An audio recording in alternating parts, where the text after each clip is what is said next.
All right, everyone, welcome. We are live for the Solve for Why coverage of the Daniel Negreanu versus Doug Polk heads up feud.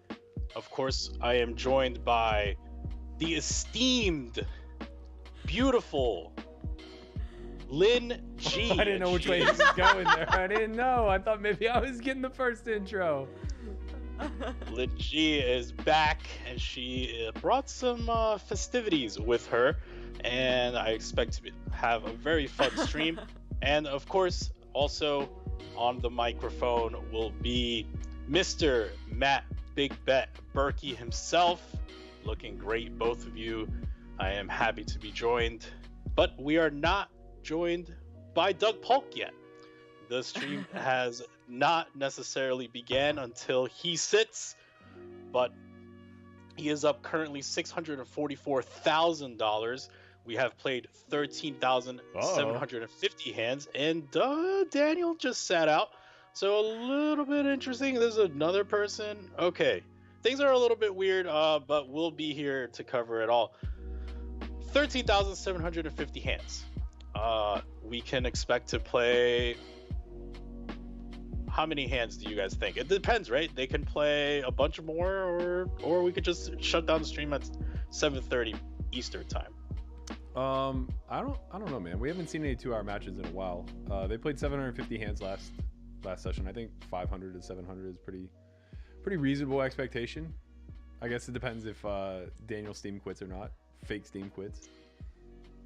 Yeah, I mean, he's been playing very well, I think, the last couple matches. So the more he plays well, I think the longer the matches go, right? That's usually been the theme. He started out with 2 3-bets so far, one on the purple table, and now we see one on the blue table.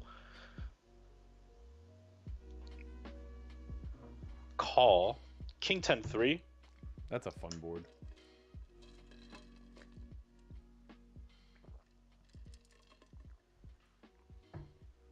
On these two-tone, two Broadway textures in 3-bet pots, I think that we mostly see the small sizing utilized, but I do think there's probably a sprinkle of like 80% the full pot with some hands. I expect on the turn club, Daniel's just going to do a lot of checking. Yeah, these are always interesting, right? When in spots where you start with like range bet or mostly range bet, you're just gonna have high frequency check on the turn a lot. On a club, that's even more prevalent. Yeah, I don't know that he's checking turn super often on a brick, but maybe. But on the club specifically, I think he has to, just because he has so much naked ace-x of clubs. Naked ace of clubs. It's really difficult to control that frequency if you're just like blasting off every time you have a good bluffing candidate. Big bet. Goes with the overbet on the river after the turn check. This is pretty cool. I think this coincides. He has a lot of ace of club X. Another overbet on table number 2. We missed this hand, but given the action, it seems as if the flop went bet, call, check, turn, and now we landed on this river. So coming out swinging, Mr. Daniel Negreanu, Kid Poker. It's an interesting spot for him to overbet after being the defender pre. I imagine, given the check line on the turn, though, he has availability to like do that with hands as strong as King Queen if he has them in his flatting range. So here we go. This was raise call, Queen 5 Deuce Rainbow, check. Oh, now he took the lead on the turn with 75, and then the river overbet. This seems like a nice hand. Yeah, it makes more sense. We'll play Daniel. Daniel came out swinging today, man. I feel like it's gonna be a good day so far. Yeah, he's up $5,000. Pretty much. What's wrong with that? Shut the day. All of 12 big blinds. You know, you got to start somewhere, Berkey. True. That's what you got to begin. You can't win 10,000. Hey, sorry, you can't win 100,000 without winning 10,000. Chip away, man. 12 big blinds at a time. We're gonna be right back to even. Listen, man, 12 big blinds an hour in any game is doing very well. I don't know, you know. It's crazy. Nice I was speaking to you about this the other day, but Gelfond had another big win in the heads-up match versus Chance, and they're nearing that 25K mark.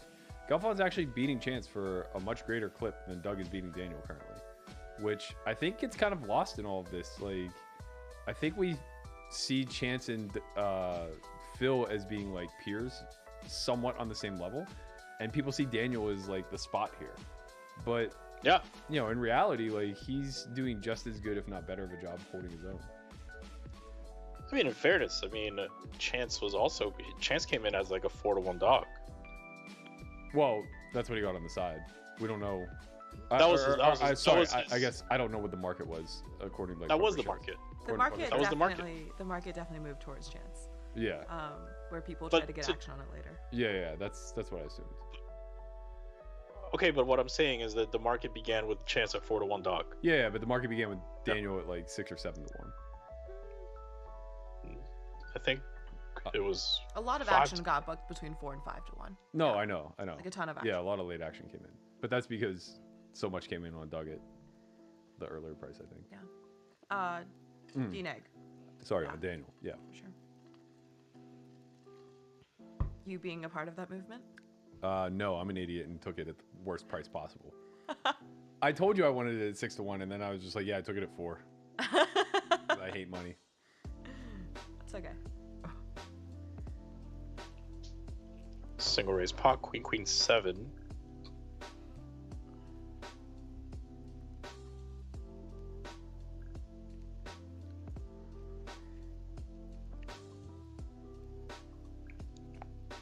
Another overbet present on table we just don't make any other bets on the river anymore. It's just this is actually really good. I have a couple of friends who play a lot of heads up, and they've mentioned that after the previous streak goes check. Yeah. Overbetting makes it really hard for your opponent to defend a ton. Especially with full houses. Especially when you got the quackers. Yeah, I mean, I think that like heads up is interesting because I think that it lends itself to discovering the most amount of bets in the spectrum, right? Because like that line's just going to take place a lot. Yeah. Where like the person who has the lead, the betting lead, has to check back on a certain card that's innocuous, which caps the range, which now lends itself to a big bet, right? Correct, yeah. But like if we just always go like 125 there, now that check back becomes like super protected. And so like I think that that whole like 75% to 3x pot has been really examined there, where in ring game it's just like those spots are so few. Yeah, that makes sense. I'm surprised no money wasn't there when Doug flopped a flush draw. Oh, I missed it. They just checked down to Showdown? Yeah, checked down to Showdown. God, that's so rare in this match. Yeah. I can't tell you how many times. Like, I don't know if I can count on my hand the amount of times I've seen both hands. I mean, Dneg's King High is like a perfectly good hand to check down to Showdown. Yeah. Flush draw and 10 high seems maybe a little worse. Yeah, there's been a couple spots where Doug's kind of surrendered with a hand that I would have thought went for it, but Dneg's being more trappy, it's probably good. That's true too. Every now and then. Yeah, that's for sure true. And honestly, like, I don't really doubt too much that he's finding good candidates to check with that like just have to surrender sometimes, even though they're like 7 high or whatever. But even if he's not, even if he's like incorrectly checking every once in a while, probably not the worst thing in the world. Like against a guy who tends to just like skew himself ever so slightly to value, probably not the worst thing in the world. No, to absolutely find not. one random candidate. And... Jack 7-3 rainbow after Doug 3 bets goes with 40% on the flop.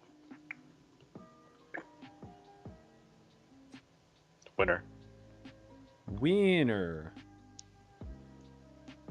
Wow. A lot of questions coming in. A lot of questions for Lynn G coming in for the Solve for Why account. Should we start with the professional ones, or should we start with the? So I'm tipsy, like 5 minutes in, because my cider's gone. So start with whatever you want. So for those of you that don't know what Berkey is referring to, Berkey put up a Ask Me Anything this morning, requesting the followers of the Solve for Why Instagram channel. Those of you that are not following, please follow the Solve for Why Academy Instagram channel.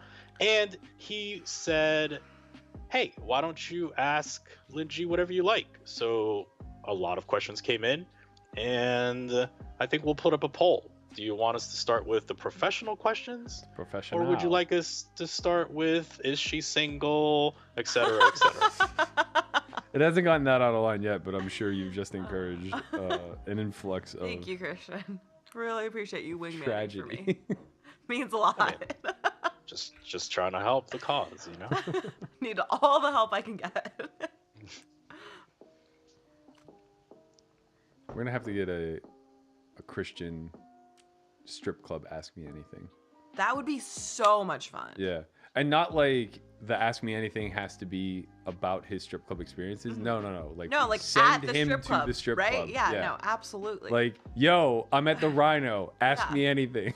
You should like be required to have a drink like every like 20-30 minutes, and like the questions should get Right. increasingly spicier as Right. So, you know, 2 songs for a dance, 1 song for a drink, 2 songs for ask or answering anything. 3-bet on table number 1. That is the blue table. 8-7 deuce. It's an interesting spot. I mean, Daniel has a lot of options here. He tends to go with like that 40%er here. You could also do some flop. I think you could also get some big bets here. You know, hands like 9s, 10s, jacks tend to skew big.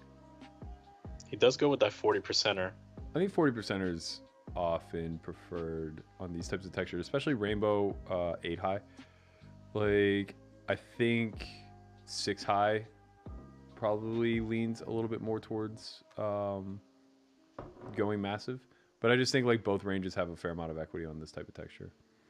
It's tough to start bombing away. whereas 6 high doesn't hit either range a ton. Well, it's just more so the bluff catchers are a lot weaker, right? So like, if it's like 6-3 deuce, 6-4 deuce, something like that. Interesting flop raise there from Doug. I kind of dig 8-7, 8-7x. It's one of those where, you know, got to be a little careful which hands you pick. Yeah. I kind of like it with the hands that are dominated, the like jack 9s and jack 10s. Those seem like very natural candidates. Get that Slander- queen jack out there. Good. Slander Alexander in the chat says, has no one asked if she's available for coaching? Oh.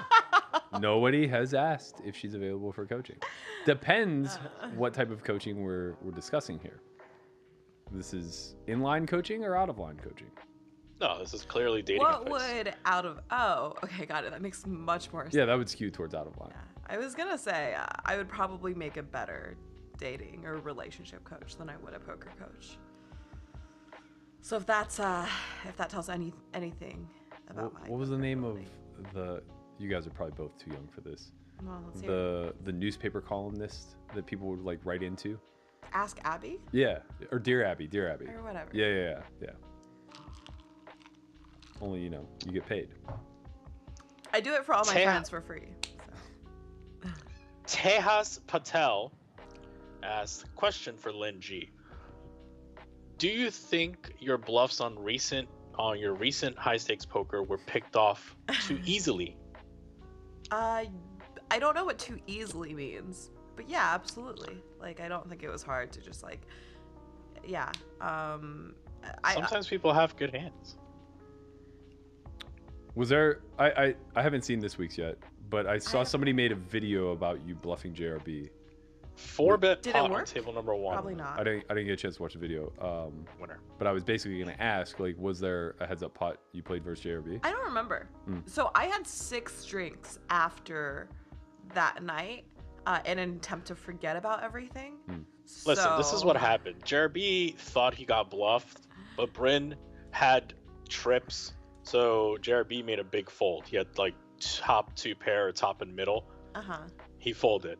Then, like the very next hand after JRB made a big fold, Lynn tried to bluff him, and he just like called with like 4th pair to the board. Yeah. And he love said, it. I would have folded if I didn't think I just got bluffed. And I really do think he was I believe being him. honest. Yeah. And then Bryn told him, He didn't get bluffed. no, I had trips. And then he just directly looks at Lynn and says, I'm sorry. No, I should know better than to bluff Jeremy. That's like, good TV. I've played enough with Jeremy where it's like I should know that I have to really blast off super hard and pray he's in a folding mood, or if I should I should just give up and sit on my hands. Yeah. I like trying to bluff JRB. It's a fool's errand. You are suicidal. It's a fool's errand, but man, the pleasure of seeing him in pain before calling. There's no pain. He just sits there whenever it's versus me, continues on with whatever stupid story he's telling that I've heard for the 4th time. And then eventually his chips just like fall into the pot. And I'm like, you win. Like, I have a bluff again. Yeah. Yeah. You gotta get 20% pot from Daniel. King 8-5, turn 6 of clubs. So, I think we can see some big bets on that card. I mean, we're gonna see a lot of checking, obviously, but when he 20%'s flop, I think he's gonna turn a lot of equity as well. 3-bet on the left table. It's gonna be King, Queen, Jack, Rainbow. After the check line on the right table, Doug goes for an overbet. Winner. Daniel begins with a check.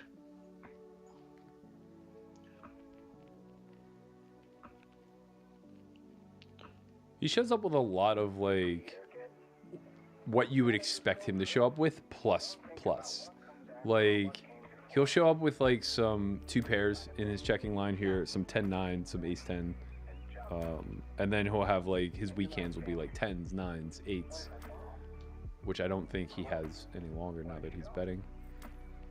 I think this size is pretty indicative of probably King 10 plus.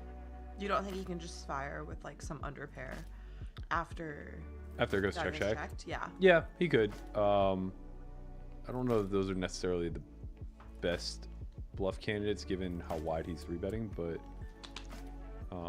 yeah, he has to go off with something.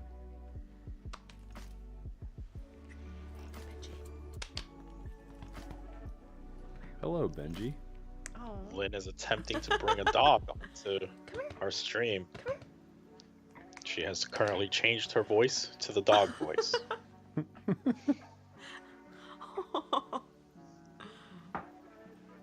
Honestly, there's nothing that makes me happier than puppies and drinks. So It's a good mix. As you see, we have added a graphic currently on atop Lynn.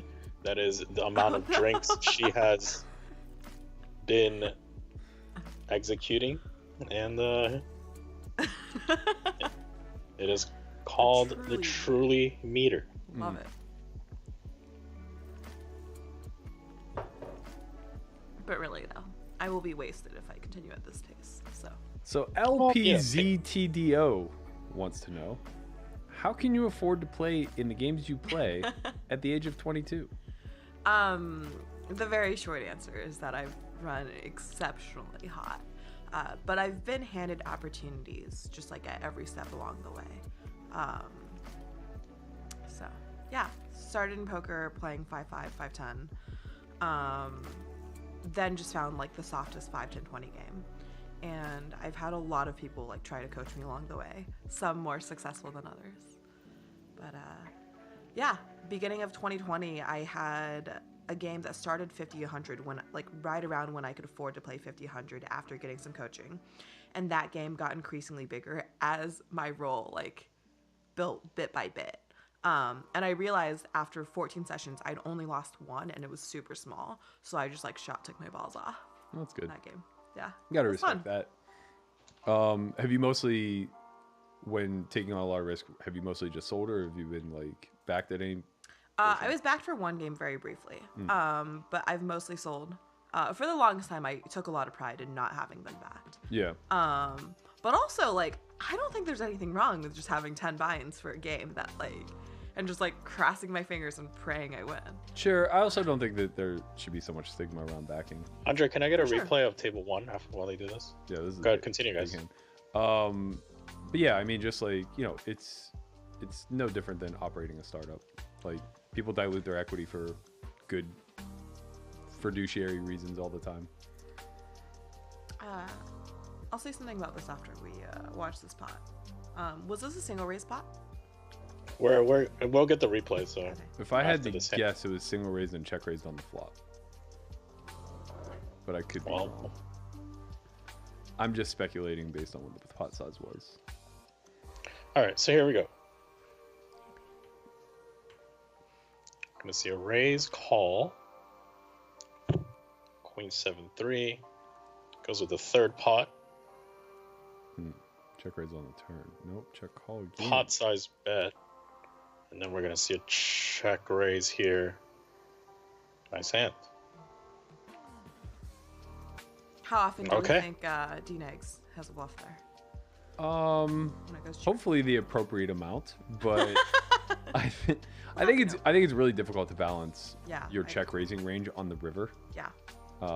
That's just like a very specifically difficult thing, because you have to balance two ranges at that point. You have to have the appropriate give up in your checking range that can then convert into a bluff once you face a bet, which is probably a big part of what allows Doug to just like value bet a queen there and then pretty comfortably fold.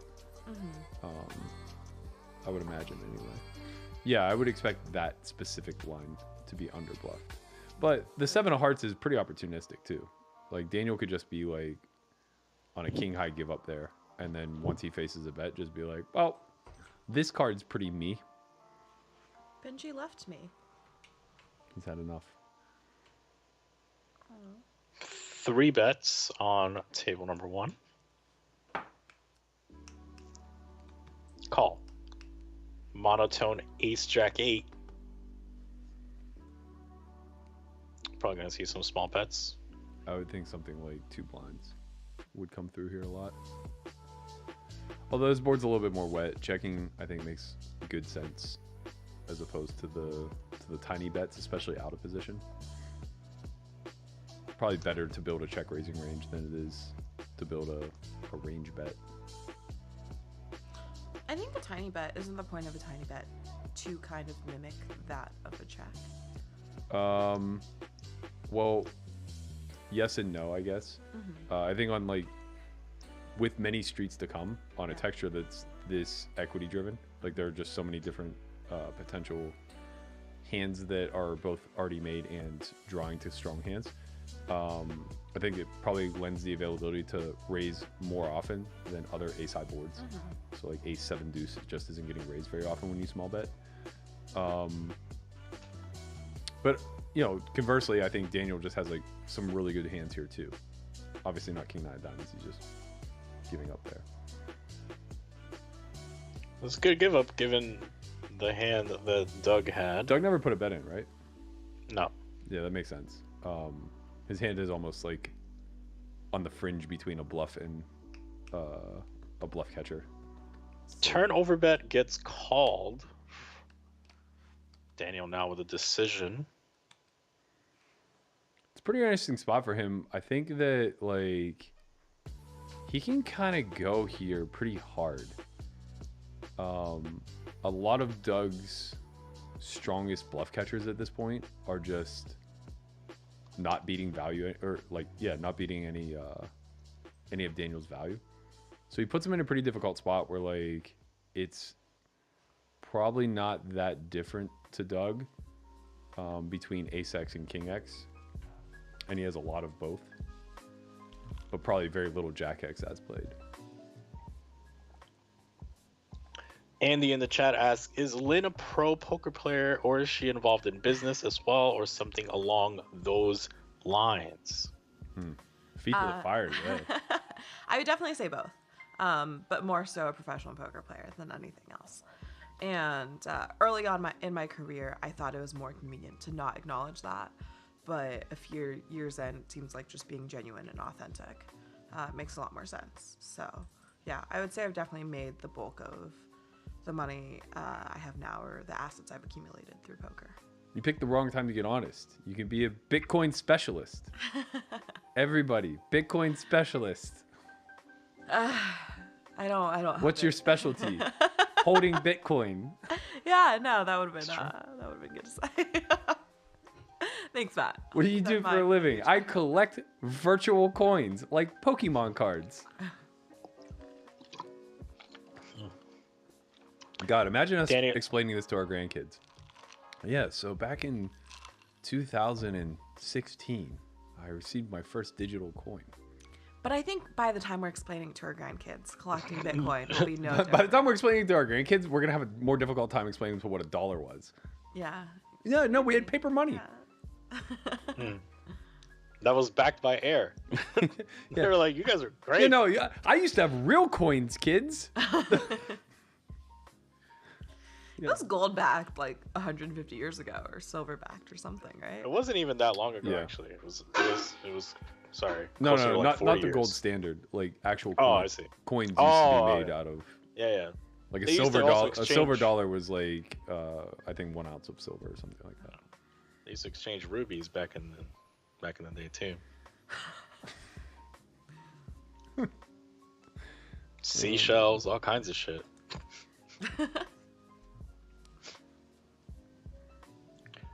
Queen 5 deuce gets checked back by Daniel, turn 10 of hearts.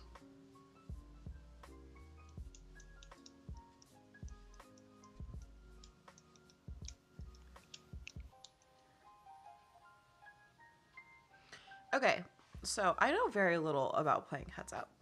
Join the crowd. But if I were playing heads up, and I was the pre-flop aggressor on something like Queen 5 deuce 2 hearts, I would bet every pair and every draw. So I wouldn't have a ton of good hands. You're saying on the once- flop you would? Yes, once a turn peels off a hearts and I've checked back the flop. But in reality, how is Dnegs supposed to approach that flop? I think you're checking back a fair number of nut flush draws, with some mix of like Queen X of hearts. Okay. Not all of them, obviously, but some of them. And then I also think you're just like checking back some. What's very the benefit specific- to checking back Queen X? Well, like if you have Queen X of hearts, specifically if it's a good Queen X of hearts, like Uh-huh. King Queen of hearts or Ace Queen of hearts, you kind of just have the board crippled, I see. Yeah. and you reduce the ability for him to just like have calls. Sure. But he could potentially turn backdoor equity, have bluffs, whatever. That's not to say you don't want to create a pot with those. Like you can't check back all of them, but Yeah, absolutely. they're just like the most simple hands to utilize as protection. And I also think like he's probably checking back like very specific 5x and 2x. Like maybe ace deuce unblocking front door and back door. Maybe like 5-4 unblocking front door, back door.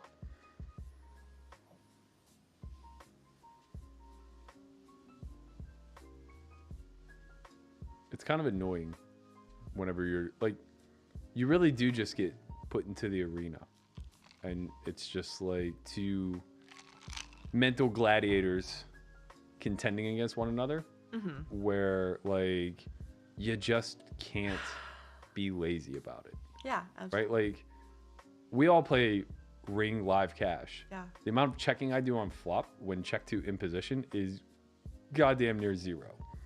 It's just like it's an auto bet almost always, like even on boards that aren't necessarily favorable, just because Yeah. people play so badly and they're happy to just like be done and wait for the next spot, you know. But here it's just like, you know, you run into this spot 80% of the hands, or sorry, like 40% of the hands. Matt, I don't know if you remember this, but I think the first time we ever met, we discussed this topic fairly in depth.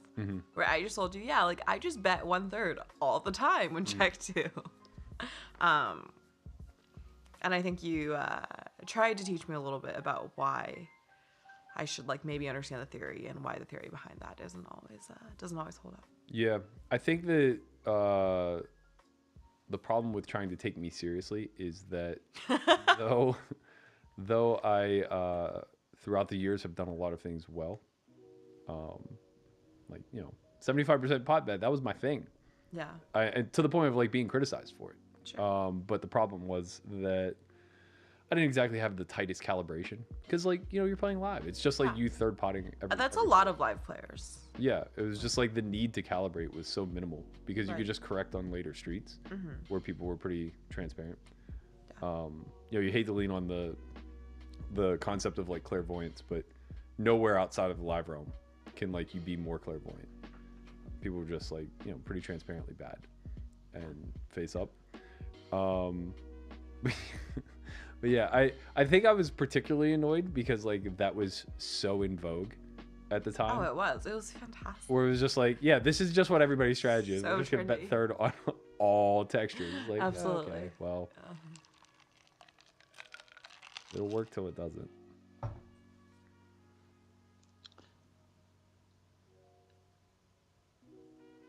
right, let's see. Let's find an out-of-line one. Optimus Prime would like to know, does Chad Powers own your soul? Yeah, he definitely.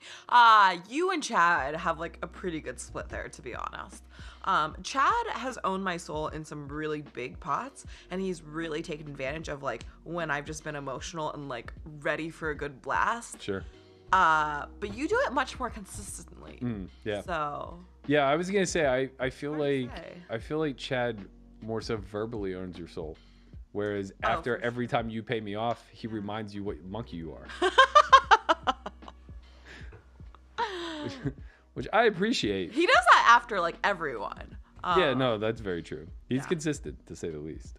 And to be fair, he also takes it really well. Well, he'll have just lost an absolutely massive pot, and I'll just be going for it. Like I think he lost like a 400 or 500K pot one time, and I was like, now's my chance. I'm gonna strike. Good for you. Yeah, I'm shameless. That's the way it should go.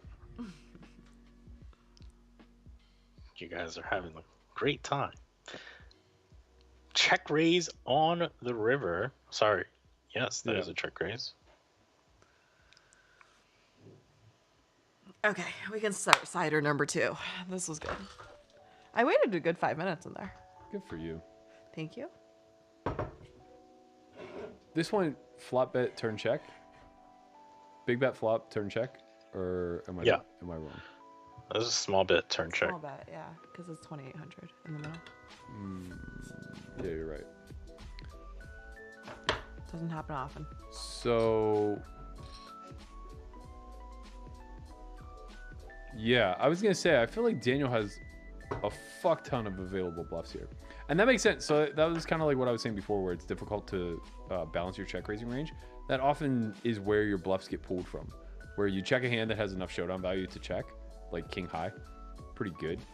And then, you know, Doug finds a thin value bet, and now he's forced to pull a trigger because king high is probably not winning, so it's not good enough to bluff catch. The 4 blocks a couple of non-discrete straights, we'll call it.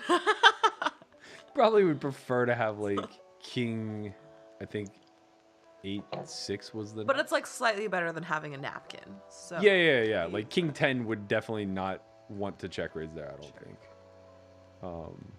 Yeah, I think like he'd probably rather have king 6 or king 8. I believe if 8-6 was in fact the nuts.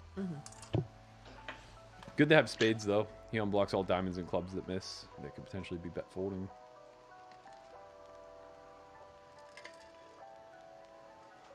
I do think that like that's part of the reason why I think Daniel does need to check some good hands like on the river. So I don't doubt that he checks good hands, right? Like I think we're all pretty confident.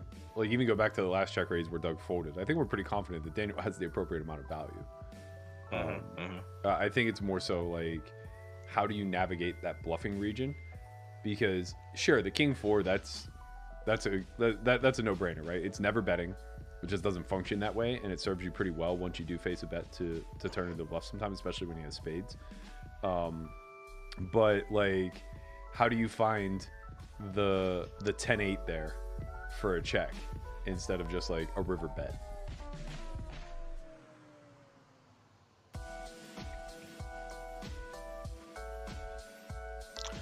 looks like this is a 3-bet pot. Potentially, no, this might be 4 bets actually. 4 bets with a flop bet.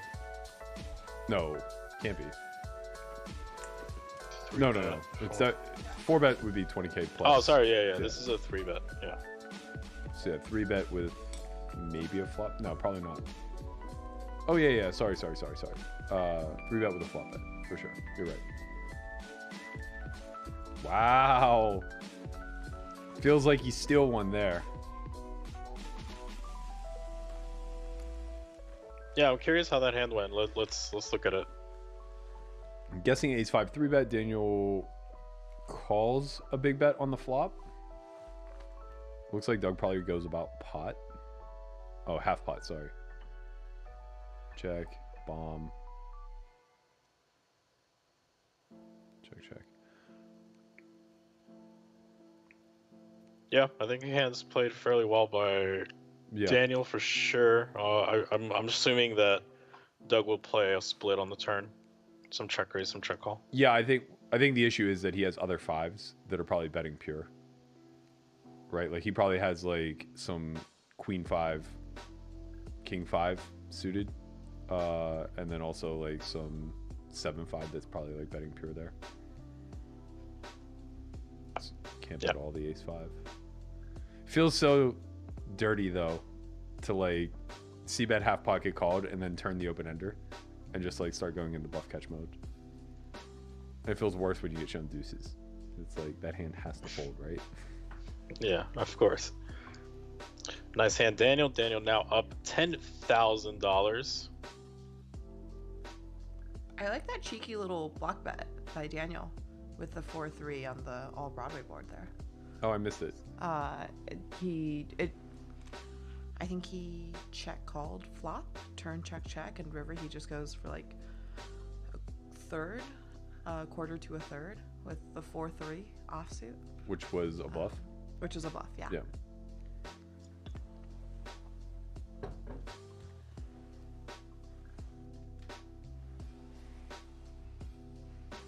You just pull the whole arm, it will come, I think.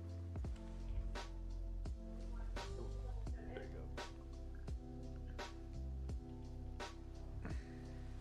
go. Okay.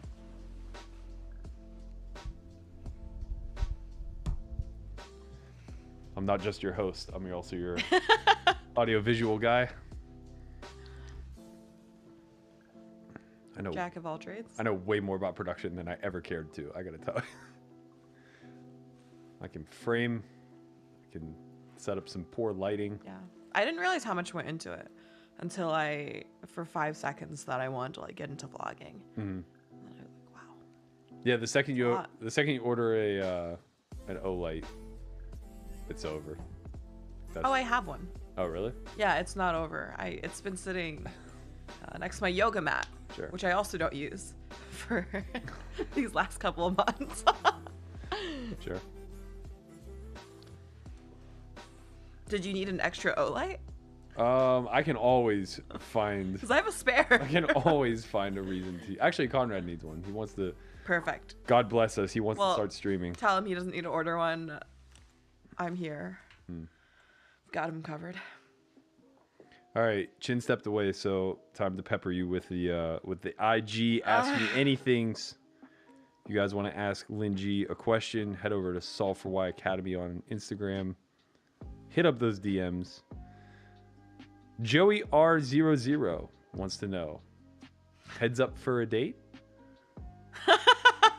I'm gonna have to see more, but probably not. All right, let's take a gander at Joey's. I love it. Let's see what's going on. Yeah, because if you're gonna like stick your neck out on the line there. Yeah. Oh my god. Let's end. I think I like schedule my dates first, and then if they want to play heads up, right? I'm like into play. I don't think I like play heads up with a date on the line. Well, I mean, it kind of seems like a good way to. He's just trying to get a foot in the door, Yeah. Like he's basically acknowledging. You take a look at my profile, you're not going to say yes, but if I win this heads up match, I might be able to woo you. I respect it. I've been there. I understand. Have you been there, Matt? I mean, Let's you're talk more about you're not going to win people over with just this. Sometimes you got to engage them in a little bit of conversation. Tell them a little something that might interest them. And sometimes that requires beating them in a heads up match first. All right, what else? Let's stick to the out of line ones. Oh, all right. I'm going to switch this one a little bit. Hey, wait a minute. I like that name. Nice. I do too. Wade a minute. Sure. Love it. He wants to know your favorite televised poker hand of all time. I would like to know your least favorite televised hand of all time. My least favorite and my favorite are like pretty much the same, which seems ridiculous. But also, I haven't had betting televised poker hands unless you include live at the bike. Sure. Well, yeah, I think that counts. Okay, so my least favorite televised hand by far is my first time playing 1 or 200. I have maybe 30 to 50% of myself, and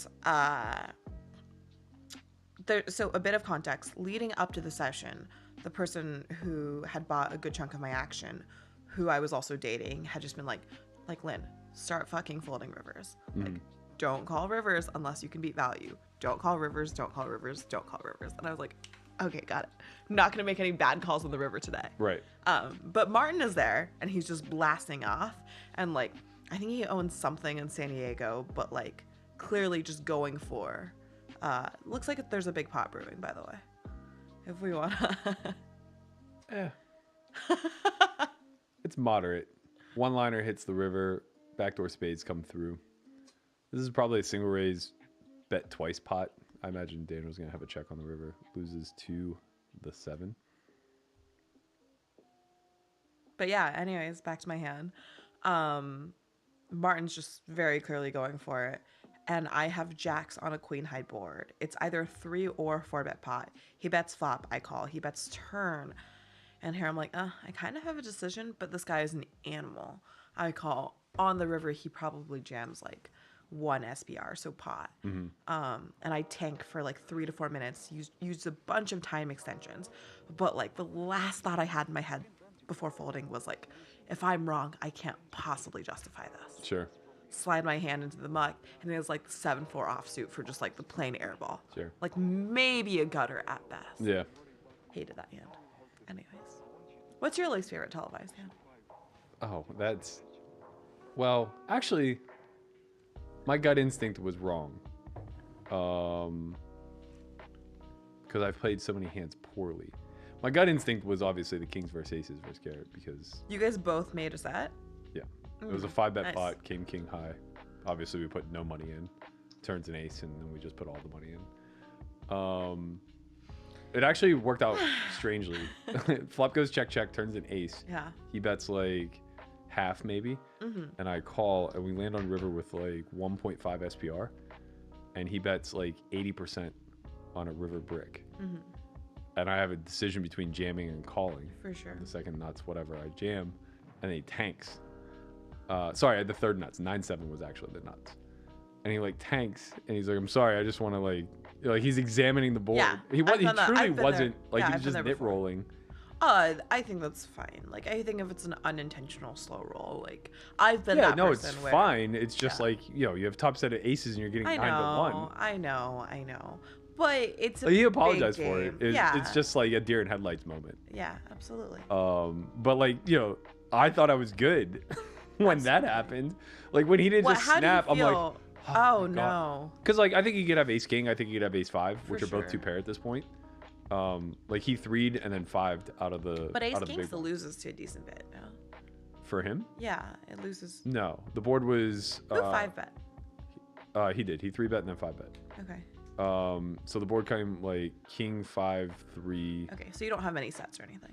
Okay. Yeah. No, yeah, it stayed totally low. I think 6-7 ended up being the nut straight maybe.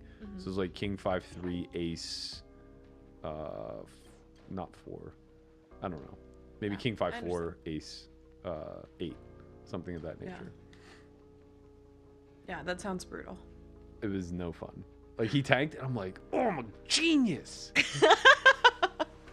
Because like in my head, I was just like, just call, be a genius. Yeah. Just call. Like he's gonna fucking show you aces. It's a 5-bet pot. Of course he's gonna show you aces. And then I was just like, I'll never forgive myself if I don't get this last 45,000. And he shows me like ace 5 or ace king or some hand that would have to call off. How long did you decide between calling and raising? I spent too much time for sure, given my hand.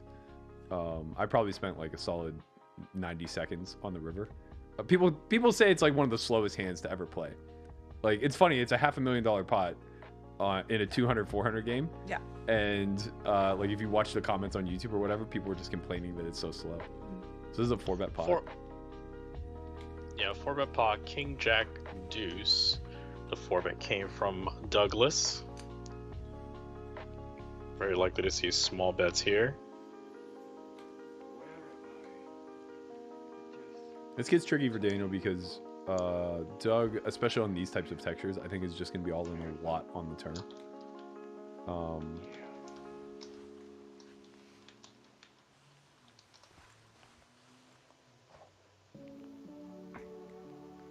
Not on that turn, though. That turn, I think, pretty safely goes check, check at a really high frequency. You see here, kid? You gotta just go for it. Don't think about what comes after or what came before. Why is Doug supposed to check this turn back so often? He can also small bet like this. I think that's pretty fine. But the big reason is just because Daniel, when he bets and the money goes in, Yeah. Daniel's just not gonna have a ton of available bluffs given the low SPR. Of course, I see. So like Doug will just like value cut himself a lot. Whereas if he goes check check, a lot of his hands that were value on the flop are really, really solid bluff catchers. Right. Got it. That makes a lot of sense. Yeah, I mean, if he lands on the turn with 0 there, which I imagine he does at some frequency, the AK bet's like kind of cool because Daniel might start folding hands If like he lands there with what? like 0, just like 7, 8 of diamonds. Yeah, I like that a lot. It's just like a nice little stab, and I think you actually get enough. Yeah, like to it's a warrant. 0 equity bluff at that point, and Daniel might start folding hands like Queen 10, no spade, which you're denying a fuck ton of equity at that point. Tejas Patel asks, can we get an Ivy room or Legends room? Oh, no. You called it Legends room? I'm not going to finish the question. I'm not going to finish the question. I'm not finishing the question. They changed it. I'm not finishing the question. Anyway. 12K pod on table number 1. Shin's roof. I love it, Christian. Love it. I hope you actually didn't finish the question because you didn't put one of us. I don't back off. I'm not finishing the question. Like Legends, what the fuck is that? Anyway, so this was looks like 3-bet bet flop. That's bet what you get for turn. not pronouncing his last name correctly ever. How would you No, pronounce his name is Patil. He's even gone so far as correcting Chin. No, he tunes into every stream. And every stream I call him Patel. I know what I'm doing. Anyway, Daniel's all in. The very first time he ever commented on our chat, Christian says Tejas Patel or whatever. Yeah. And I could see it, and I was like, I think it's Patil, because it was spelled differently. I was like, Patel is like a common Indian last name. Elil, yes. Yeah, and Chin goes, yeah, it's Patel, and it's Patel. Oh, this is an interesting one. I didn't realize he just tripled off there. Small bet check raise on table number 1. Nice hand. Tejas Patel thanks you, Berkey. Anytime, man. I got your back. Chin likes to be the man for the people. I'm here for everybody. Matt, I have a fun little question for you. Go ahead. At what point were you did you have a presence in the poker atmosphere past just being like a player? To be determined, I guess. I don't know that I necessarily do. When did you start doing media? I guess I very actively avoided it for probably the first 11 years. Yeah. I went deep in the 2010 main event and kind of had to do a couple obligatory interviews, but then again didn't do anything until 2013. That summer I made 3 final tables. I think I cashed 10 events or something like that. Just had a massive summer. So media reached out a lot, and then within 2 months I was playing the big game pretty regularly. So how did you get started in that game? So kind of funny. So 2012 was just a wretched year for me. So 2010 I was at peak net worth. After the World Series, I had 350K, and I was young, so obviously I wanted to invest my money. And what else do you do but find a bunch of losing horses and just fire the fuck off? Cheers. So over the next 12 months, I did pretty okay. I think I made probably like, I don't know, 250 to 300 over that 12-month span. But 12 months later, I was like 50,000 less in my role than I had been. So like that would have been like the summer of 2011. Got to chase my losses, so fire again. By the time April 2012 came up, I was like sitting in a 5-10-20 game with case money. Ended up. Wow. This hand is so amazing. Wow. I've told this hand so many times. There was this reg in town that I used to battle, Keanu. I can't pronounce his last name, but he's a Hawaiian kid. Really good dude. And we just used to like go hard. And so I go and I sit in this 5-10-20 game. It's the day before Easter, so it's Easter Saturday, whatever. And I had 23,000 to my name at the time. Took 20 with me. I get a seat. He's immediately to my left and has me covered. I sit with the whole 20. Third hand dealt. I get kings in the hijack. Let's see what happens here on the river. It goes 3-bet, third. Oof. Wow. I would suspect Daniel probably doesn't have much to a check down that river. Marginal showdown value like jacks, 10s maybe. So I sit with the 20. He covers me to my left. Fish straddles the 20 under the gun, folds to me. I open, and this was like back in the day where you could just like kind of feel the meta a little bit and you could manipulate. So I open like big. I open like 120. Keanu goes like 750 in the cut. Love it. Comes back to me. I go 4,000. He just rips. We have 2 3-bet pots, by the way. It's exciting.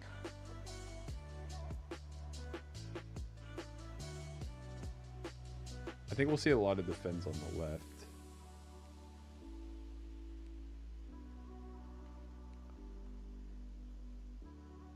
Very interesting card on the turn. Lynn, how would you be playing this turn as on table 1? So we would 3-bet. Daniel chose, kind of an all-encompassing sizing on the flop. Turns a queen. How would you be playing this turn? I like his his size a fair bit. I might go a little bigger, but it doesn't seem like they're deep enough for him to go much bigger. And I would bet like king jack plus for value, I would say, and then just like blast off with any and all equity, praying that I have range advantage and they fold. So if I turn equity, money's going in. Oh, that's a flush versus top set. That's a cooler over. Oh. Did he bet the turn? Oh, we're not going to get to see. That hand happened too fast, I think. Dnegs. I'm curious if Doug bet the turn or not. But I guess we won't know. I think he did. I think he small bet the turn. I think he bet like 4,000 into 14. Got called and then river top set. Which makes some sense. Yeah, you rip it. You have kings. No, I didn't. These sizings are absurd. So it went 6 big blinds to 37 big blinds to 200 big blinds. Love it. To all in for 1,000 big blinds. Oh my god. That's a lot of money. I call. What am I going to do? I have kings. Yeah. This is how I go broke. This is how I go broke. Right. He has ace king. And I go twice. He goes, I only run it once, man. How fucking rich. By the way, this guy doesn't play poker anymore. Because he only fucking runs it once in goddamn 2,000 big blind pots. Doug did bet the turn for roughly third pot. Got called. River came an ace. Yeah, he bet 4K into 14, right?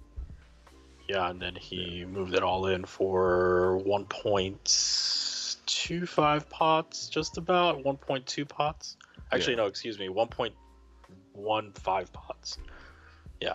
Yeah, I think that's just like a standard setup for him.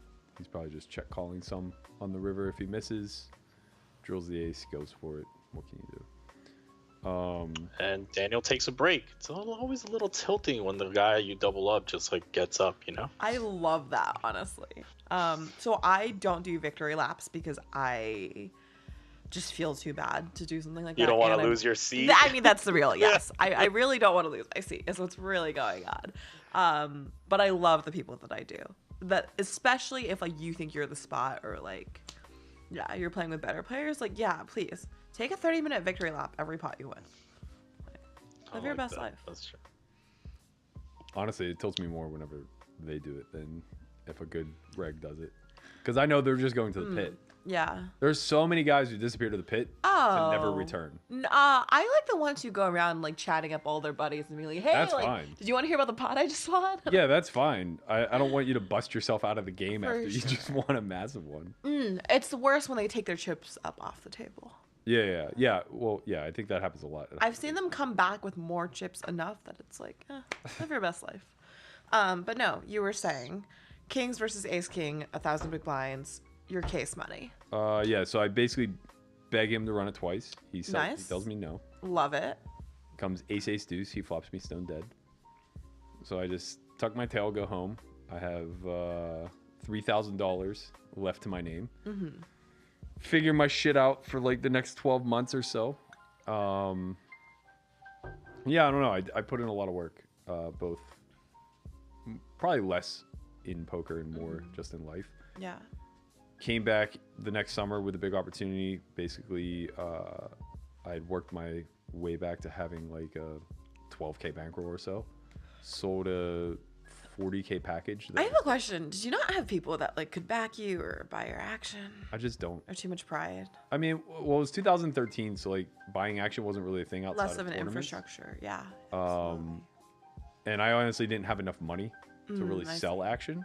Right. Right. So it was like, I was just like, every time I would just coach 1-2 players, Yeah. build up $1,000 and then go fire at 2-5. Okay. And sometimes I would like run it up to 5K. Sometimes I wouldn't. Right. But like basically I had 12K going into the summer. I sold a 40K package where I kept a third of it, just fired the whole 12K. Ended up final tabling the second event. There you go. Asked if I could buy, I think I got third in that event. It was like the 3K 6 max for like 200. So now I have like a 60K roll, and I asked if I could buy back 10%. He said yes. Final table like one of the next events that I played for 90 or so. Asked him if he wanted to buy, because I didn't sell it at 5Ks. So I asked him if he wanted to buy it at a 5K 6 max. He said no. I bubbled it. And then going into the last event of the summer was a 5K 8 max. I didn't even ask him if he wanted any of it, and I ended up getting 5th for like 190 that I had all of myself in. So it was a big summer.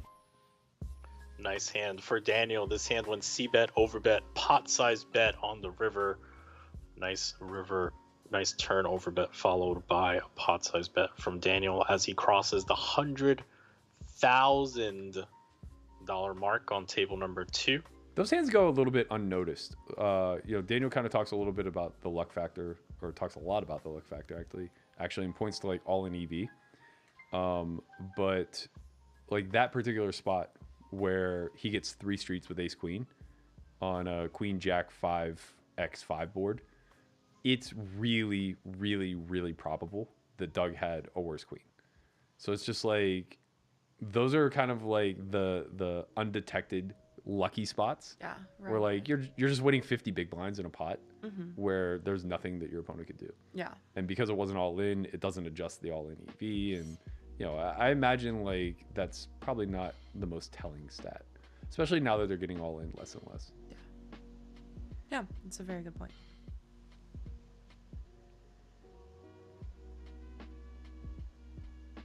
Daniel up 55,000.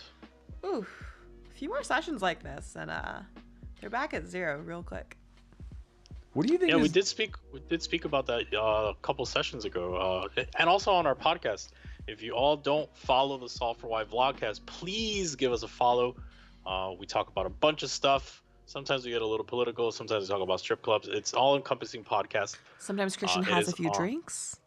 Sometimes I've been accused of having a couple drinks. I will neither confirm nor deny, but it's a lot of fun. So if you all don't follow that, please, be on the lookout. Maybe we will have LYNNE on the show soon. But yeah, LYNNE, we were on the podcast. We were kind of speaking to what you just said, like a couple, 100K sessions, and this ball game all over again, right? Absolutely. I wonder what it does to Doug's Morale. Well, morale feels, I guess, I see him as a soulless, emotionless bot. So I feel like morale probably isn't I necessarily. don't know about that. Doug strikes me as someone that's pretty emotional from time to time. Big pot brewing on table 1 also. I think a check raise went in on the flop, or potentially 3 bets went in on the flop. I'm curious how this pans out. I don't think Doug is emotionless either, though. I do think he has his moments. I just wonder, like, how much it deteriorates down to a little bit of belly aching over variance. Because in my head, it's probably little to none. But if he loses, like, I don't know, let's say he loses 7 straight sessions, right? And this gets down to a 2 to 5 buy-in match. There has to be a little part of him that can't quite put his finger on whether or not it's just straight variance or if there's a leak in the strategy, right? Like, we've all been there before where we're playing somebody we consider to be inferior, but like this chain of events occurs that you can't quite put your finger on whether or not it's variance or some sort of like strategic hole. And in situations like this where like there's no data to collect or there's very little data to collect, it becomes increasingly more difficult to like have an honest conversation with yourself and just be like, no, okay, I'm definitely getting unlucky. Like, you know, again, like the Dnegs conversation about the all-in EV, like that one statistic is demonstrating that he's getting unlucky, right? Yeah. But it's kind of taken out of context because it's just like cherry picked, and it doesn't account for all of the positive EV variance that goes his way that's non all-in. That's fair. That's fair. I just feel like if a layperson were a fly on the wall for like just this entire sphere, but specifically like 2 players like this that are battling over months, I feel like they would just be like, you guys should both be seeing a psychiatrist once a week, for sure. Like, it's just a necessary evil at this point to keep yourself sane.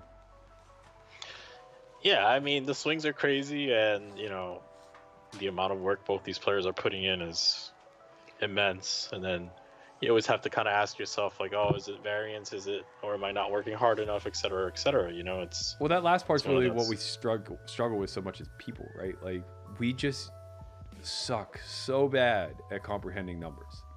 And, like, especially big numbers, right? Like, we can tell that story to ourselves all the time of, like, yeah, this is well within reasonable standard deviations, like nothing absurd is happening here, you know, there's an expectation that this will, but there's still the personal element of like, but it shouldn't happen to me. Yeah, there's always the to me part. A couple of questions in the chat. Does LYNNE have a horse in this race? I think she bet small on Doug. River raise from Doug after facing this one, check on the turn, facing the bet on the river.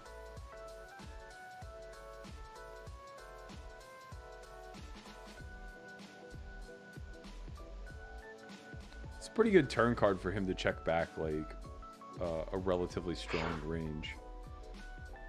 Almost all of Daniel's peels are gonna miss. He's just gonna have a ton of give ups. So Doug utilizing some like king queen, potentially even like some 2-pair combos, strong 2-pair combos like king 10, king jack, I think are worth something. Also like the occasional nutted combo.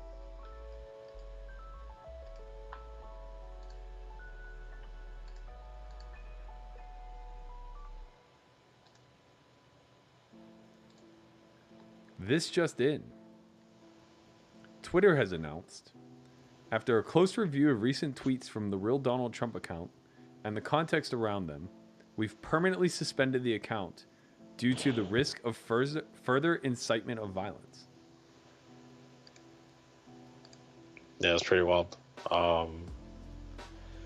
Pretty insane that the current president of the United States just got banned from a social media account for violence. A second social media account. He already got banned from Facebook. They follow up and say, in the context of horrific events this week, we made it very clear on Wednesday that any additional violations of the Twitter rules would potentially result in this very course of action. Our public interest framework exists to enable the public to hear from elected officials and world leaders directly. It is built upon the principle that the people have a right to hold power to account in the open. That the people have a right to hold power to account in the open. That seemed worded wrong. However, we made it clear going back years that these accounts are not above our rules and cannot use Twitter to incite violence. We will continue to be transparent around our policies and their enforcement. It's pretty wild.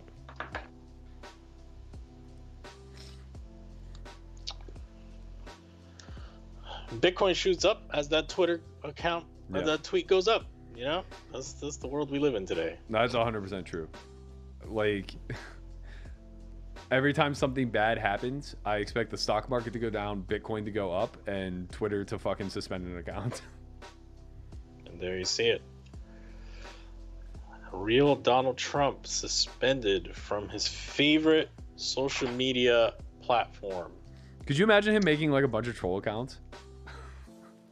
That's what he should do. Actually. Like, he just Do has it. a bunch of accounts that are eggs as the fucking profile picture. The man. I mean, I wouldn't put it past him. I mean, the man's a legend. Pot-sized bet from Daniel. Nice give up. The trap was set. What should I do for my mastermind next week? I just got a text from Andy reminding me that I have to give him a topic. What are we thinking? I think this is a question for the chat. I feel like this is a question for the chat. What would you all like to see Berkey do a mastermind / webinar on? What kind of subject matter would you like the prolific, the super famous high roller Matt Berkey? Do you think I can get away with doing it on the 75 hard challenge? You could. I mean, I don't Berkey, think so, man. everything is in play when it comes to you. You're a man of very wide. You have a very wide selection of things you do well. So, give us some ideas. What should Matt Berkey do a webinar on? Real answers only. Cool. I'll let you know what the people say. Can't wait.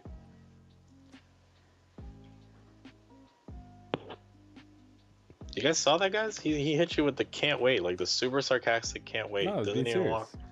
Oh, okay. You gotta check on him, you know? See, guys, I was real quick, you know? Seems like we got a couple in. Bluff catchers, the other one was bluffing. We'll Everybody likes to bluff. Or, let me rephrase that. Everybody wants to know how to bluff. Lynn, what should I do my next mastermind on? What topic? Is that a question directed towards me? Yeah, sorry. I didn't realize you didn't have headphones on yet. What was your first mastermind on? Oh, I've done like 12. But Okay. the first 4 I did were all basically a mental game. Okay, so it's just a variety of poker topics? Yeah, basically it's like a Okay. 3-hour webinar that is just meant to be thought-provoking. Okay, so dating and relationship advice is out of the question? Probably out of the question. This is for the subscription site, Got not it. for YouTube. I see. Can we see something on... Yeah, no, bluffing feels like too obvious of an answer. Let me think. Can you like do a clinic on how you play 7-5 suited from under the gun? Is that an option? Listen, that is a good hand. It is a good hand. It makes sneaky. It makes Sneaky straights. strength. It makes trips. It makes quads. The trips are what's sneaky. The trips are super sneaky.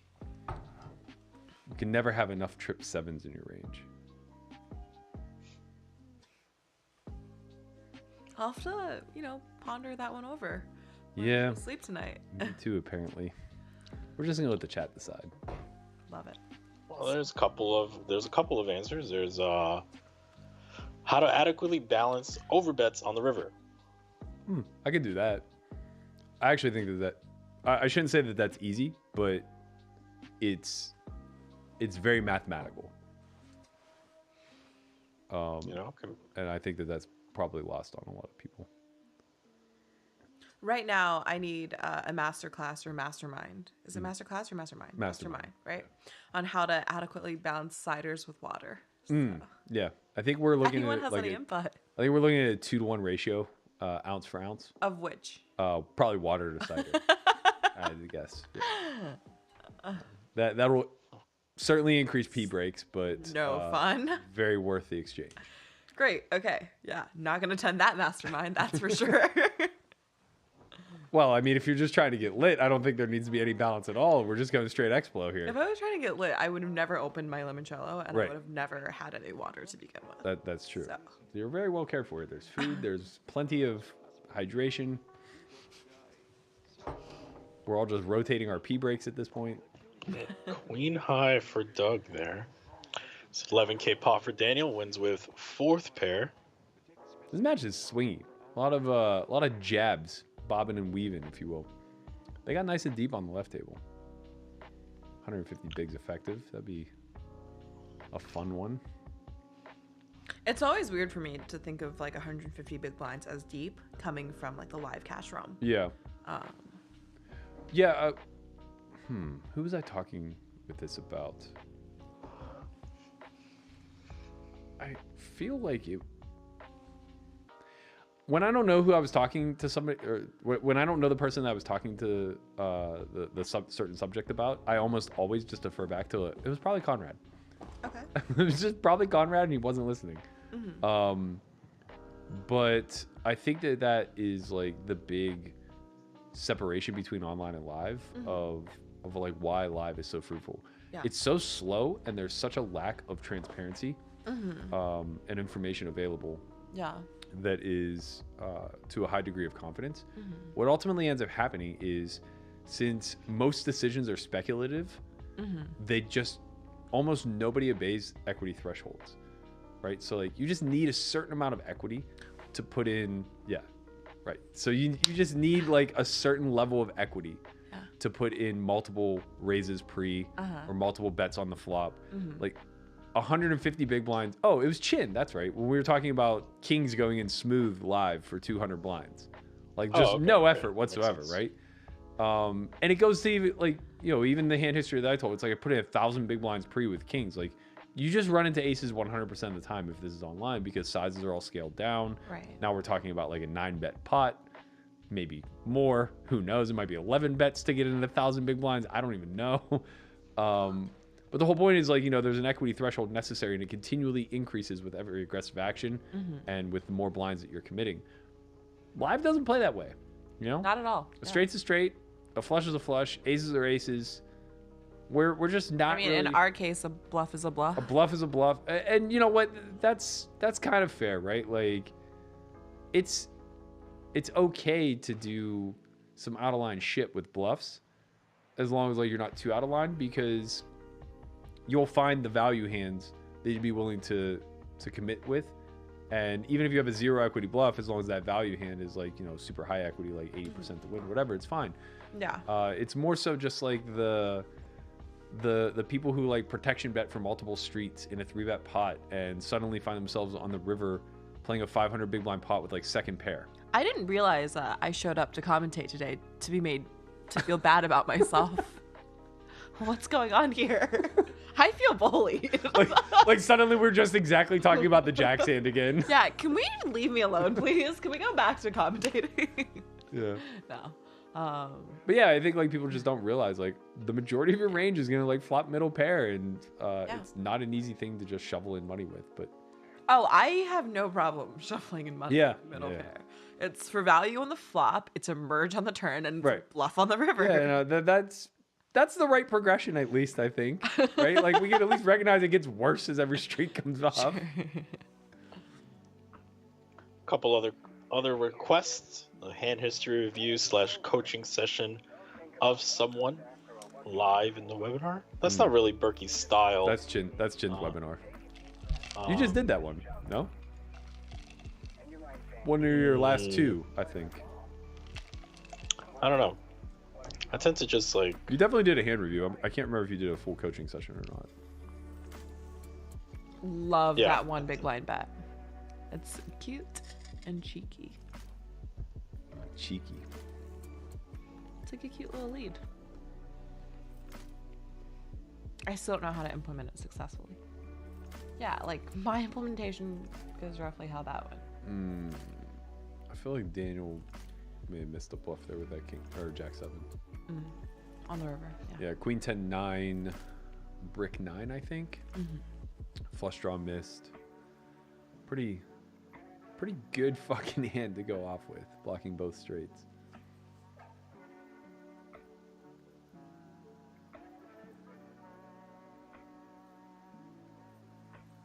I should say blocking all 3 straights.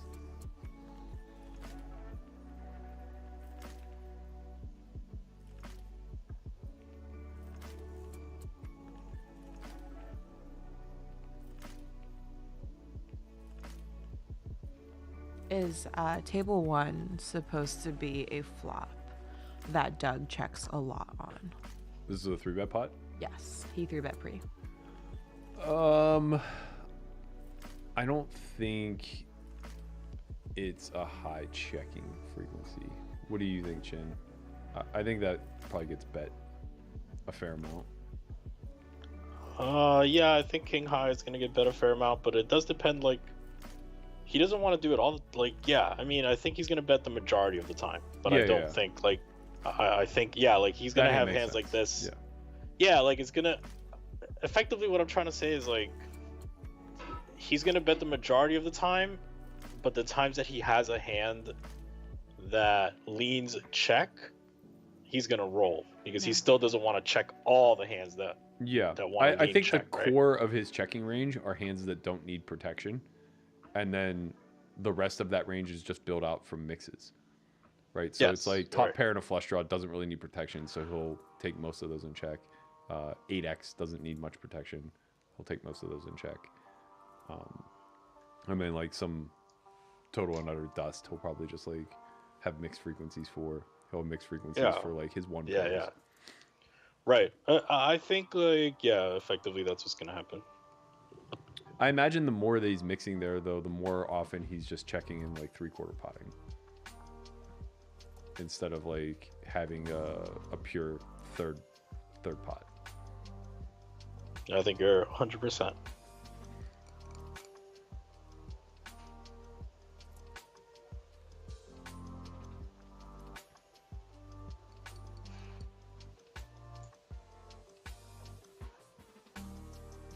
I don't know how much.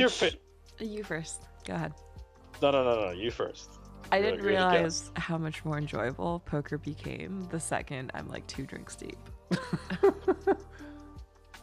I wouldn't know. I will say the only time I've seen you drinking at a poker table, it's usually not good for you. Why not? Oh, I know exactly what session you're talking about. Oh, no. I don't know what session you guys are talking about. When you guys are all drinking Dom. Oh, yeah. No. So no, those are fun. I was made to slam Dom for like a month straight before finding out that I actually just like La Marca Prosecco that you buy for $15 at Vons or Ralph's. So much better.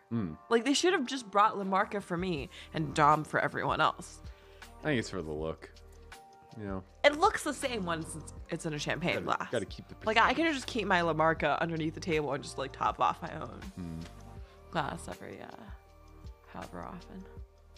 But no, what is the time, Christian, that you were referring to? No. Usually, you know, when you have a cup of wine and the session has been going on a couple hours, it usually means you're down 6 figures. Nice. Yeah, I find I'm like a bit more in the zone when I'm winning and not just trying to get wasted. But, you know, if I can't get unstuck that night. Like, every time, how do I say this? The game gets exponentially bigger the more stuck you are. Like every game absolutely. Yes. If I am stuck and I don't think I can get unstuck at the stake, the stakes immediately double. And I don't really pressure people, except I kind of imply that. Like, Nah, get the fuck out of here. You're like, are you guys straddling or not? Whoa! It's not that you have to straddle. It's just that I'll leave if you don't straddle. So, Yeah. would you rather keep It's the like- fish, or would you rather keep a tight knitty reg who doesn't really feel like playing any hands? I mean, Nah, I'm with you. I'm just like, okay, I guess. if I'm And in then- a so- mood to and then- dump, This is the thing, right? It goes, are you guys straddling or not? And when it's on you, it's an auto double straddle. It's not as if like, it's not. So it's like 1 out of every 8 hands or so, it's a double you get to play straddle. Like, quadruple the stakes that you originally Yeah, signed yeah. up to play. Yeah. right. So you signed up for 50, 100. Now, 1 out of every 8 hands, sometimes 7 hands is, 100, 200, 400. It's like, okay, here we go. All of the investors be like, listen, max exposure today. So there was one night where Brandon Cantu and I were both like very stuck, and we managed to play a hand where it was 3-handed and there were 7 straddles on that hand. But yeah, no, sometimes you just have to like try to like I've seen, gamble to some even. wild ones. Yeah, I've seen. Yeah. I remember the 3200 being on and some We've seen some spots. Like, 64s together. Yeah, at yeah, least yeah, a couple. We've seen them. I mean, Ugh, like, that's insane. it's fun. So insane. I never win them either, but I have fun. No, I've seen you win. So I've seen you win some big pots, like lifetime for sure. I just assume I can bully people, honestly. Like, I assume, like, I try to figure out, like, who is, like, intimidated by the fact that the stakes have, like, 8x'd, and then I try to, like, just, like, play that's 50% me. more hands. it's like okay, like I didn't sign up for the 400, 800, well, And I'm just like, well, I only have, like, 30K on the table anyways. May as well stuff it in. Yeah, that's the easy part. Yeah, I mean, some of it gets, some of the games when sometimes it's good to, like, if you're lucky enough to be short, it's kind of nice. Sure. Yeah, absolutely. Yeah. Because people are sometimes hesitant to call off because there's deeper stacks to act after you, and you don't want to like have called off 5K, but then have 3 like aggressive players behind with 30K, and like, yeah, definitely leveraging a short stack is 100% a play. It's kind of nice, right? It's like, Yeah, I try to like, I used to try to be very cognizant about when it didn't make sense to add on, but then I realized like if I'm stuck 60K and I'm only sitting with 10K, I can't get even in one hand, which is like pretty pivotal. Gotta make sure you have to always make sure you could get even. Yeah, I have to be 1 double 36K. away. Yeah, no, yeah, you have to be 1 double away, or else it's like time to go home,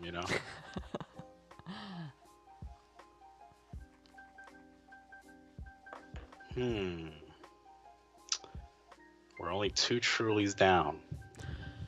Yeah, I'm doing a very good job of pacing myself. So, Yeah, because for here's sure. the thing, right? Like, I fall off the wagon or whatever real quick, where like I'm really happy at a 4, but if I'm at a 6, I'm about to be at a 9 in 20 minutes, and there's no stopping from me going from a 6 to a 9. No, there shouldn't be. Christian, have you ever gone straight from the casino to the ER Oh, for something alcohol related? no. I don't think so. I don't think I've ever gone casino ER. No. I did that at 19, and the first thing I could think about when I woke up and they were asking me for my information was, oh shit, I hope the casino doesn't know that I'm underage. Jesus, that's funny. That's hilarious. I wasn't concerned about the vomit over my shirt or like anything else. It's just like, oh no, like I can't give them my ID.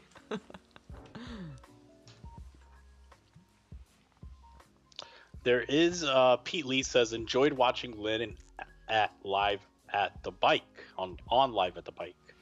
Yeah, I think how many sessions did you play on live at the I bike? played a decent bit. I played like probably 10 to 15. But live at the bike was a little bit weird for me, where it's like, if we know that it's on like a 30-minute delay, like there is some like strategy to like kind of like trying to watch a few showdowns. Also, I was just so like nervous and uncomfortable for all of them. So Really? yeah, yeah. I was very I self-conscious. feel as if you were very comfortable on high stakes poker though. I was much more comfortable at high stakes poker because of all of like the reps I got in at Live at the Bike. And there wasn't much to see, and like I kind of like just knew like what I looked good in makeup wise and everything. But like when I watched Live at the Bike, I would nitpick the shit out of myself for everything. I mean, So- the cameras are a little bit better also on high stakes poker. Yes, yeah, they're much more flattering. Also, the lighting, the lighting. Yeah, it hits just I've right. heard it's all about the lighting, You've heard. I've heard it's all about the lighting. Every girl says the same thing. It's all about the lighting. For sure. Yeah. Big Pot Brewing on table number 1. We will have a replay of this hand. Yeah, I'm super impressed by you and Matt's ability to kind of reverse engineer the hand just based on the street and like the pot size. And I'm looking at that and I'm like, yeah. I was intrigued with the whole lighting, so I missed this whole hand. So, but that's an all-in from Daniel, winner. Yeah, let's get a replay of that if we can.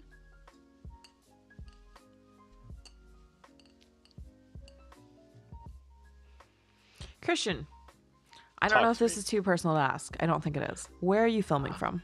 Your background looks like a lot of fun. This is virtual. This is not real. Ugh, that's so This is, disappointing. I know. Trust me. It would. I would like to be wherever this is. It looks like just a really fun place to work, to be honest.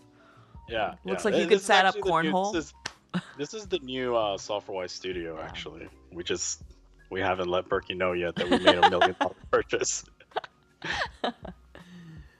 Speaking of cornhole, are you good at any bar games? I think I'm decent at the one that just like has the sliding. I know exactly what you're talking about. Yeah, with, like, the you're, sand sliding or a puck. whatever. Yeah. Yeah. I like that one. That one's fun. Me That one's too. really fun. Yeah. Yeah, I like that one. That's a good one. Did she end up winning on high stakes poker? I don't want to say. I don't even think she's allowed to say actually, because there's still episodes yet to be filmed. So to be released. So you will have to tune in and watch the show. You Is and Matt Lynn are back? both really good at like these like PR and diplomatic responses, by the way. Whereas- She wins all the fucking money. All right. I don't know. I actually don't know what happens. Hey, I'm frozen.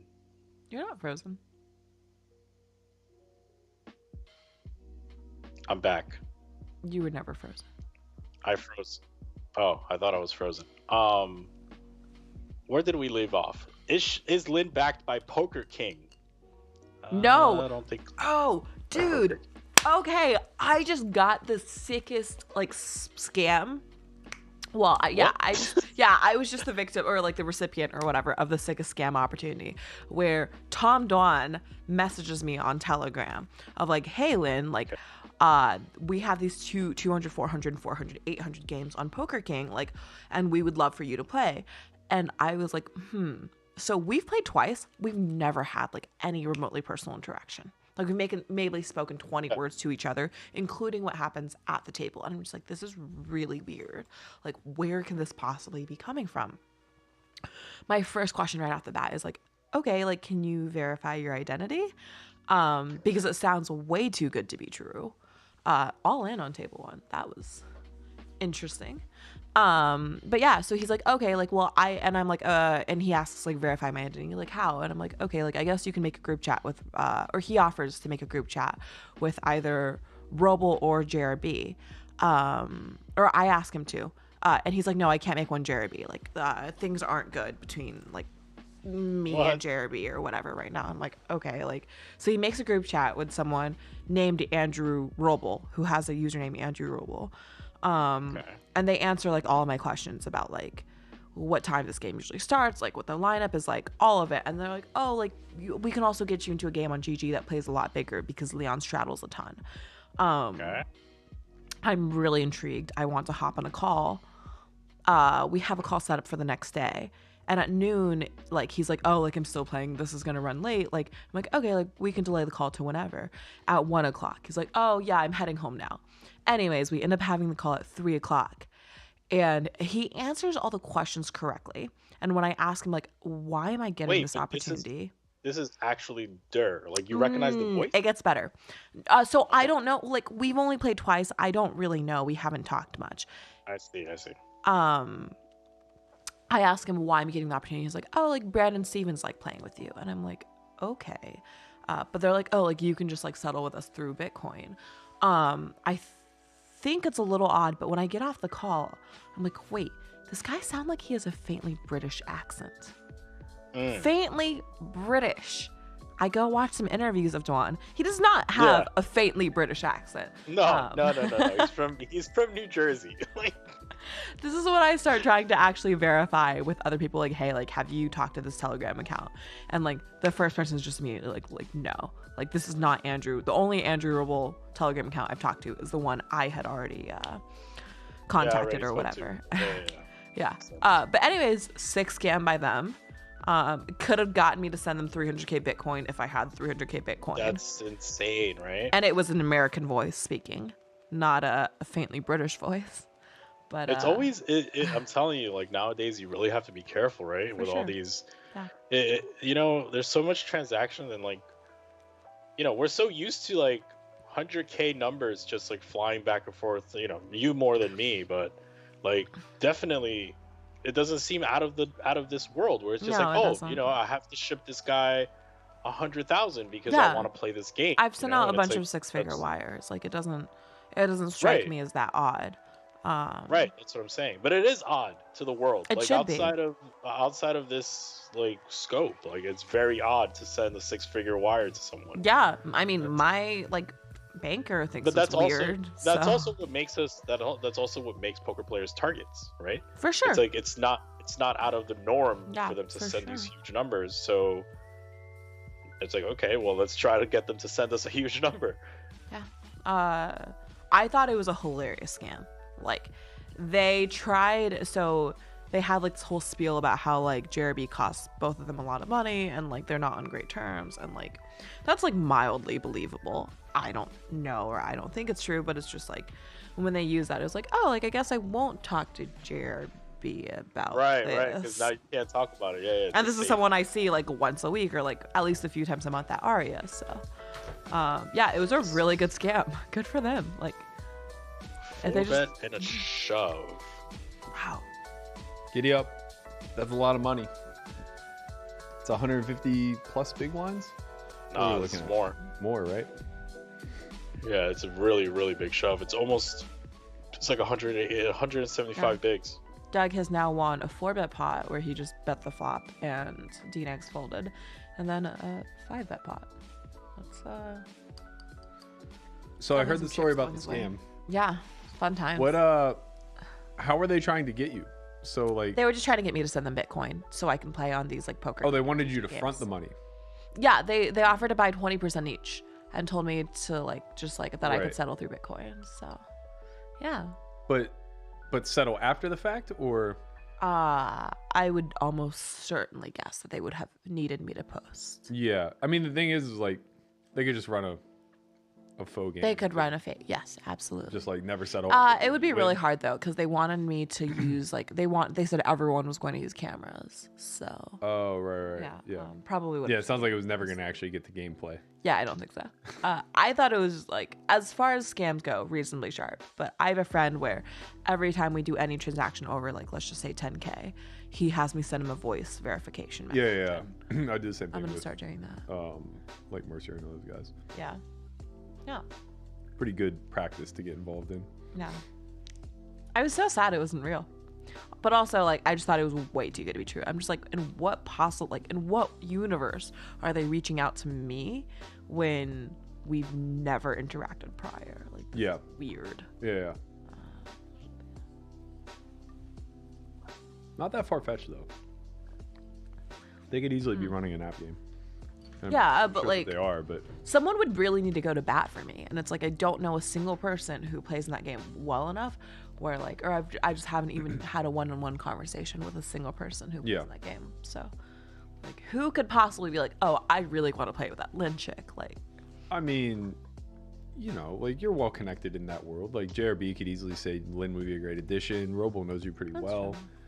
But honestly, the big fuck up was them creating the fake Robo account. Yeah, because I talk too to easy the for you to real double-check- Robo double-check, account yeah. from time Yeah, to yeah. time. Yeah, not often, but like I was just like, hey, Robo, is this your account? And he's like, no, like stay safe. And I'm like, yeah, like, thanks. Sure.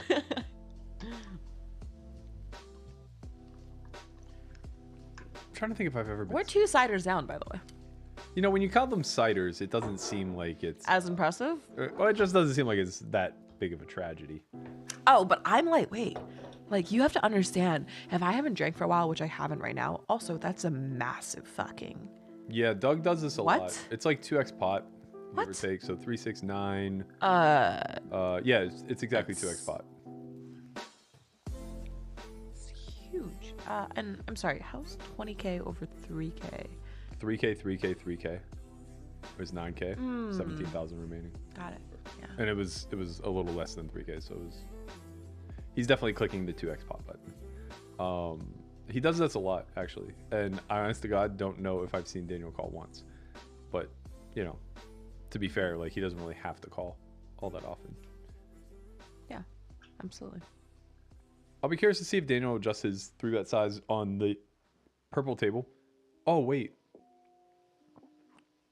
Was there a big exchange? Daniel Yeah. had 100K on that. So he doubled Doug? No, he didn't. So he lost a 4-bet pot where he called a 4-bet and folded into the flop. Okay. And then there was a And then the 5-bet. yeah, thereafter. he made it. He 4-bet to 10K or 11ish. So those are both like Yeah. 20K. That's like a total of 20K. I mean, there's been Daniel some- gives away. And yeah. then whatever else swings.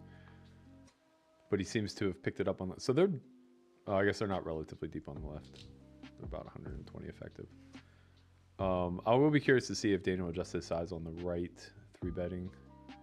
He chose 10 big blinds at 150 big blinds deep. Doug hit him with the old 14K 4-bet. Not lightweight. That's a fact.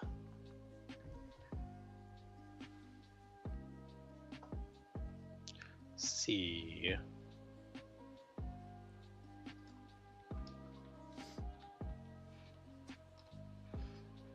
Wow, that's thin.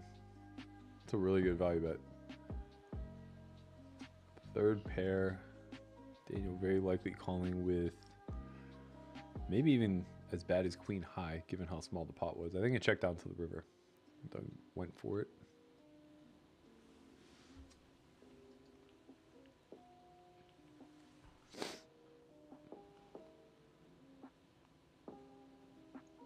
I would laugh so hard if Durr picked up a slight British accent playing in China and it was all Yeah. real. So I actually asked them at the end of the call, like, oh, hey, like, you don't sound like what I remember you sounding like, but obviously we haven't played much on the off chance it's actually the real Durr. And he's like, oh, like, I've just been spending a lot of time learning Mandarin. And I'm like, okay. It's possible. I don't know. But yeah. This sounds like a. This sounds way more like a Tinder story than it does some sort of like poker story. Yeah. It's pretty great, honestly. Wow, you have a very deep voice. I'm so surprised. Yeah, just been working on my falsetto. Yeah.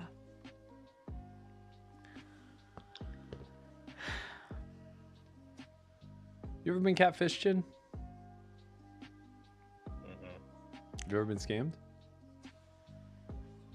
I mean, I've had like friends tell me they would pay me back. That didn't happen. But That's That exactly what kinda- I thought of. That definitely doesn't count. Yeah. That's to be How does that expected. The not second count? because the That's second you give that's friends worse. money, nah. It's That's much worse. worse. It's much worse What do because you you mean lose a that's friend and you worse? feel betrayed, and it's just like, Yeah. I'd rather have shit. some guy scam me that I know I for would too. sure is trying to get me, I would too. rather than my friend get me without 100%. like.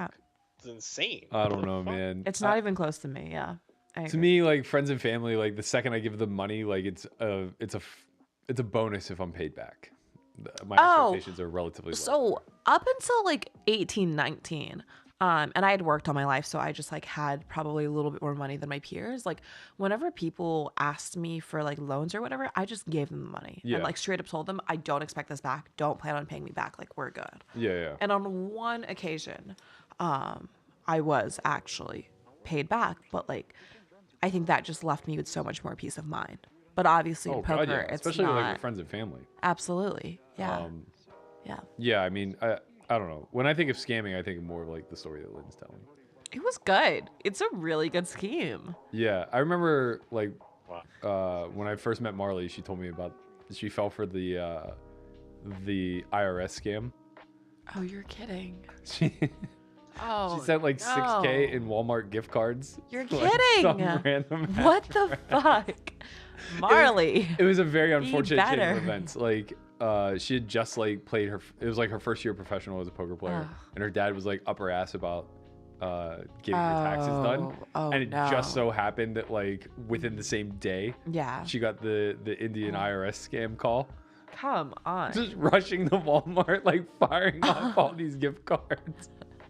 Really one of the most funny imageries of all time. Honestly, it makes me feel better about every single like scam I've fallen for or whatever. Like, I'm trying to think if I have like any reasonable ones that I remember falling for. Honestly, like they're all catfishes from online dating. Like I don't remember. okay, it honestly makes me mad that for men, the biggest concern when it comes to online dating is that you got catfish and the girl doesn't look like what she actually looks like. Whereas for us, like I'm worried about getting fucking killed. Yeah, no, and you should, and that's why you go to a well-lit place. But like, let's be clear, it's not just that they don't look like what they perceive themselves to be. Like sometimes they're just a dude. Yeah, in which case, like, you should have confirmed and, like, I hop on a phone call with anyone I'm remotely interested in seeing in person.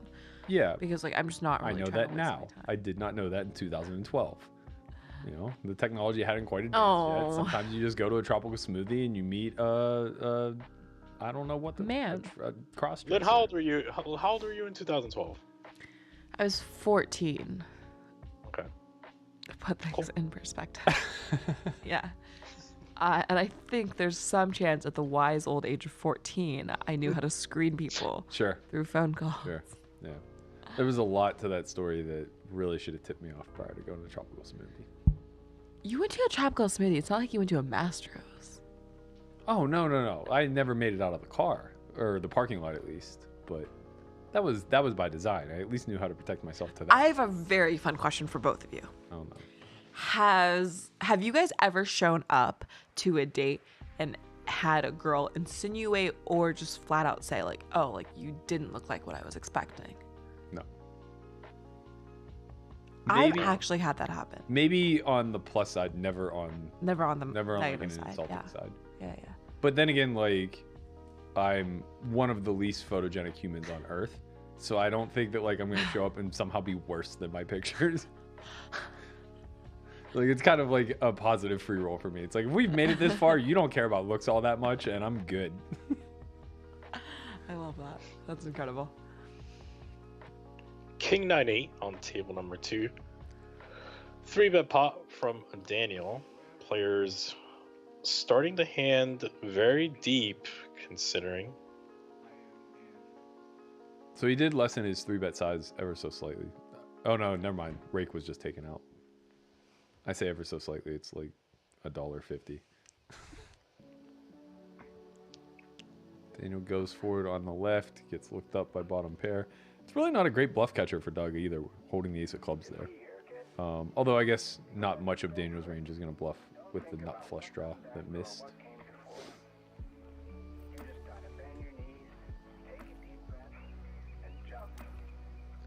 Daniel did go with the check raise on the King 9-8 after the 3-bet. Took it down. Man, have we gotten to the point where the crypto market is so out of whack that XRP made a recovery? Bro, what do you mean? Everything's gonna make a recovery. The president of the United States is banned from social media. People are climbing the fucking wall of Capitol Hill. Like, what do you mean? Like the world's burning. Litecoin has almost doubled since I found out that I have some. Ethereum Insane. has doubled since I found out that I had. have some. Good for you. You guys don't realize the world is going. That's it. It's over. Yeah, it's time to move to like Southeast Asia or something now. Wow, that sounds Singapore. We go to very Singapore. uncomfortable to me. Why? That's because you're racist and you don't eat Asian food. How does not eating Asian food make me racist? He also doesn't eat Spanish food either. No, I eat Chipotle. That's not Spanish food. It is Mexican. It is It's the Mexican. most American. He won't even. He won't even have like. He won't authentic eat Panda Mexican. Express. If he eats Panda Express, I would never accuse him of being No, racist. I don't want any of that shit. I'm kidding. Don't want anything to do with it. No, but like. But yeah, if you don't like the food, it's well, uncomfortable for yeah, sure. whatever. I mean, I would worry as you move away from first world nations. I would worry about quality of meat. Yeah. You know, I don't want to go to China and start eating from a wet market. Do you think Right. China's not a first world nation? It's getting up there quick. Yeah. Yeah. I mean, well, it's like it's like India, right? Like they're just so big that they have problems. Yeah, I'm gonna stop you there. When people go to India, like food poisoning is a concern. When you go to China, food poisoning is not a concern unless you're in the middle of bumfuck nowhere. I think that's true for both of them. It's not like I think that's It's true not like- in America too. it's not like major cities in India aren't well off. I would be interested to see just like how quickly the countries are developing. Like I think both of them are probably ahead of a country like or a continent like Africa. There's just going to be way more poverty there, I would assume. But you know, most of that has to do with industry. I think like China's super industrialized. Yeah, absolutely. But yeah, I don't know. Like, do you think Mexico's a first world nation? Yes. I eat street Really? food at Mexico and I don't flinch. Like, I think it's great. I don't think it would be qualified as a first world nation, right? I don't think it What would do be you- either. what do you- So first Crime and world, poverty- second world, crime and third poverty are world. just like way too high. Okay, just one quick thing because Yeah. I like left high school a year ago. First world implies like the countries that were aligned with America during the Cold War or whatever. Like I think we should probably stick to like developed versus Yeah, that's developing. fair. That's fair. And Mexico is definitely like Developing. yeah. Yeah, Absolutely. I would agree with that. Yeah, I think that's fair. But yeah, I don't know. I mean, like, you know, when you start getting to points where the meat may be a little bit suspect, go ahead. You can go. No, nothing. No. I'm just wanted to hear the rest of the sentence. Just like, you know, when meat starts to get a little bit suspect, like I'm not gonna be very comfortable. But more so for me, it's just like it's a massive cultural difference. You Like, I barely need to feel like I toughen fit up in. your digestive system, my friend. I can handle rocks. Clearly not. I literally ate dirt as a kid.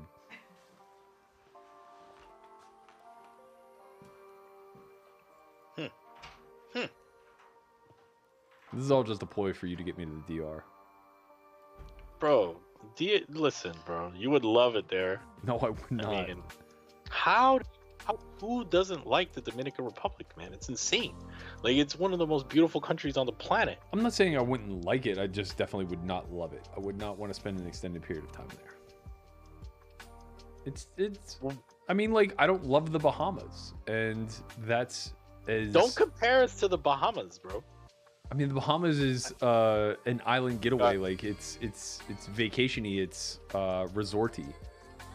Like, it's certainly going to be. The women are much better than the Dominican Republic. Okay, that's what we're boiling this whole thing down to, is like what kind of strange we can find on a Friday night. I mean, look. At the end of the day, like, most of the things males do in this world is to impress women. So I'm bringing you to paradise, and you're telling me, oh, I don't want to stay a long time with the most beautiful women in the world, with the most beautiful beaches in the world, with where your fucking, $1 million Bitcoin is worth like 20x.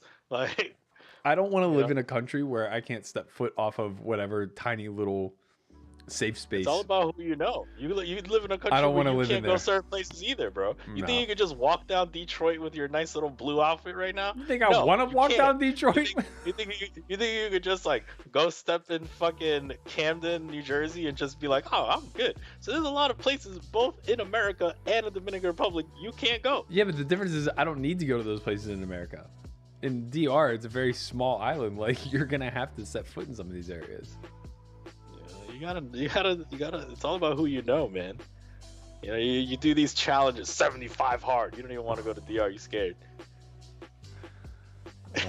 75 hard. I jump in the fucking cold water. Yeah, All there of a ain't no sudden, cold water there. You're afraid of a little fucking machete. First of all, it's a machete. And yes, Un I'm afraid of it. machete, I'm afraid of machete. it. That's what it's a machete. That's what you're talking about. What do you think it is? Just a kitchen knife? Those No, things- it's un machete. That's what it is. Yeah, those things will decapitate you. There's a reason why it's a weapon there. They don't just grab the kitchen knife. They have a machete. That's my point. It's all good. It's all good though. I mean, what are you yeah. gonna do? Yeah, you know, whatever. What are you gonna do? You talk about, you just gotta go. Just go and, Uh-huh. you're fine. Let's Pot go. size bet from Danny Negreanu, 873 Rainbow. Go. They start swinging a machete. You just, you put your arms up and hope for the best. Hope they can't get through the bone. Yeah. That's the truth, actually. 8 of clubs on the turn. Definitely a card that is a little bit better for Doug. The river is a little bit better for Daniel. Or a lot better, rather. Single raise pot, check bet call, turn check. Was a pot size bet on the flop. So Yeah. that changes things a little bit. This is like Tough I river mean, spot this deep. I mean, Daniel could just shove. Like this is dangerous from Doug. There's a big raise. It's not that big. I get it. It It's just one looks pot. big. Yeah. That's a pot-sized river raise. That's big. No, I know. I understand what you're saying. I get it because like you open it up for a 7 to bluff catch, but I don't know that a 7. I don't know, man. I don't know that a 7 goes for it. Is the thing. Like, if a 7's betting river, what's Doug ever checking and calling with? Just ace highs. A 2. I don't know. I just feel as if like in that spot, Daniel could raise a lot of hands, and if you're not calling with a 7, No. But that's my point. Like, I don't know that we need the size to target a 7. what do you mean? Like, I think it's a lot more reasonable to just be all in there for the 3x pot. We've seen those could. spots. We've seen those spots of where the 3x river pot shove comes through versus Yeah. the I mean, he could have two. He could have just like a pot-sized raise and a different raise. That's fucking tough. They're the same range. Yeah, but one of them lets you off the hook for cheaper if you're bluffing. Yeah, but I don't think like strategically we mix that way, where like we're just gonna have 2 big bets that possess the exact same hands. Yeah. The pot size raise will have fewer bluffs, but Yeah. But I mean, you could have 2 big bets that just one of them is. the reason why it's hard is because he has so few 8x that takes a bet check river raise line, and now in order to have 2 big bet sizes, you have to have an 8 in both. More particularly, you have to have an 8 in the pot size river raise, right? At least when you shove, you can't be bluffed. But the thing is like you can't just never have quads when you shove. That's a problem too. Yeah. So you could have some quads. No, I mean, I don't know. Yeah, I assume that when he raises for pot on river, he probably doesn't have a 3x pot range, and that's okay. I'm not criticizing.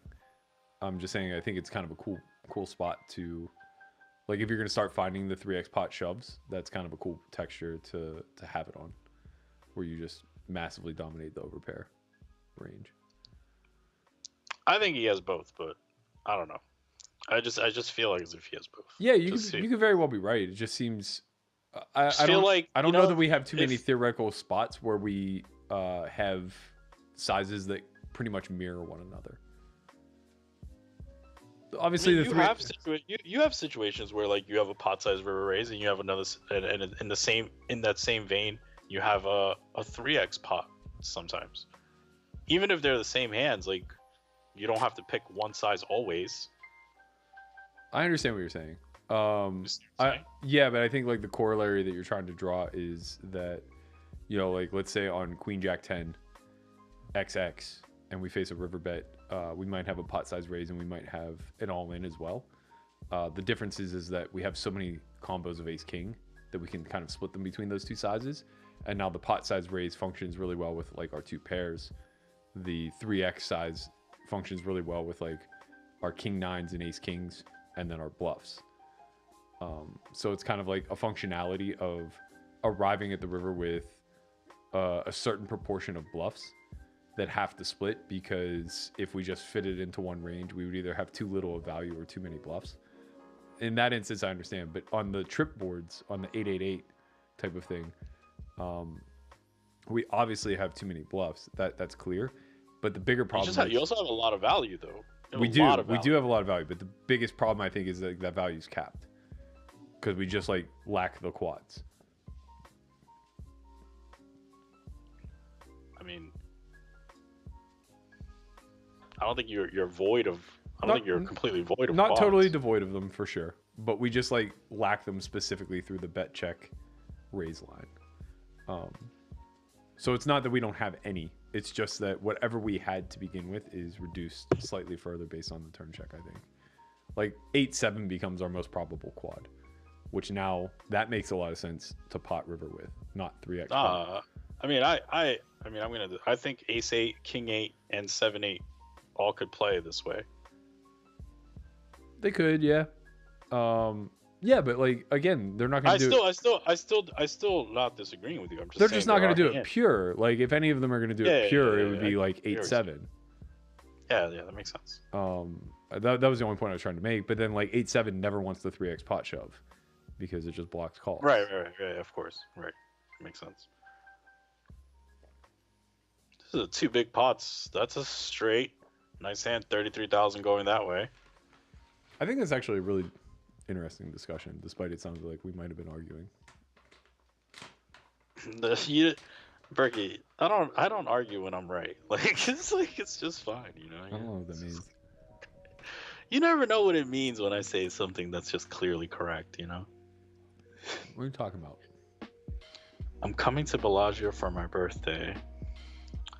Okay, that's the text I got right now. From who? I don't know. Interesting. It's just a phone number. Mm-hmm. It is not saved. That's super shady. I know. Reply with, it might be. When's your birthday? It might be a scam. Nah. I think it's a high probability it's a girl, and the reason it's not saved is because either it's a shady encounter or it's one you would like to forget. But now you screwed both. Yeah, but now you screwed yourself, and you're gonna be curious enough to be like, "When's your birthday?" Nah. Nah, that's the right follow-up. I'm not gonna answer. Or new phone, who dis? 4-bet pot, ace 4 deuce. A lot of small bets on this texture. Maybe we see 2,000. Yeah, I think 10% certainly could be effective here. 20% makes a lot of sense too. Winner. Nice hand, Daniel. Those textures are really, really, really important for the 4-better to bet. There's just like so many hands that need to protect. I think that might be why I would prefer 20% there instead of 10. But given that it's a 2-tone board and not rainbow, I think 10% pretty viable. Play along, Chen. You were wasted and forgot to save the number. Could be true. Just reply with, "I'm so sorry, I didn't get you anything." That's the play. No, it's not. Yeah, then the follow-up is like, "Oh, well, I just want to have dinner with you. That would be good enough." Nah, man, I'm not doing it. Then at least you know it's a girl. Those were my old ways. I'm not doing that no more. Too busy flexing on the girls in the Dominican Republic. Nah, man, those are my old ways. Interesting card on the turn. Dana goes with the check back.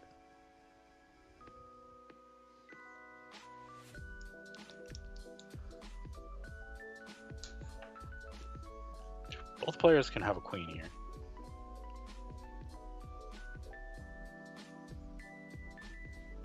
Nice hand.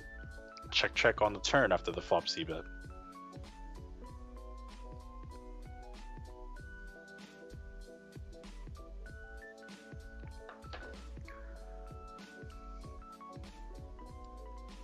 This is actually kind of one of the more interesting matches that I think we may see. It's pretty nondescript in the sense that Daniel's only up half a buy-in. But because there have been so many back and forths and so many blows traded, we're seeing them at like 150, 170 big blinds effective on each table. And that can definitely create like some more interesting spots. You know, I imagine that for both of them, the majority of the time they spent has been studying 100 big blind spots. Not to say that they haven't delved into deeper, but you know, the deeper that these stacks accumulate to, I would imagine the less time that each of them have put in. Yeah, I think that's true. We also have crossed now the 2-hour mark. So that is usually a time where there's a decision point. Tejas Patel asked, do people still borrow large sums of money at the table from strangers in high-stakes rooms similar to the early days of high-stakes poker, where they have trouble keeping track of who borrowed how much? Not the second part, but I definitely think people do borrow large sums of money, you know, especially if they're out of town. You know, they're not from Vegas. It's easier for them to get chips from people who live in Vegas. I don't think it's strangers either. I think it's like, you know, maybe relative strangers, right. But there's a lot of vouching that takes place. Yeah, not strangers, but, you know, it's like, hey, do you know someone that could get me some chips? And then they hit up someone, and then, you know. Yeah, I mean, I'm by no means close with Aussie Matt, but, like, I loaned him 1.1 million one night. Just straight off of a hard vouch from, you know, a mutual friend. Everything bricks.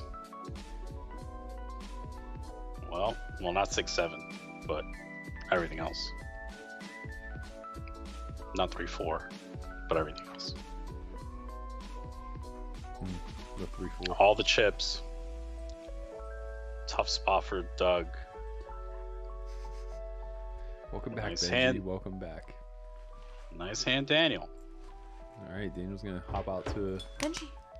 100 big blind lead now. One buy-in, take. Oh, come on. Dogs and parents, Lynn. Dogs and parents. They love me. I don't know, man. I'm gonna Come on, bet. Benji. If the Daniel versus G-Man match happens, I'm betting on Daniel. Okay, I'll take G-Man. Ooh, okay. Shit. It's booked. What kind of price are we looking at? It's booked. Let's look at. Even, let's just agree. Let's just both agree to the opening line. We'll both agree to the Oh, opening come line. on. No, wait, what? What do you mean? I'm even betting money blind. for sure. Do you see his tweets on the? We absolutely should be betting on the screen. Even money. Hey, Benji. Benji. Hello, I'm brand new to Twitter. What are you guys up to tonight? Benji. Even money? I feel like. You have. It could go either way. Aww. You could be winning or losing. Daniel might open as a favorite. Does Benji love more? Me. Nah, I don't think Daniel opened as a favorite. Berkey, you said Berkey said that Daniel is a dog versus G-Man. So I'm going off what Berkey said. I want to even money. I don't want Everybody wants to be a fucking sharp. Nah, I'm just Not going. that, right? I'm going off what my good friend and also one of the best commentators in the game, very observant, high stakes regular, is saying. And also a person that has played extensive with G-Man, so he knows that G-Man is very good. G-Man is very good. So I mean, you know, I think I should get like. If they do it, I hope they show whole cards. 0.1. Wow, now he's asking for a price. This kid. What does 0.1 even mean? The gall. I assume he means 1.1. Okay, yeah. Well, that's ridiculous. Leave me alone. Ridiculous! You have one of the best players. What if he opened? First off, okay, G-Man's like married or has like a fiance now, barely plays poker. We have no clue what he's up to. He's in retirement. Seems to be like a Twitter warrior from time to time. Wow, might be tweeting from a cave.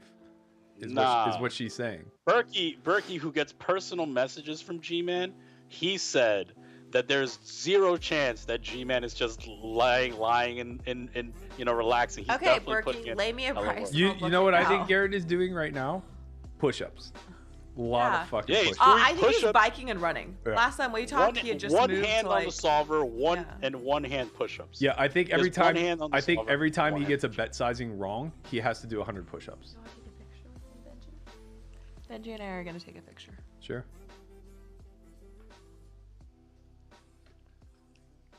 Benji's got those. Benji's so cute. He's got those eyes that just make you want to say yes to whatever he asks. May I have some jerky, please? Boom. Ba-da-da. Tejas Patel says, also, what can we do to get Chin to pronounce my name correctly on stream? I tried. Do I gotta win money off him at the table to command some respect? Mm-hmm. Benji, if yes, that's easy. Ha ha. Ha ha. I mean, I do not respect you. It's just it's a running joke. You have to get used to the running joke. It's not. I'm not disrespecting you by any means. But if at any point you feel as if you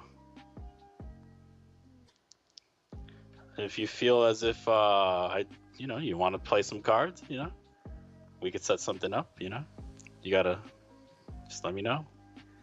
Ryan Braun has a good question. You guys should put Benji in your advertising material. Anyways. That's what we have Gatsby and Scout for. Wait. So you really want G-Man even money? Yeah, I want G-Man even money for sure. Wow. Even after Dnegs has played Doug. How much we talking? They would need to play at least 10k hands, and I'll book 10k on it right now. 10k? Yeah. Even money? Yes. They would need to play at least 10k hands. And okay. All right, book it. Okay, booked. Wow. Okay. This happens 2% of the time. Wow. So we've really just booked an EV of $200, but I think fun little sweat. I think. Okay. Do you think it happens more than 20% of the time? Assuming Daniel wants to continue to play and he doesn't just offer to give Doug more money. Why G-Man out of all people? Well, I mean, if he G-Man's not getting out there on the streets, being like, hey Daniel, you want to fire? No, he did though. That's exactly. Did he really? Yeah, he tweeted I didn't know that. Oh wow, that's incredible. Yeah, it's gonna happen. He tried to poach Doug's fish, huh? I mean, it was well after this match had already started. Yeah. But yeah, I think he sent out a tweet about how if you want to stop giving him money and play versus some washed up pro or whatever. Yeah. And then Doug fired back with I don't know, something cheeky. But sure. I loved it. Your use of the British language your command of it actually is very impressive. Thank you. Shout out to all my British friends. I'm sure Matt Hunt would be impressed. You really think G-Man's good then? I think G-Man will work his ass off once he realizes he's losing, which I would expect him to be right off the bat. And hopefully he hears this right now and, starts preparing ahead of time. Mm-hmm. Man. Who's the cutest? I gotta tell you, Chin, you're in for a treat because nothing's sweeter than that LYNNE G money. I don't know, man. I feel as if I feel like a little bit of a dog. You just got to click call, bro. You just got to click call. I feel like a little bit of a dog, but I'll definitely take a little bit more than 10k. Wow. I'm not booking more than 10k on something I know nothing about, so leave me alone, please. Well, but that's some solid hustling going on there. Yeah. You know? Yeah. I feel like a dog, but listen, I've played with both of them, and G-Man is an intimidating figure. G-Man is he's How intimidating legit. Is G-Man going to be when they're playing online? He doesn't get to use his presence. At that time they'll probably end up playing live, They're not playing 10k hands live, dude. Also, That's true. don't forget the stipulation. It's at least 10k hands. Yeah. So they flip for 3 hands. That obviously doesn't count. But No, of course. I would never. I'm not hustling. Just saying, yeah, I agree.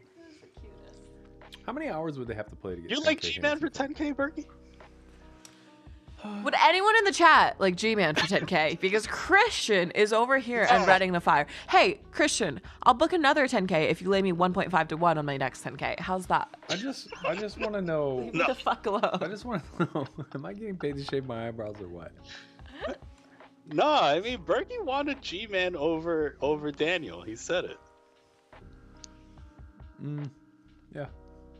I think at even money, I would take care of it. All But right. I think it's pretty close. Okay, so let's do 10K then. Like, let's put it this way: whichever one of them was getting odds, I would probably be happy to take that side. So you think it's a flip? Yeah, you think I think it's pretty close. Yeah. It's a pickup. Yeah. All right, so just let me know what number you want. Okay.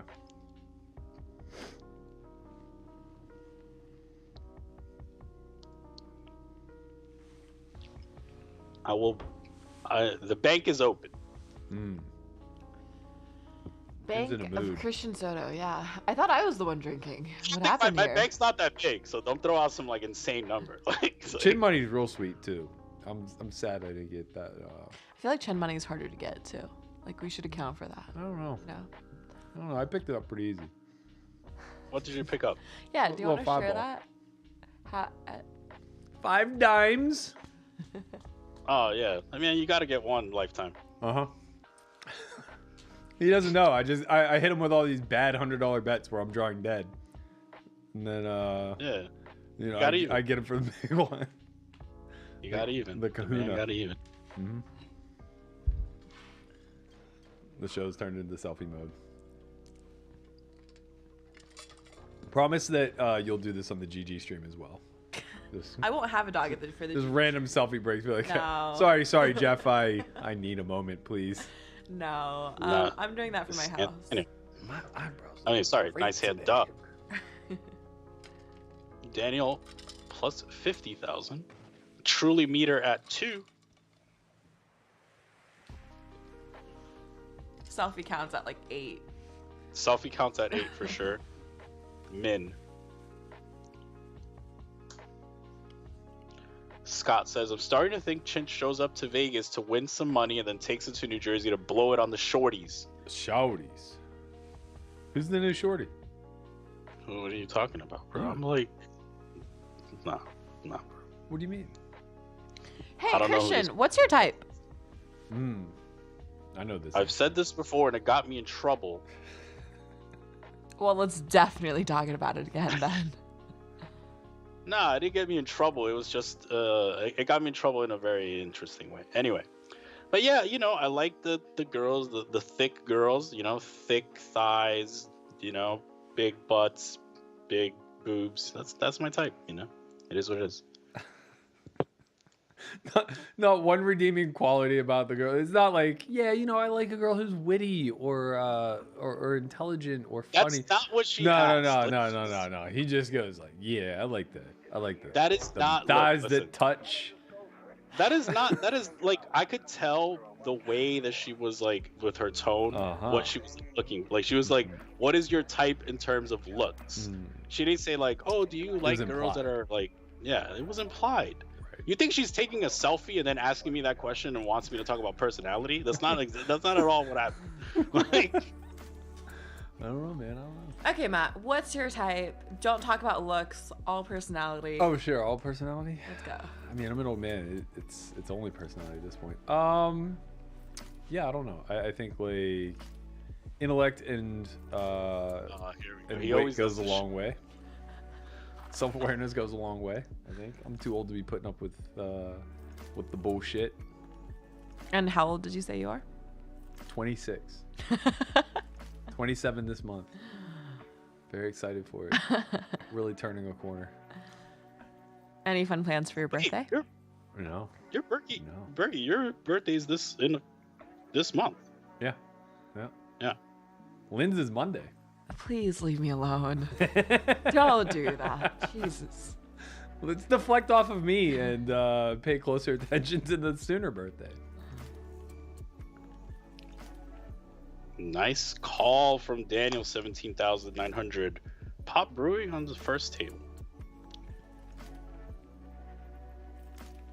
I love like their pictures. I think they're so good. Andre changes them according to the mood. I know. It's really very great. sharp. Yeah. You'll Very well thought out. you'll appreciate whenever Daniel gets up over 100 and we get the vegan ripped picture. Yeah. No, it's good. It's impressive. Being lean is hard. Yeah, well, not at 130 pounds. There's not really any option but to be lean. Being 130 might be hard. I wonder if both of my legs combined weigh 130 pounds. That's a jack. Nice hand, Daniel. 14,500. 500. Okay. Took a break for an hour. Time for another cider. After it. I agree with Burke. Cider makes it sound soft. I am soft. Nah, I've seen you. I've seen you the double straddle. We spoke about this. What The does double double straddle. straddling have anything to The do double with straddle or the 3200? No. The first step one, right? This is the progress, right? Lynn loses a big pot. Uh-huh. Her face turns red. The stakes double immediately. Does my Right. face really turn red? I'm usually wearing Yes. makeup. No. Your face turns super red. Like you actually like exit the chair. He's And referring then specifically to the ace-10 hand that he was watching from the sidelines. What ace 10 Do I hand? know this hand? Her king queen of spades. Oh yeah. That was a sick hand. Yeah, for sure. I don't know this hand. Why? You ended up chopping It with, was With Christian? you had with me. no, you had king queen of spades. It was like You went for it. I said- 4 bets went in. No. Yeah, 4 bets went Yeah. in like after the flop on like ace XX 2 spades. And I chopped? Yeah, you found it flush. 'Cause That of sounds Yeah, like a Berkey miracle. did. goddamn luck box. Yeah. So step 1, Lynn loses a pot. That's fine. That's normal. Face turns red. Immediately she says, "If you guys want me to keep playing, we got to double the stakes." Boom. So I don't say that. I asked, that- hey, could we do a that's round of step 2. straddles? Mm-hmm. No. Look. Oh yeah. No, she's right. It goes, "Can we do around the straddle?" Then the straddle goes on, and she's like, "Listen, let's just keep it like this, right?" Then, so now we keep it like this, but then she still puts the straddle on, like the next straddle. Yeah, right. So now it's a 3-blind game. So, right. So now it's a 3-block game, and then she's like, "Oh, let's just keep the straddles on." Mhm. And then it just like all of a sudden I showed up, to play a 50-100 game that turned into a 51-2-4 game, Mhm. and I can't complain because I'm the fucking reg that's just like, and Lynn is like ready to go, and it's like, okay, well, You're you shots- Andrew Robo and she is Rick Sullivan. Minus the sex tape. exactly. It's just Minus it's the- The sex tape. Mm. with, and then eventually Pamela. she gets even, and then that's it. I mean, Those and then I double stopped straddle? the double straddle, that's for sure. Like, we don't need a double straddle, I mean, even. Yeah, I've seen the whole movie many times actually. Yeah, I was gonna say, you should find some new movies to watch, Christian. Don't know what to tell you. I don't think I mean I never like play big pots with you, but I just We just don't. watch the It's movie. because you don't go off. Like, other people actively go after me when they realize I'm, like, stuck and tilted and trying to play big pots. And, like, they're playing big pots with fucking marginal fucking hands. Like, Matt's in Yeah, there with yeah. ace high and, like, bottom pair. Chad's in there, like, for, like, She'll never 200 forget that bigs, ace 3, jack or man. something. Yeah, no, I won't. I was literally ready to hop into the pool. Like, to, like, just take a dive into the pool wearing, like, jeans and a hoodie after. Like, Man. I was that mad. That whole thing that plan came to fruition the second I started. When we landed on the turn, I was like, I'm gonna check call Lynn twice. I made a pair. Matt, do you want to play heads up for rolls? Yeah. Well, wait. Hold on. Let's see what the Bitcoin ticker says. We can play for rolls. I'll just keep my Litecoin in case for a rainy day. I would be interested. BTC just is not for rolls. $40,117. Okay. We've done it. We've cracked the threshold. Do you think Bitcoin is more probable to go to 100K than it is to drop below 15K? Yes. 2.5x No, each and I'll way. book it. You You'll got book that? you got 15K first and 100. Yeah. I want 2.5 to 1 though. What are you talking? Wow, always trying to add the little layer of a little layer. I asked the question of, do you think it's more probable that Bitcoin goes to 100K before it drops below 15K? And she goes, I do. no, and I'll book it. By the way, I want a price that suggests that it's more probable that it goes to 100K. No, that's because there's a market for it. If I wanted to get this booked, I bet I could get it booked for at least 1.5 to 1. So why would I give myself a worse price? Because you started with the sentence, no, and Oh. I'll book it. I'm sorry. I got a little confused. Let me start with, I'm not sure, and I'll book it for 2.5 to There you 1. go. Better? That's how you do business. Okay. Sorry, yeah, I'm like, You would have probably 11. got me to negotiate down to like something reasonable. I need to figure out where the 3-bet market's pot. at. 3-bet pot on table number 2. 10-6-2. Half pot.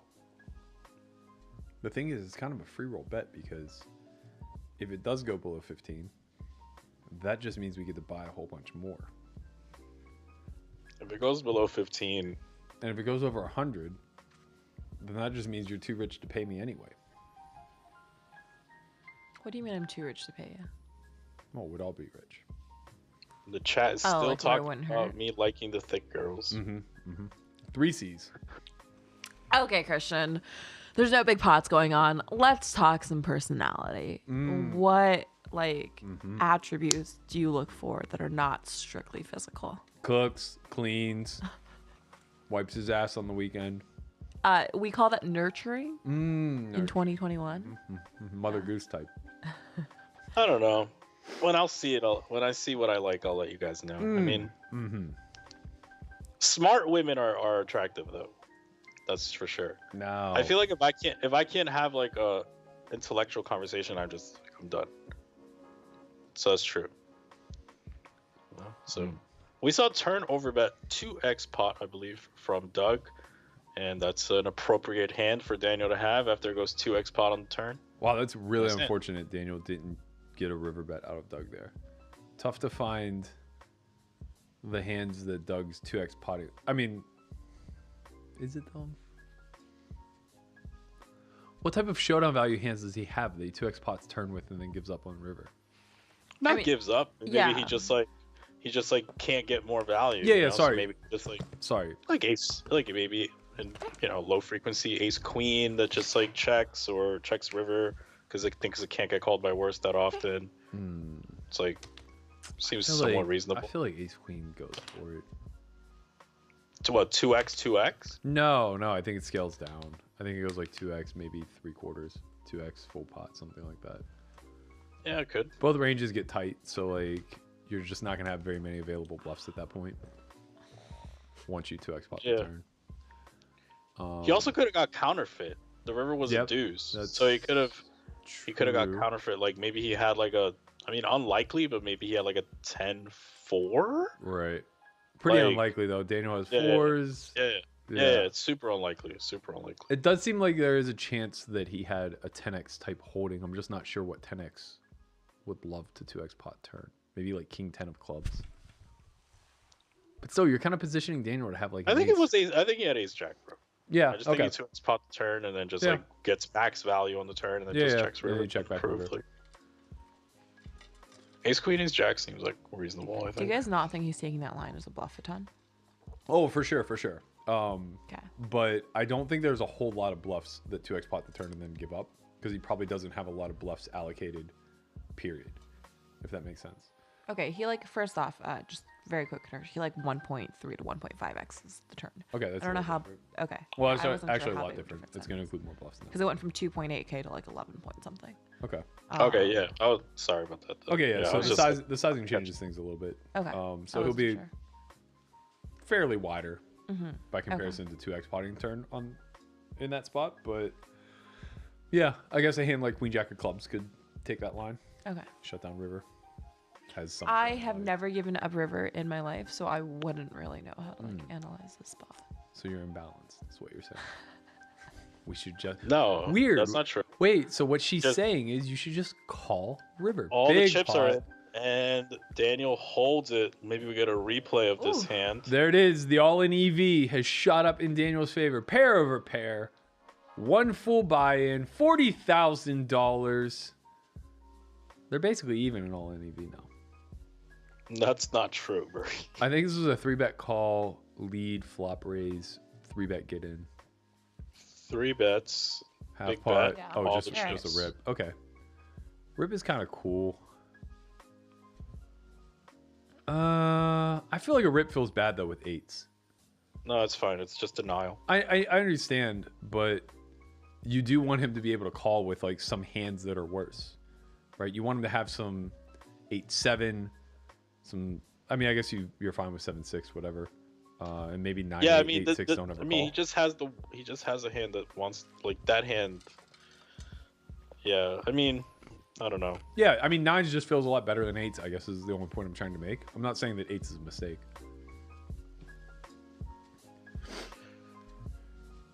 Obviously, 10s would be very likely to be the ideal bottom of range there. But Berkey, would you date a transgender if she tells you? probably not. Just because I think that would be a barrier from preventing me. Like, if somebody led with, "I'm transgender." I think No, what about like the first date goes really well, and then you guys are on the second date, and now she's like, Yeah, but now I would "Hey, feel- I have something to tell Now I you." would feel deceived. That's what I mean. It's like a catch-22. If you're just upfront with it right away, it's like gonna be a box that I don't want to check. Okay, what if she was gorgeous, like stunning? She tells you at the beginning of the first date. Let's I'm not. reframe this.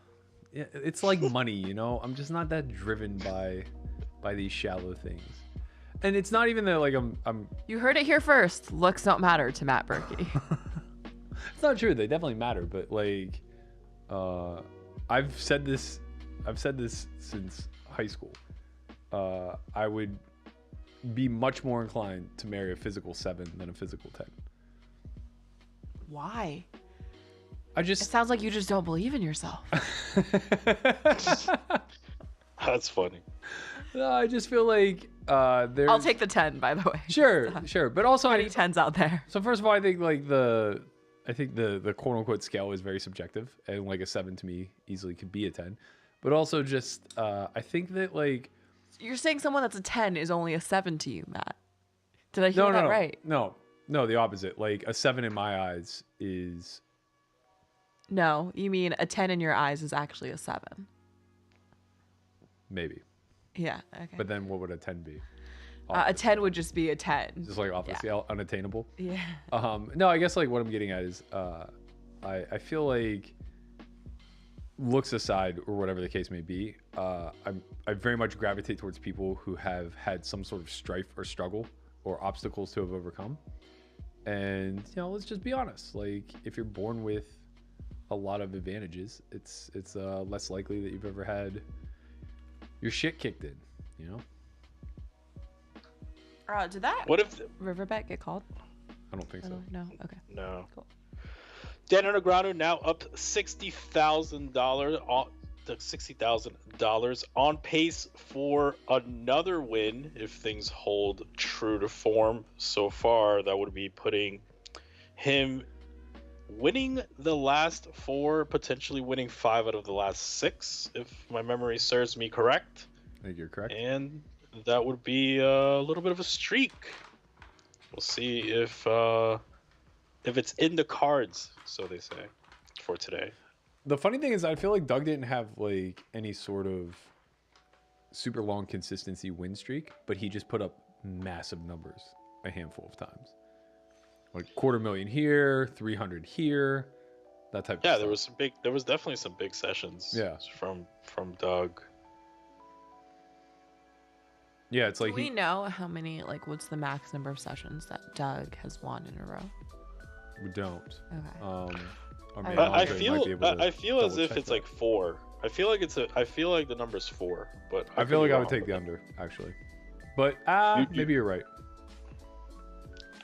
What's Google Parlor? suspends Yeah. Parlor. What is Parlor? I am not sure actually. Do you know what that is, Lynn?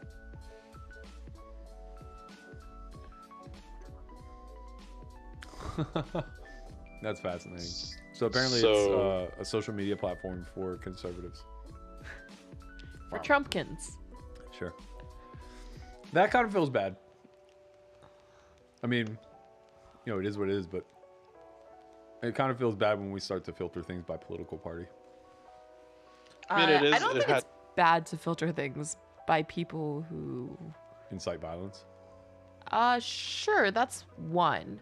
But like by people who like allow facts to precede opinions and facts. Yeah, opinions unfortunately, like, facts. yeah, I don't know what kind of corrective action is going to take place in the next 15 to 20 years to do better. Honestly, I think it will be AI, right? Like, I think at some point we're going to stop using AI for bad and getting misinformation out there, I guess. And Yeah. at some point, like, these companies like Google It just takes greater regulation. kind of, yeah, we're yeah, touching on. which is, I think, a tough thing to sell people on. I don't think it's ever really easy Yeah. to make people want to regulate more, but I agree. Yeah, like once we start to implement AI for the greater good, where it's doing a lot of fact checking and scraping and things of that nature, Okay.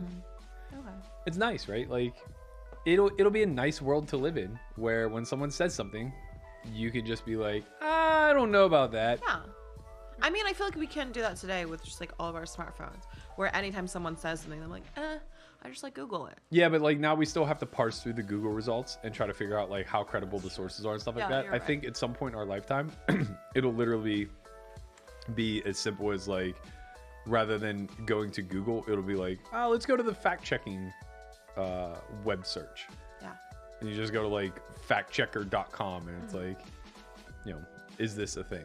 Yeah. And you Seems just- like Berkey, you're just giving away $1 million ideas. You should just hold that one, open up a business, and there you go. if I had followed my lack of dreams to be a computer scientist, this would be what I would be working on right now. Unfortunately, Don't hold yourself back. You don't have to be a poker player only. Bro, I don't even remember how to code. This is the last thing. You don't have to code. You do. You gotta write. You just have to algorithms, you hire gotta do- someone that yeah. codes. Ideas are a dime a dozen, man. They're a dime a dozen.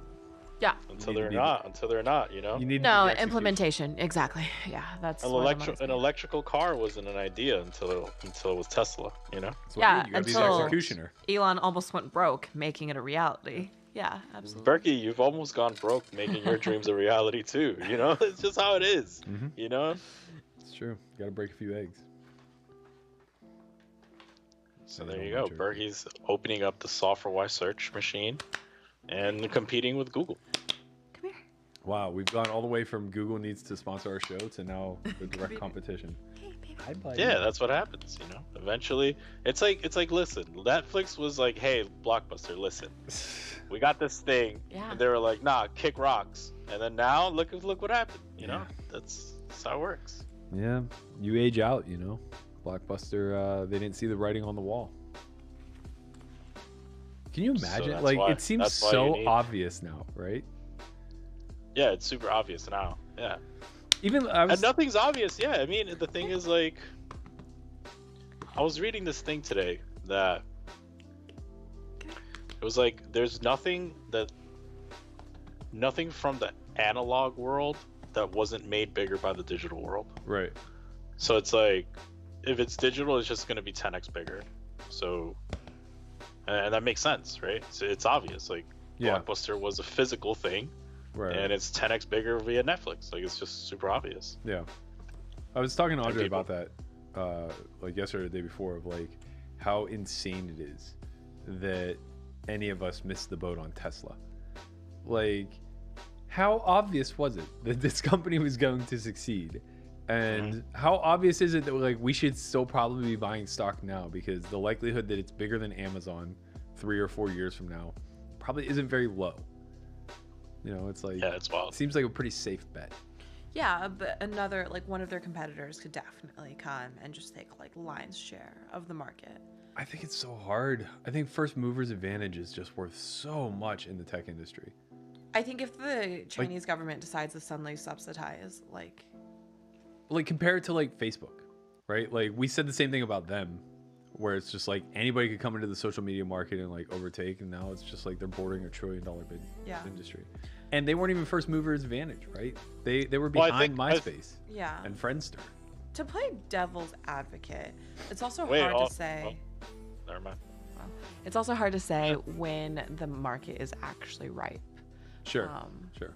to go ahead and adopt that trend, because I'll be honest, like I've invested a lot of failed VR startups because I thought virtual reality would have already taken off by now. Yeah, I mean, I think I agree, but I guess like the difference is Tesla has become industry standard. Yeah. Where You're right. we probably haven't seen that yet with VR. Mm-hmm. Although, do you know much about the Oculus? A little bit. Like I was using it like 3 years ago. Oh, really? Yeah. I didn't realize it was that old. Yeah. I've just seen like people demonstrating it now. I want one so bad. It seems so fucking cool. Like, I'm not a big gamer, but the idea of being able to like kind of physically manifest the game seems pretty great.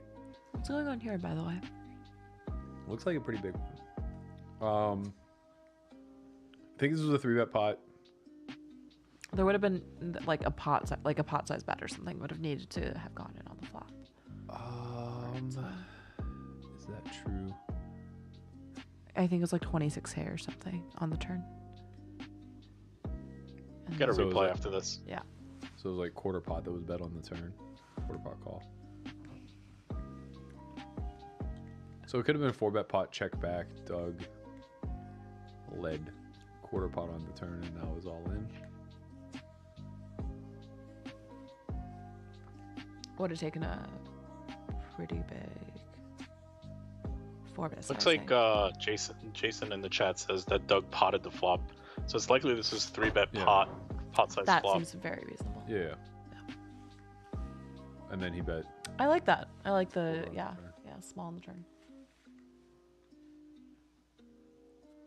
So I would imagine Sounds most of fun. Doug's range will consist of flushes and the queen of clubs. What do you think is the thinnest he can go here for value? Like he has aces and kings for value for sure, right? Yeah, I think he has to. Although he has to check call something too.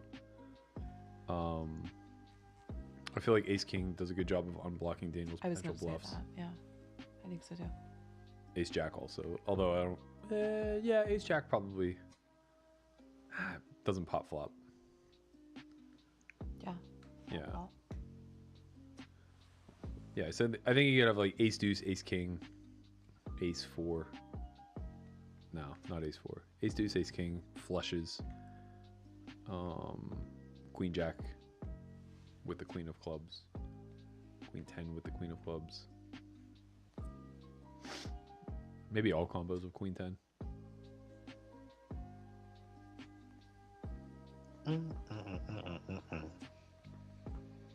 Very interested to know where Daniel's landing on that river. Probably a lot of 1 pairs, right? Feels like a pair plus club combo. Yeah. Like Maybe like an ace 10. yeah. Well, my initial default was like Ace Jack Jack clubs, but like I think that has to call off, right? It's a And good hand. I kind of think Ace 10 with the 10 of clubs has to call off too. It's a pretty good bluff catcher. Yeah, but he'll also just have a flush, an ace jack with the jack of clubs, and some traps on the flop too. Like I don't it's think. I don't tough. think. I mean, that's a tough. I don't think Doug ever has Ace Jack with the Jack clubs potting flop. It's not. Totally improbable, but not exactly one of the most ideal combos. I don't think.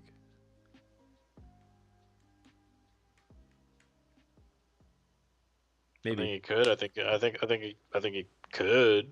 I don't. Yeah. I wouldn't say like it's 0%. Yeah, agreed. I just think it's like one of the lesser probable Yeah, combos. that makes sense. Because Daniel could have like ace queen maybe. Every now and then. Seems reasonable. More so Ace Deuce, I would say. But he could have ace queen. Yeah, I guess he's not 4-betting it in full. Not for 100. Sure. Right, Not for 100. For sure. Well, Daniel has taken another break. It's now 8 p.m. on the East Coast. I think he plays 1 more hour. What do you think? What do you think, Lynn? You think So he plays I another actually hour? have one question first, which is, when Dnegs gets up from the table, does he always sit out for a couple minutes first, or does he usually just like snap, sit out, get up? It depends if there's another hand going on at the other table or not. Okay. But when he quits, he usually just dots in the chat. Ah, I see. Can anyone see the dots? Yeah. Okay. Yeah. Who? Anybody observing? But not the other player? Yeah. All you see is dot. You don't actually see chat. As the other player? Yeah, it's anybody. They just filter the chat. So like, no matter what you type, it just comes up ... But the observer. Oh, so you can't see anything ever. Right. No one can ever see what Right. person is typed. Right. Interesting. So you could just totally go hard, and Okay. it just comes Yeah. up in ellipsy. That came up a lot when I was playing the main, and I was just super confused. I, as the other player on the table, It's just become like a super troll at this point. Like, Yeah. especially when you're at a reggie table, it'll just be 6 guys just going back and forth, dotting one another. I don't know, children. Wait. So even in the cash games you've played in, Yep. They used to. The chat was viable up until like June, maybe May or June. And the rumors are that there was some very out of line language taking place. I can't imagine why that would be. No, yeah, a problem. a lot of racial tensions and things Oh of the wow. sort. And I guess Wow. it was happening like in a polarizing way where it was like mostly at high stakes and mostly at micros. That's hilarious. So it becomes difficult to police. That's super funny. Yeah, I would have fun. I would enjoy. So this being went- go off. So this bet on the flop, and now, wow, nice, That was nice. spicy. Snappies. I like the 10% 3 bet.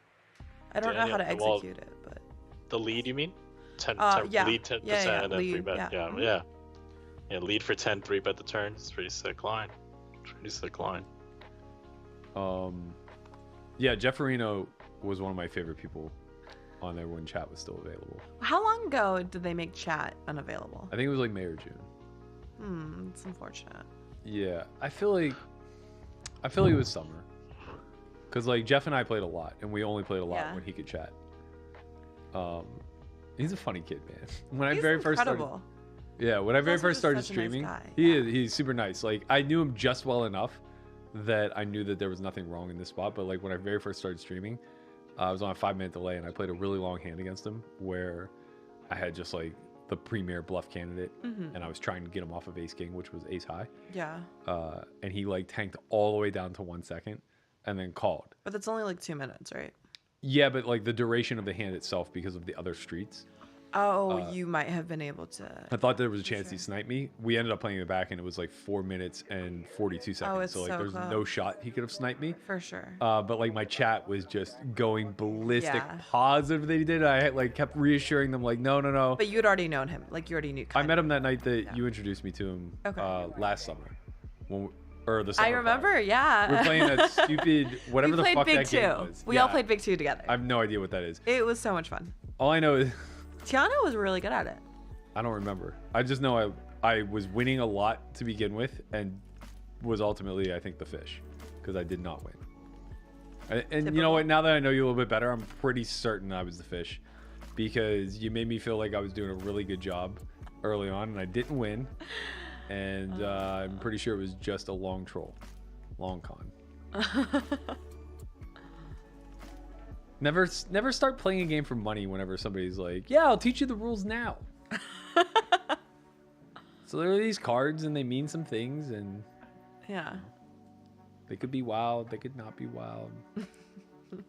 We can change the rules as we go. Yeah, just, whatever. We'll play for $1 a point. Oh, come on. I love that you guys met that one random night, and then you guys started playing like high Yeah. stakes on WSOP together. Yeah. To me, it's also been really cool to kind of see him like move up through the ranks. Like I love seeing good people Yeah. who like work hard, but also just have like He's an interesting character for sure. He seems to have a really good pulse on the things that make you good at live poker, but he also holds his own pretty well online. He's a fucking maniac. it's like he doesn't suck. No, he definitely doesn't suck, but he's an absolute fucking maniac. It's so weird because he's like relatively like mild mannered. Yeah.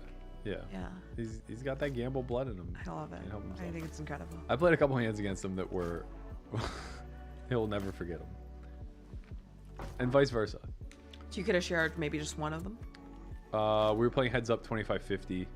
We ended up playing a 500 big blind pot where I opened button with 5-3 or 5-4 maybe. He called and it came. Yeah, I think I had 5-4. It came 5-4-3.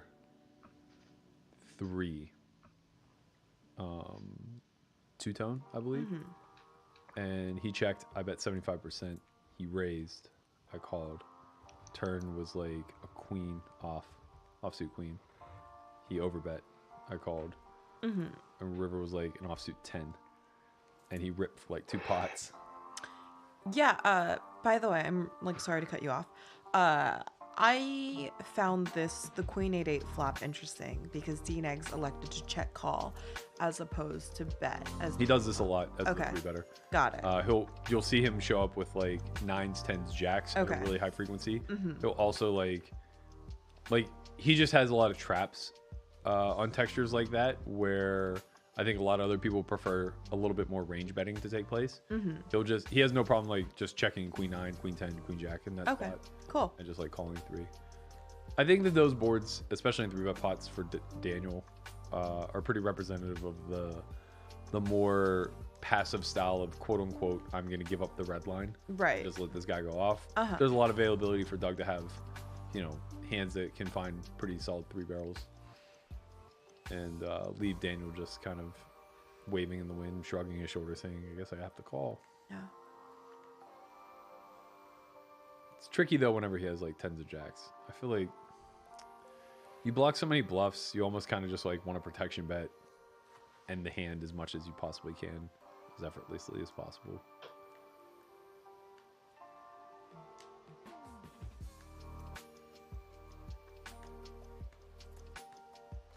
Three bet.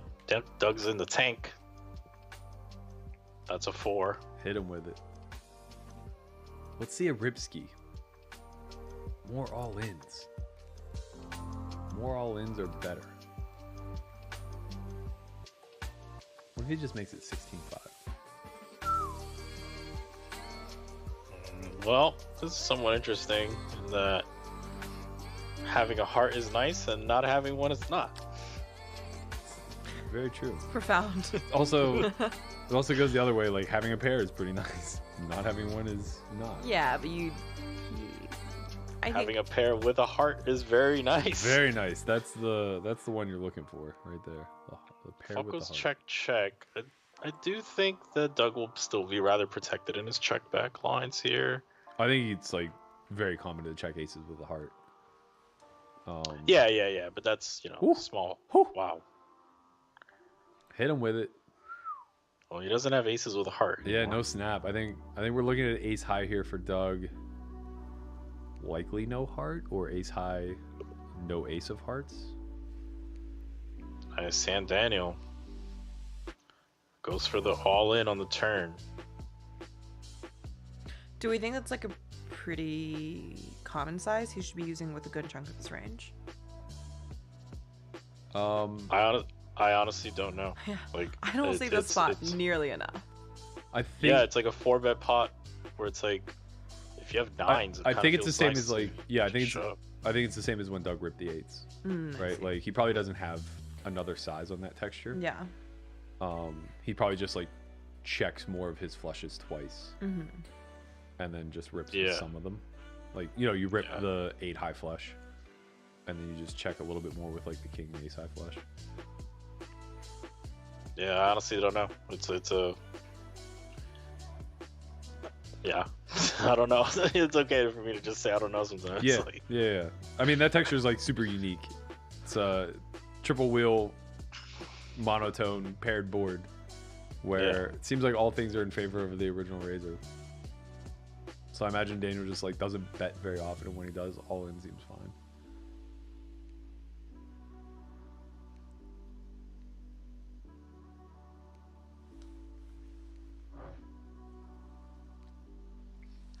a little bit of a sip there. You see from LYNNE. It's nice. I'm so proud of myself, by the way, because 10 minutes in, I was tipsy and I was like, wow, like this might be something where I don't make it the 2 hours. Or like, We are Yeah. heavy into hour 3. yeah. Yeah. Doug wins with kings. Daniel up 60,000. Can he book another win?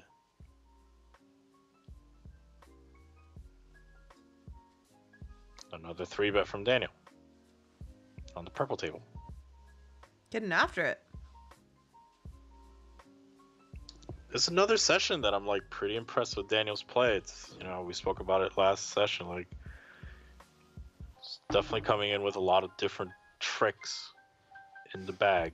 You know what I think is impressing me the most is just the simple fact that we're seeing a lot fewer showdowns, period.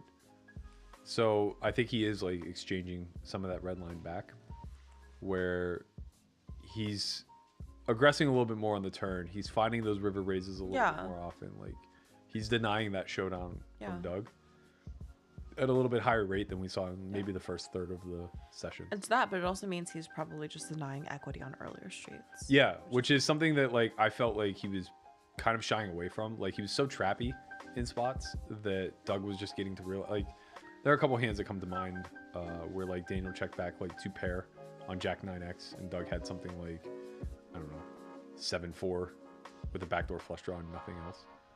So 3-bet, small bet on the flop, pot size bet on the turn. Interesting river as 7x of hearts does fill after Doug called the pot size bet on the turn. That's going to be a fair chunk of his range, right? Yep. And Daniel finds the check. I think Doug's probably going to be all in here a lot. I imagine a lot of his range just possesses a 5, a 4. Daniel should have a lot of traps too here, though. Yeah, like his range is either like a snap call or snap fold. I don't know if that's true, man. Like, his ace X doesn't exactly. I mean, you're right in this instance. Like, he obviously has a snap fold, but he's gonna land there with some ace X, right? Like, he's certainly not devoid. Yeah, but he's not. That's what I'm saying. He's not gonna fold them. Oh, you think like ace X is just a total snap call? Like, whatever one's there through that line? Whichever one he potted the turn with is not gonna. Yeah. Okay. Yeah, I think that's totally reasonable then. Otherwise, it's, I mean, just busted combo draws, whatever. Yeah.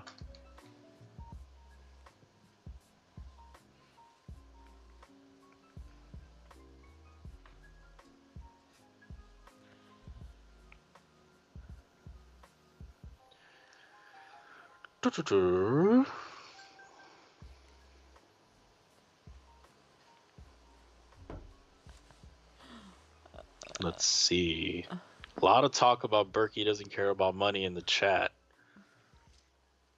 This is new news. Saying I'm Tejas zen. Patel says you and Bill Klein the same. Wait, I love Bill. are we sure Teja is pronounced Teja, not Teja or Teja? You want to add to the joke? Yeah, I'm dead serious. Okay, because when I went to high school with 2 people who I think were like Teja, not Teja. So yeah, Teja Patil. Can we please get like a? Can we get Like a confirmation? pronunciation? I would definitely that say is at this point we're Teja not Patil, sure of anything. not Teja Patel. Like, Listen, I feel there's a very place confident here- about my pronunciation, honestly. There's a place in Jersey that's famous. It's called Jose Tejas. And it's like, Yeah, that's where I got it. So his But name is he's Tejas. Indian. Pretty sure it's Teja. Hi, Teja. He did put it in the chat. It says Tejas. Fuck. Oh, there's an S? Because if it's Tejas with an S. It's JAS. Jas. Yeah. Oh, never mind. Yeah, okay. So it's No. Tejas Patil. So- No, So he put in it's Tejas. Tejas. Tay-Jus is the pronunciation. Tejas. Tejas, yeah. Okay, Tejas Patil. Yeah. Did he put his last name in too? Patil? Many streams ago. Many streams ago. Let's get it again. Chin completely chose to ignore it, that's all.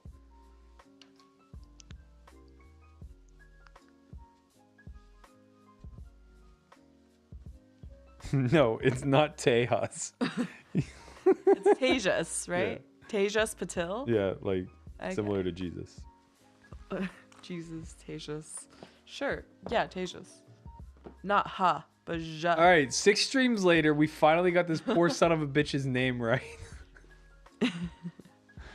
God bless him for showing up day in and day out, taking Chin's shit. The whole thing started because Chin goes, Jesus, this guy has a Latino and an Indian name. Why are all of these messages deleted? Who the hell is your mod? I don't know who deleted it, but yeah, why is everyone getting timed out left and right? Well, what happens if one messenger gets timed out, they all get timed out. Why?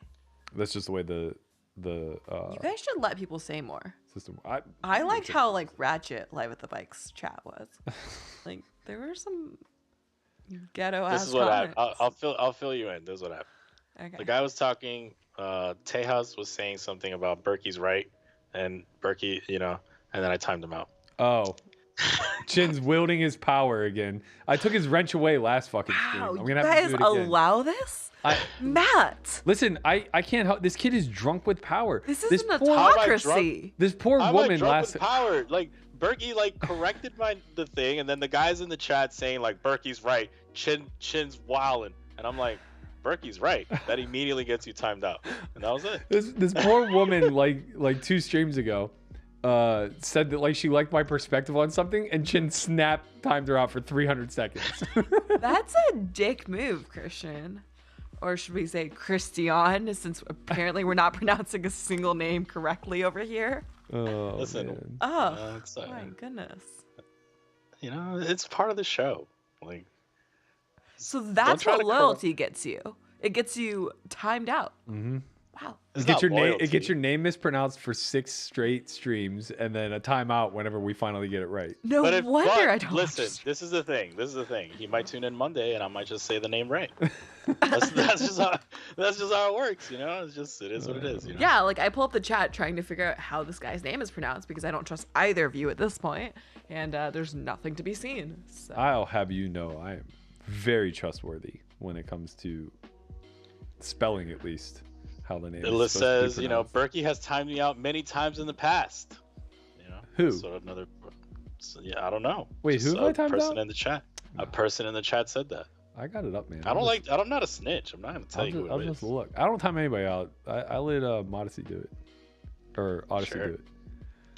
Bink says, Berkey, business question. Why do you think most people don't buy from small businesses and buy mainly from massive corporations? That's easy, man. Convenience. It's cheaper. It's cheaper. It's convenient. They're open 24/7. And Small also, businesses just there's can't also a compete. degree of from big businesses as opposed to small. Yeah, like Walmart versus a mom yeah, and pop store. convenience is worth Yeah. a ton. Yeah.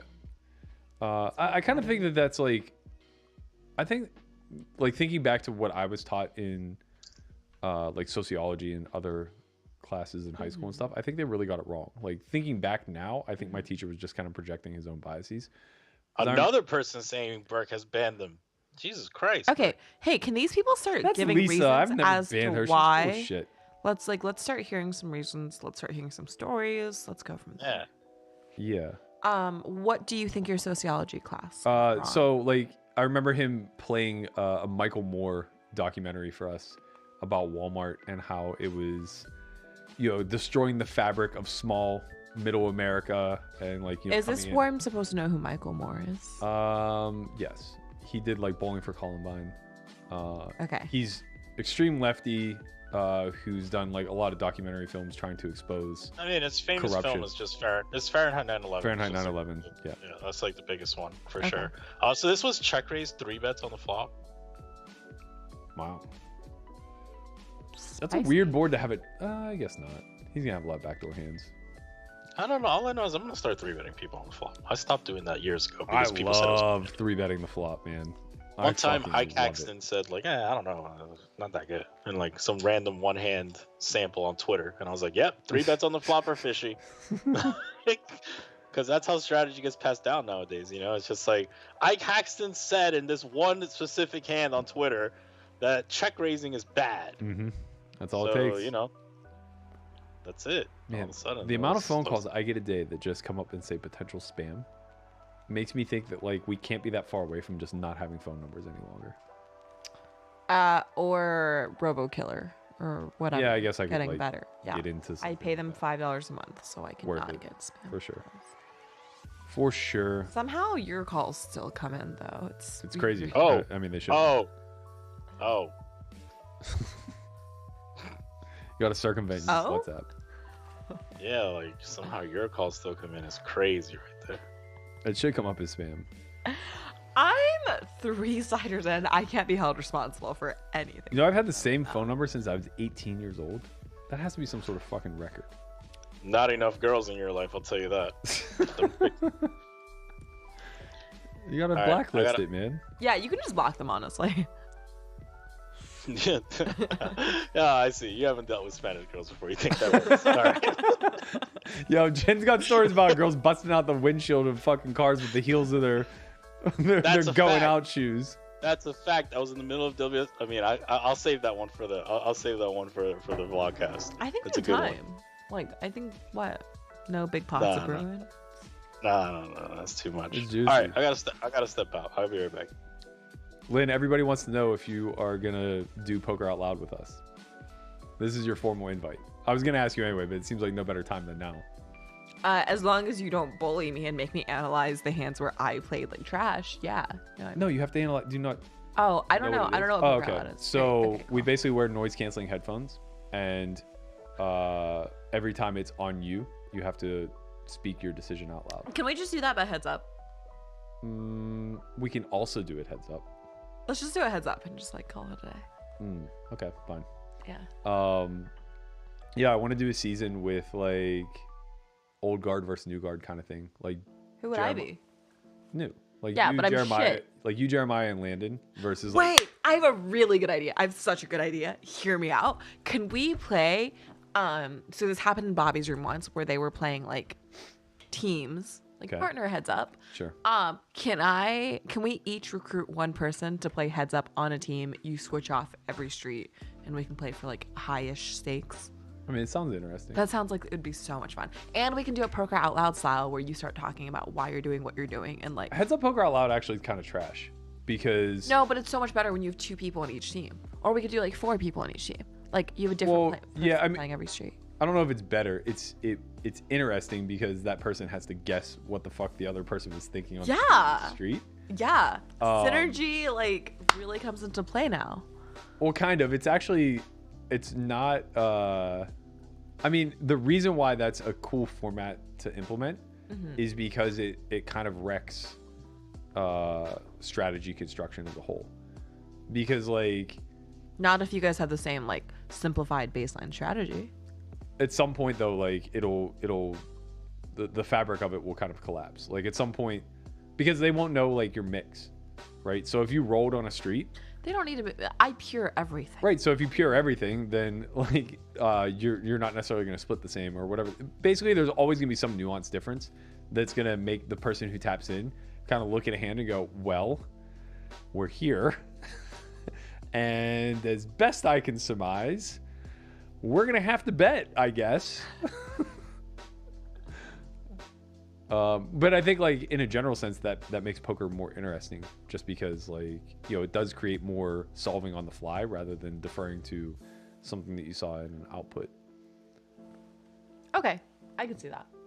Yeah, Poker Out Loud sounds like a fuck ton of fun, especially if you're just gonna blast off the entire time. I tend to I've heard play some big ones. some stories. Tend to play some big ones. Yeah, there's been some heroing of sorts. You know. Maybe even a little punting here and there, but you know, the first episode we ever filmed was probably pretty close to 3.5 years ago now.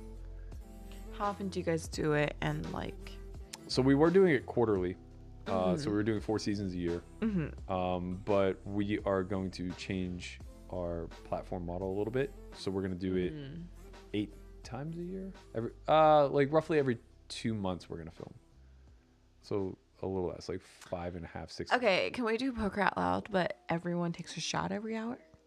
I don't really see. I think you're missing the point here.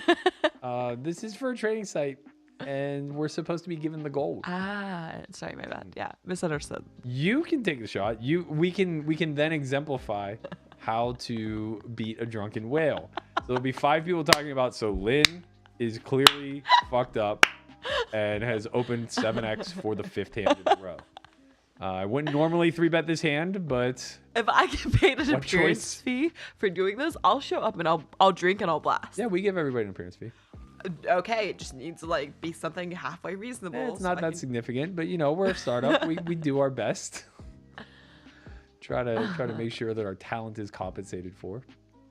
But yeah, I want to do a season of like young guns versus or up and comers versus like the established old guard.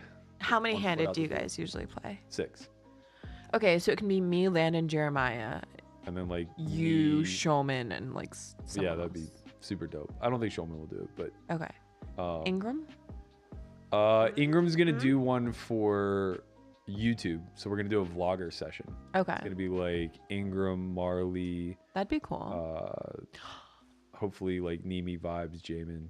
Could we do like guys versus girls? Can we do like me, Marley, Emma? Or like something like that. And then like you As long as Emma doesn't you, speak Jeremiah, whoever. French. Yeah. No. Emma speaks perfectly good English. Yeah, but I could see her like being in a spot where she's like, either I don't want to talk about my strategy here, or I don't No, know what she to wouldn't do say. that. And just She would drink with me too. that's true. Oh my god. Me, Marley, and Emma would all drink. Oh, we got replay here. We must have missed a big one. That looks like it went Daniel's way. Single raise pot. 3rd call. Check. Pot. Call.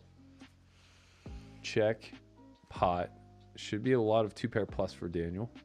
He does. He has top 2. I imagine Doug just had probably something in the neighborhood of ace 4. Maybe a worse 2-pair. He could have a worse 2-pair. Ace 3. Yeah. Ace 5.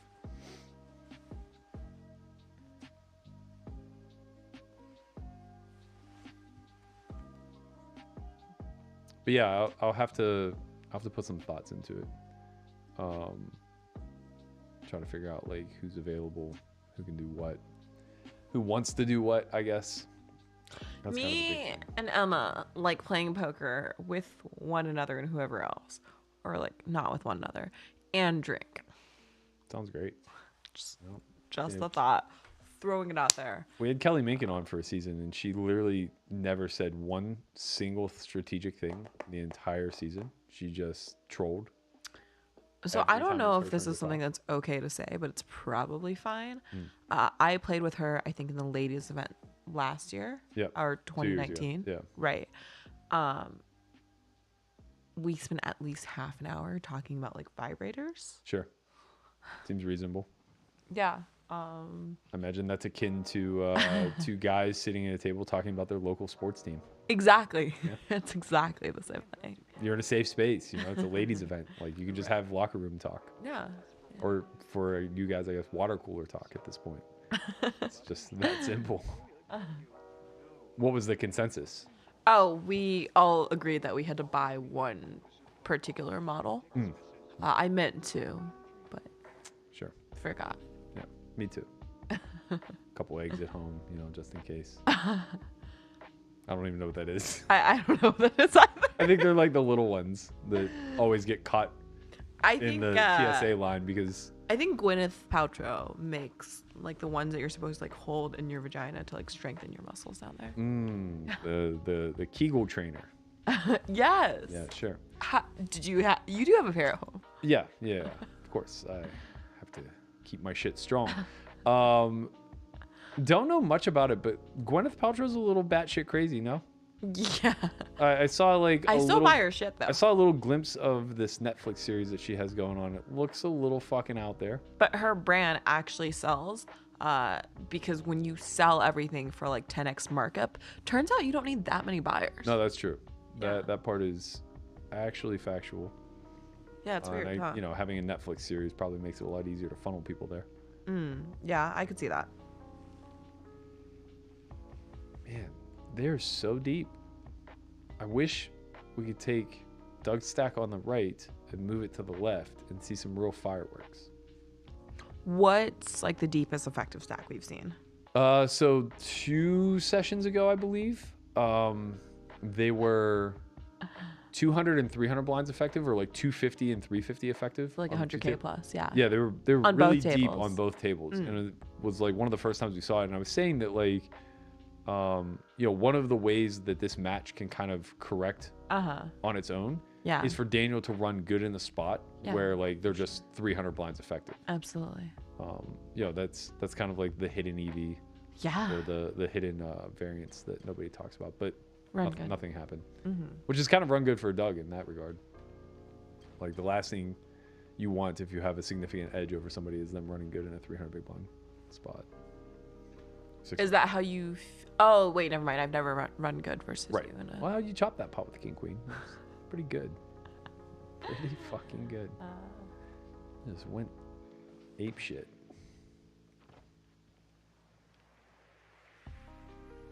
Do you think Christian's background looks more like a coffee shop or a gym? No, it 100% looks like one of those cool, hip, like co-working spaces where you like. I immediately thought of the lobby of like a fancy gym, like Lifetime. It's a little too colorful. See, that's why I think I thought of it. Just really bringing in the vibrance, making you feel like you're not going to die when you walk through the doors before you're met by Andreas. No, because here's the thing, right? People who work out think they work out really fucking hard. Like they're like you, where they think they're like. Listen, I don't think anything. Okay, They think they're like macho. Get after it, goddamn it. Right. So they don't want all these colors because these colors to them look like, I don't know, like too mature or childish or whatever. Yeah.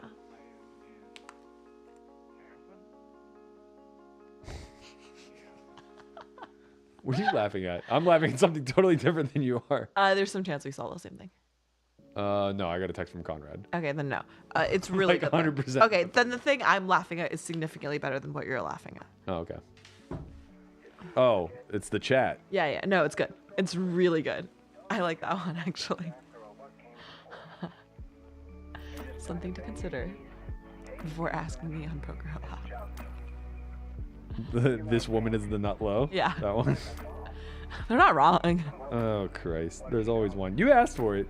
I don't care. We were filtering You this guys chat. are modding it. Yeah. I really don't care. Now we got Mike M out there throwing shade. I might start crying after, but you know. Stiff upper lip for the time being. Sure. Wipe those tears away. Nah. I used to play League of Legends. People flamed so hard. Like it's How long did you game for? All good. Like 3 years, and then I started working in the industry, and then I realized I didn't actually like playing games because I suck. Yeah. Do you actually suck? Yeah. Like you weren't competitive at all? I'm like a 2-5 player in League of Legends. Okay. So like, yeah, I'm like kind of a winning rag, but like it's hard. Just Yeah. maybe I'm just running good. Sure. 4-bet pot here on the left. I'm going to follow up on that whenever we're done. Probably going to see a fair amount. I think that this is probably more of a big bet spot for Daniel in this texture with a lot of checkbacks. He does choose to go quarter pot. 4-bet pots are weird for me. I'm definitely not studied enough in them in heads-up scenarios.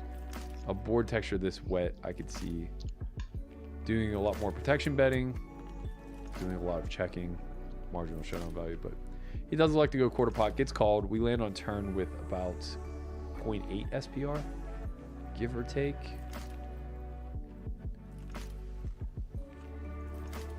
Brings the backdoor diamond draw through. Daniel's gonna lead or bet third pot and a third of Doug's stack.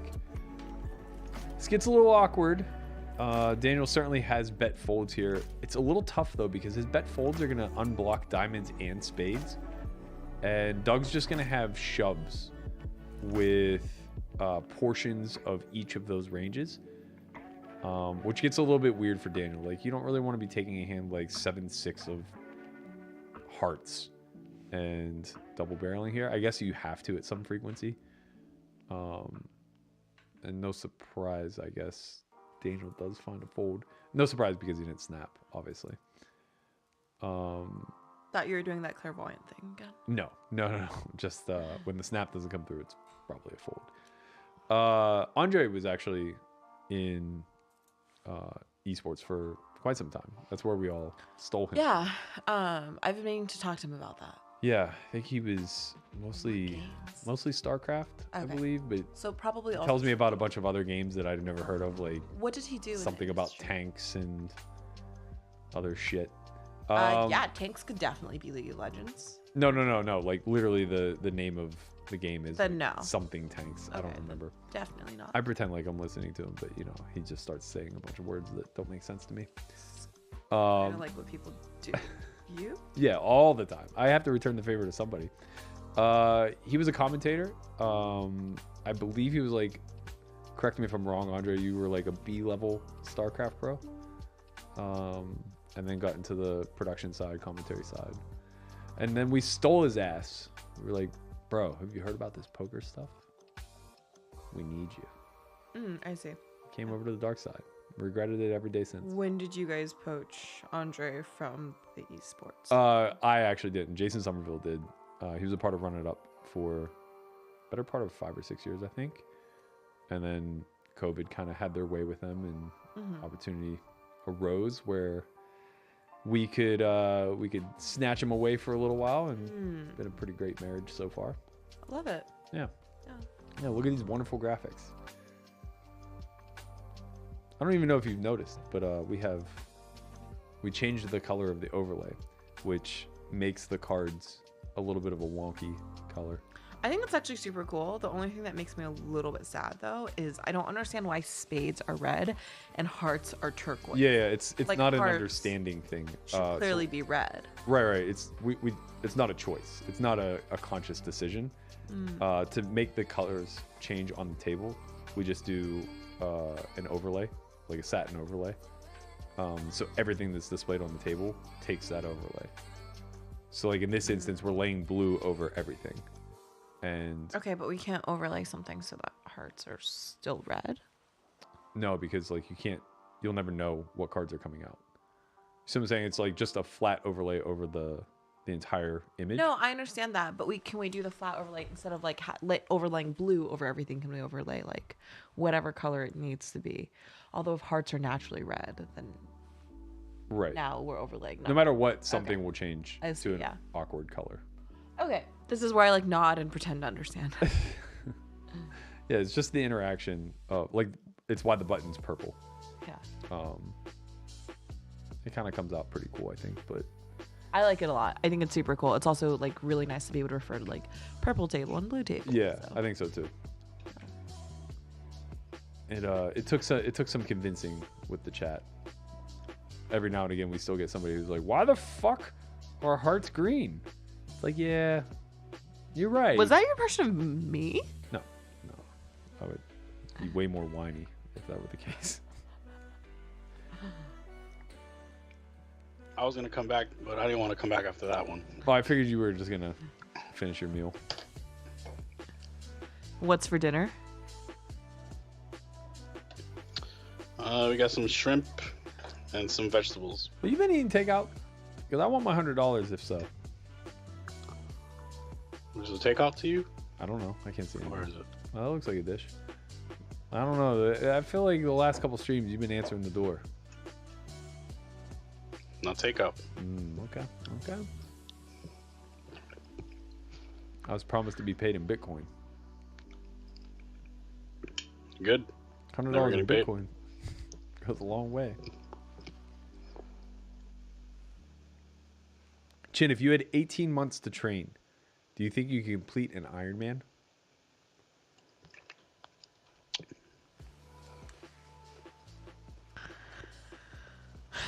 What is an Ironman again? 2.6 mile swim. 2.4. Sorry, 2.4 mile swim, 112 mile bike ride, and then a marathon. And you have 17 How long hours. is the marathon? 26.2 miles. You have 17 hours to do it all. 17 hours to do it all? Yeah. Okay, so how much was the swim? 2.4. Open water.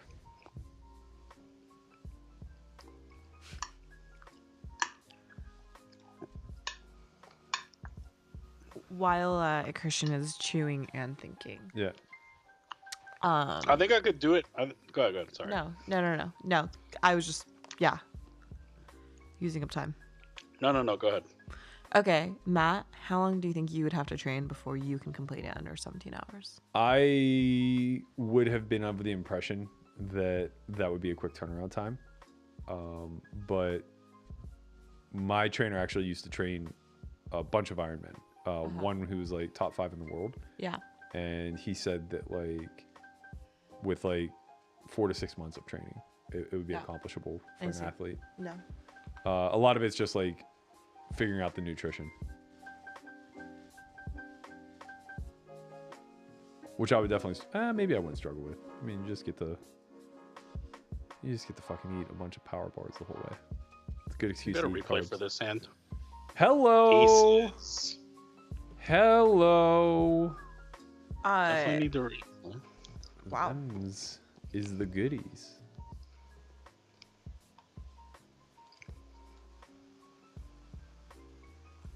Here we go.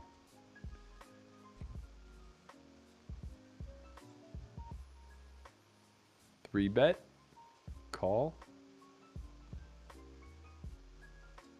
Big bet. 75 call. Turn 5. That's a great card. 75% again. River 10. Wow, he goes for it. I guess he blocked.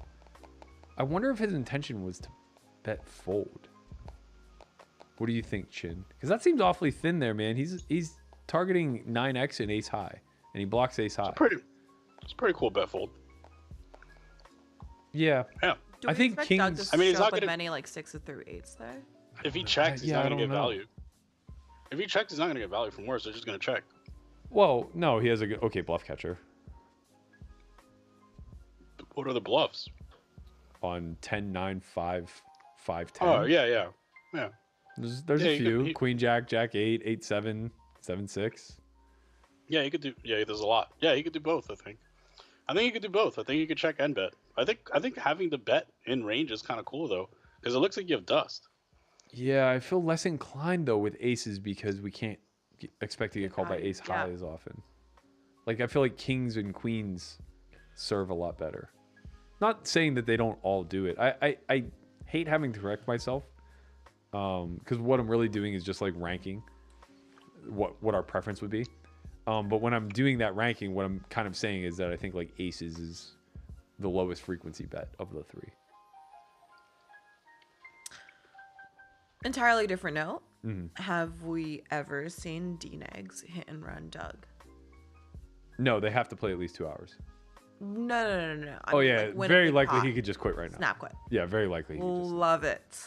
for sure. Love it. Matter of fact, I almost think that he tries to time it such that he quits on. Oh, speaking of coolers, yeah, I feel like he almost tries to time it to a degree where he almost always quits on a cooler one way or the other.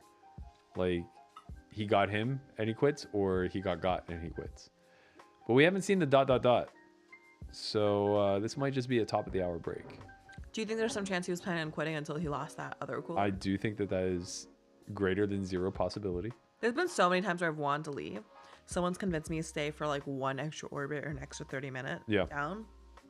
And then I've lost the big pot. And then I stayed there for another 6 hours.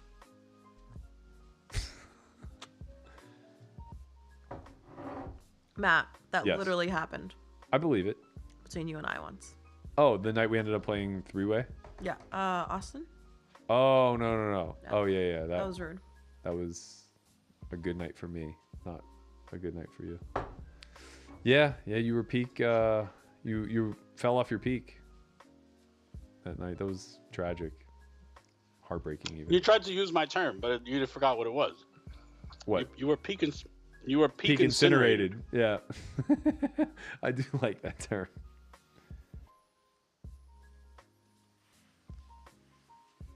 Peak incinerated. How much money do you think I have to dust for Poker Go to give me one of these? Well, it only cost me 300,000. So I imagine that your high stakes poker appearance could get you a bottle opener. That, guys, is what you get when you enter the super high roller bowl and don't cash. A goddamn bottle opener. No one gave him the memo that I don't drink. It's okay, I do. Yeah, that's true. Thank God. Thank God I found the buy-in for that event. Otherwise, these ciders would have went unopened. The horror. This is the longest break I've seen Daniel take without tapping. Speaking of breaks, I'm going to have to use the restroom soon. I've just been waiting for Chin to enjoy his dinner. While you're using the restroom, would you mind boiling a pot of water so I can make my cup ramen? You want a cup of ramen? I brought all these healthy snacks. Yes, but you want top ramen? Yes. Mm-hmm. Yes. Okay. Yeah. So if you could just put a... Sure. Yeah. A pot of water. Yep. No, totally can do that. Start boiling it. Thank you. Yeah. Hey, guys, if you ever want to co-commentate with the one and only Christian Soto and myself, just know that you'll be taken care of when you come to the studio. We have all the best amenities, ranging from Quest bars to La Croix to top ramen. That's right. Only the best for these young bucks. And whatever drink of choice. Right. Within reason. I'm Right. not trying to get no fucking $10,000 bottle. Right. You want some IPAs? We got you some IPAs. You want some food? You're stuck with the shrimp flavored top ramen. So I asked you 2 days ago if you guys have any food, and you tell me no, like just none whatsoever. Oh, there's eggs. I forgot. Besides like pears. Yeah. So I open up every single cabinet door, and I find like 4 packages of ramen. That's from where my nephew lived here. Also, roughly your age and seemingly not giving a shit about eating reasonable food. I eat really good like 2 nights out of the week. The other someone's coming to my rescue. It's Andre. You can thank the man later. The other 5 nights I eat top ramen. All right, Chin, hold her down. I'm on top ramen duty. I shall return shortly. Christian, now that Matt's leaving, we can start drinking. Hint, hint. Wink, wink. All right. So, how did Doug Polk get all these damn chips? He got aces. Oh, I missed that. Yeah. Damn it. He went. Wait, you were there for that? No. The thin no, value I bet. didn't. He went for a thin value bet on the river on 5, 5, 10, 10, 9. That was awesome. No. I don't know. Maybe. I don't think so though. It was cute. It was real cute. That was like an He 80 went pot. for the. No, this is a lot. This is very cute. Yeah, no, I find 200 big blind pots to be literally the cutest. Turnover bet from Daniel. Takes it. Let's see. Top shelf ramen coming.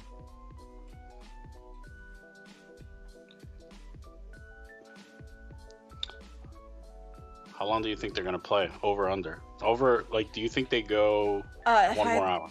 No, I would take the under on that. Definitely possible. 3-bet pot. 4-bet pot. Winner. Interesting how they both have these massive stacks on different tables, I right? was literally just thinking that. When Matt said that and they had like 100k deep and like how he wished how like they could just move one stack to another, I was like, yeah, like who cares? It's 250 bigs. Now that it's like coming up on 400, It's a little bit different, right? It's like it's kind of exciting. There's some room to maneuver. would you ever like change your specialty and play online Yeah, absolutely. exclusively? Not exclusively, but you know what I mean. Yeah.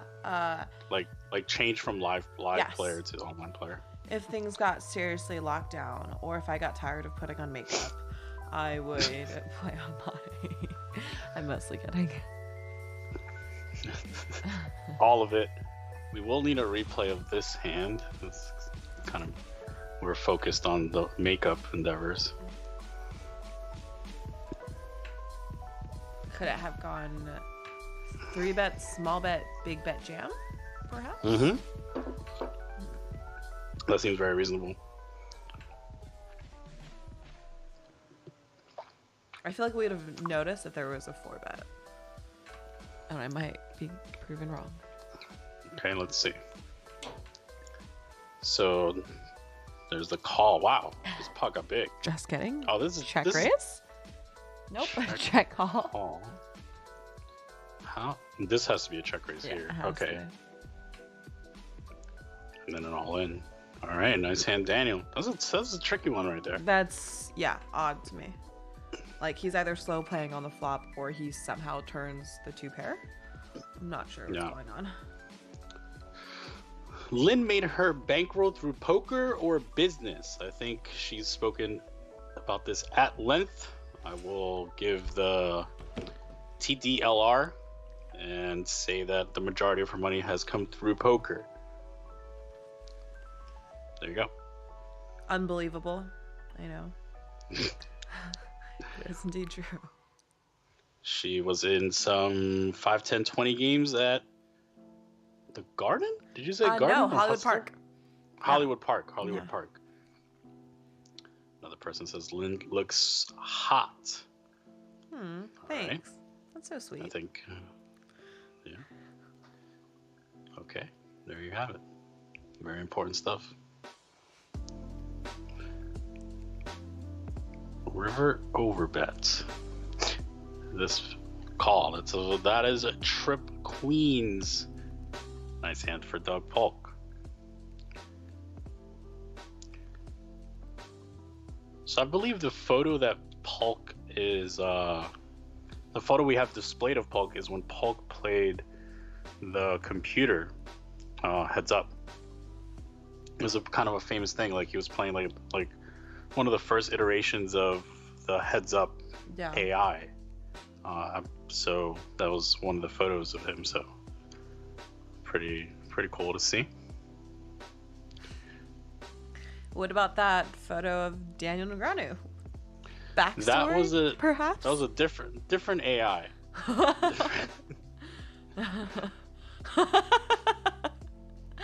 That was quick and very sharp.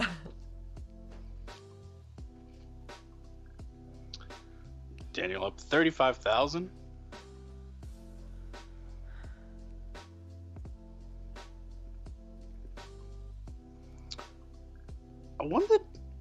I am curious. I think both of them got married this year, or I believe, I'm not sure. Daniel and Amanda got married last year. Last year, 2019. I want to say 2019. Sorry. Obviously. Yeah. Obviously not 2021. Of course. Yeah. Okay. I don't know anything about Doug. I think he was. I think he's recently married. I'm not. I mean, don't. He's very private about this stuff. I think there's some chance they haven't gotten married yet, and it got delayed because of COVID. But okay, that could be true too. Once again, speculating. I mean, we're all speculating. We don't know because we weren't there. I wasn't invited, so. Huh. So when we don't know, we speculate. That's all we can do, right? Yeah. It's like I just I think I've heard rumblings that he got married, but I could be completely off. By the way, this timer in the upper right-hand corner, the 80 hours, 58 minutes, 41 seconds, is that a timer of how long they've played? That is a great question. I will ask my production in my ear if that is the case, because that would be impressive.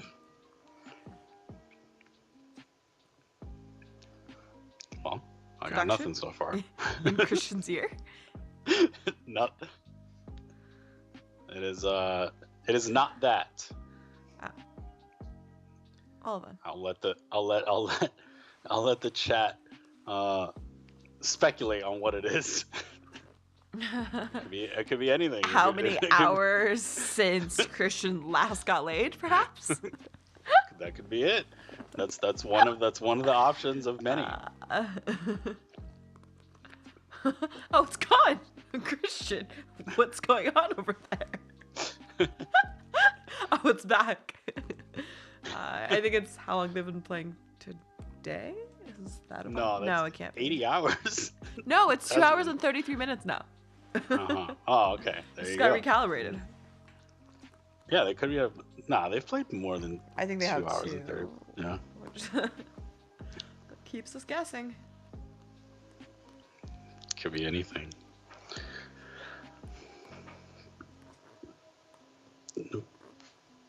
Players are going back and forth. So many.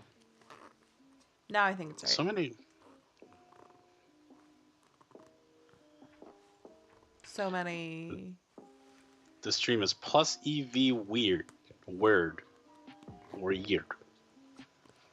Having I don't trouble know. with the English language over there, Christian? He spelled it wrong. Weird. So I'm Weird. weird. Weird. W-I-E.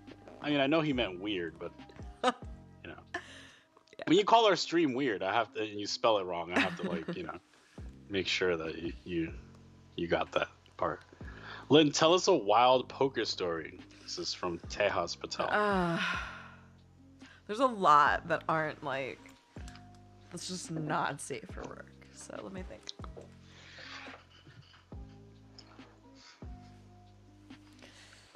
Please fire something more vague or softer, or let me think. Yeah. Wild poker Oh, stories. you know what? Here's one. One night I was stuck 100. No, I can't share this one.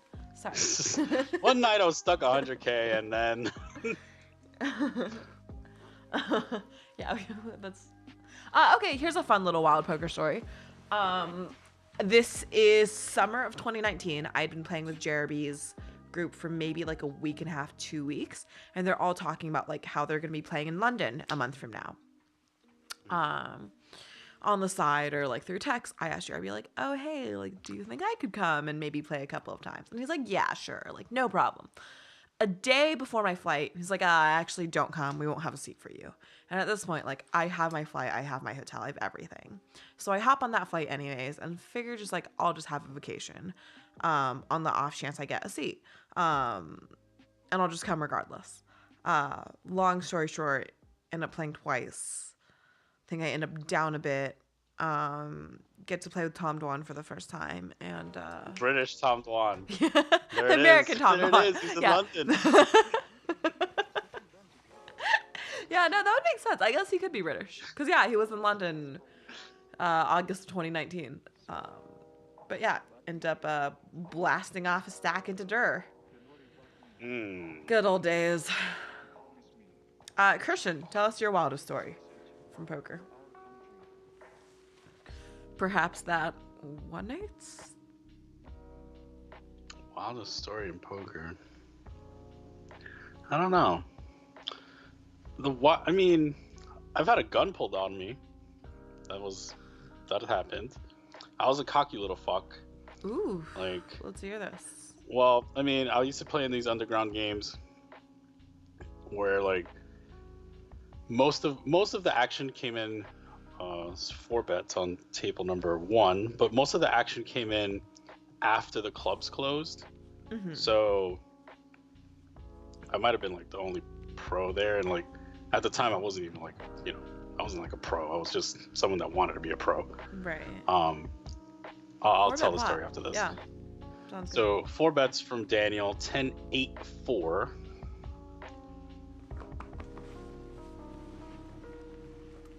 This is gonna have a lot of continues from Doug. Like he'll have some like Queen Jack, maybe some King Jack of Hearts that are gonna be in some tough spots. I'm curious what kind of sizing Daniel's gonna use. I'm not really sure. It's kind of weird, honestly. but yeah, I guess small and then setting up for a jam on the turn is probably just the play.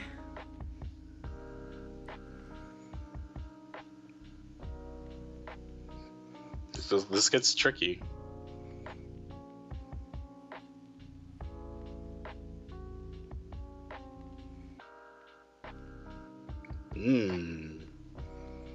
Some lead here. So the 3rd pot lead, 30%.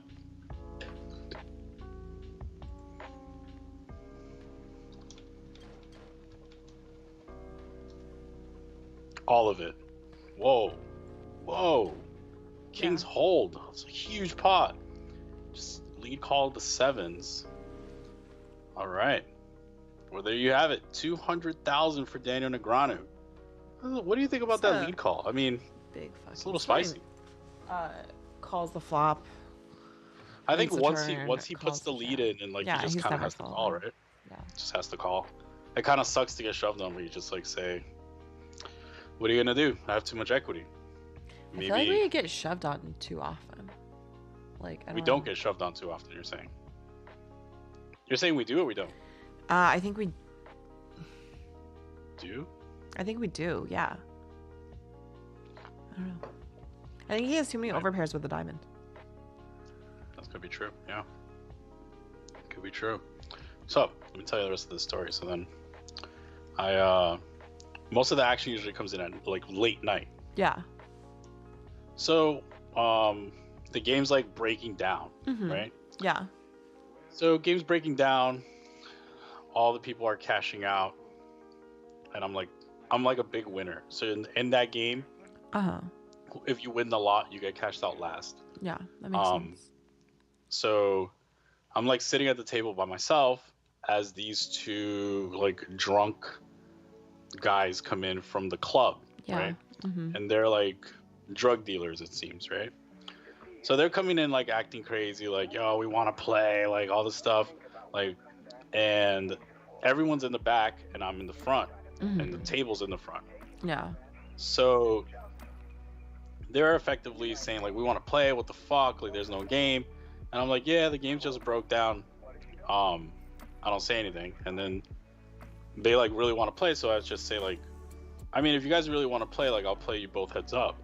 And they didn't like that. What do you mean? I'll Like- play you both heads up? Like I'll play you heads up. Like effectively like I'll play either of you heads up. Yes, but you didn't want to play And- them three-handed. No. Like I just wanted to play. Like I Okay. wanted to play heads up, right? Okay, With yeah. any of them, I would have played. Of course, I would have played them three-handed. But like Okay. whatever. I ended up saying like I'll play you heads up. Yeah. And they're like, why don't we just like flip for this entire stack? Yeah. And it was probably like 5K. Yeah. And at the time, like 5K is like, no, like I can't flip for that. Like I Yeah. literally have like 30K to my name. Like I can't flip for 5K. Yeah. 30K if I'm lucky. Like Yeah. 20% or whatever, like 16, 20% yeah. of your net worth. That's a lot. Right. For sure. yeah, no, infinite. Like 5K would have like crushed me if I lost this flip. So they're like, oh, why are you being a bitch? Like whatever. And I'm like, bro, I'll play you heads up for any amount of money right now. Wow. They were like, Whoa. fuck you, and they just like pull like run up on me. They're like, you gonna be disrespectful like that, talking about playing heads up, and they like pull a gun, Yeah. and then like the game runner like comes from the front, and he's like, whoa, what the fuck, like whatever. So that was a pretty I learned to like watch my fucking mouth after that. Like Yeah, I was for like sure. I should have just like tell people like I'll play you heads up, you know, like Yeah. it's like, bro, like the game broke, I don't need to force it, like I had a good night. Mm-hmm. Just go home. You don't need Yeah. to like tell drug dealers you'll play them heads up. Try to be a fucking EV fucking Absolutely. like So I learned. You know, you learn. You're young. I was super young. I was like Yeah. probably your age at the time. I was just like, Yeah. don't do that again. I feel very lucky that's not how I learned how to watch my mouth. Like I got yelled at the table a few times, but never got a gun pulled. Imagine if everybody that Doug called out on Twitter to play heads up threatened to fucking run up on him with a gat. Not threaten, just actually Just do like, it. boom, what? You want to go?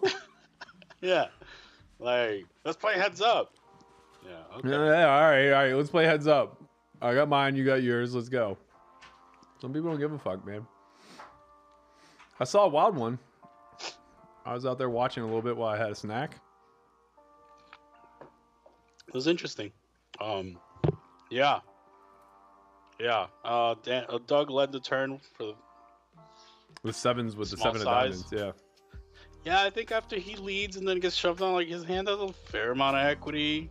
Can't really fold. I don't know. I'm sure it's all solver approved. Obviously, we haven't studied that spot too much, but it feels kind of bad. I feel like we can get ripped on there. You're like pretty dead. Yeah. I don't know. Maybe it isn't solver approved. I don't know, man. I mean, obviously, I'm gonna give the benefit of the doubt to Doug. Yeah, Yeah. unfortunately, like I think that when it comes to all plays, we just kind of start there where Have If- to defer. Yeah. Have yeah, to if defer. Doug does something a little bit questionable, it's like, well, he's looked at way more spots than me. Let's just put an asterisk next to that one. Perhaps Yeah. it wasn't all that good. And then when Daniel does stuff, it's kind of just like, yeah, okay. Like, where does this fall in line with the actual principles that I know? Because I know that he's still learning as he goes, but he's played great. Yeah. It's crazy he's only up 65K. He's had a lot of pretty favorable spots go his way. He lost some big one. I think she Lynn told me he lost one like where Doug had aces or something. He also had the trips list and trips. Yeah. So, luckily that pot wasn't too big. I think it was only one bet going into the river, and then it just went bet raise because I believe the river completed a flush also. Do you think Daniel gets in top 30 heads up players? I don't know. Like outside of the top 5, I don't really know that many heads up players. Like we're talking about, like Blueberry, Linus, Victor, Kevin, and who else is in that mix? You see, like I start running out of names, so it's like, you know, top 30 maybe. Obviously, Doug is in the mix too. And then after that, I'm not sure like who's who. You know, it's like kind of tough for me to name 30. So Yeah. I'll say like breaking into the top 5 is extremely hard. The problem is the turnover rate, right? Like we can name 30 people who play heads up, but the issue is that, like, you know, they so quickly have to seek, I don't want to say employment elsewhere, but they have to seek action elsewhere. Yeah, that's what I'm saying. Like it's like being in the top is like a tough. It's not even about being in the top, right? It's about continuing to play heads up. I just think the turnover is like really huge, and it's not necessarily because the better players aren't good anymore. It's just because like it's not that it's kind of a dying. It's kind of a dying.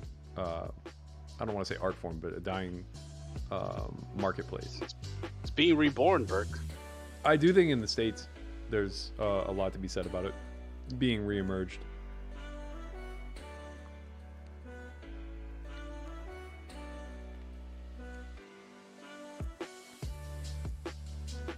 Big pot brewing here. Takes it down.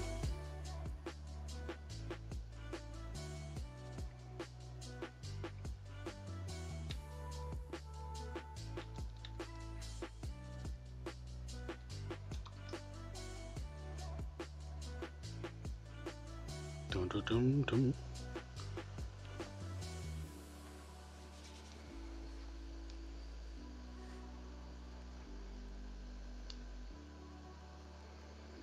This one might be a long one. They're already going on 4 hours. Check raise from Daniel. Check raise.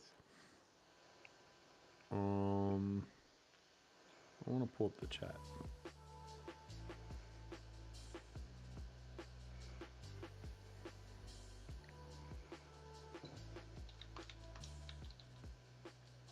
Somebody said, I remember a guy named Stevie Betts on Poker Stars. He was always a heads up crusher for years. Do you know who that is, Christian Soto? That wasn't that maybe not. I was thinking it was Chidwick, but I think he might just be Stevie 444 on all sites.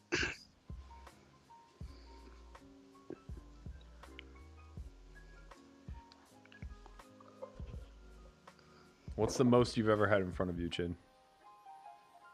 120K. Man, you just knew that right away. It was recent. When? Chad's game? It was in a game. I don't know which game. You only had 120K in front of you? I thought you won more. Is that milk? It's a drink. And fuck you, only 120K. I started with like 20K. Okay, that's fair. That makes more sense. I thought you smashed. You don't remember I was like sipping fucking champagne with fucking dust money in front of me? Yeah, man, I got the fucking boot that night. I remember everything. I don't forget.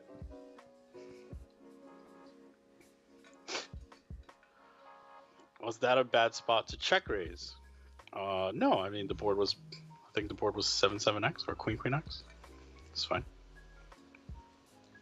What was the biggest stack, Berkey? I think you probably had like almost like a million and change, right? 1.7 maybe. My Playing heads biggest win heads up was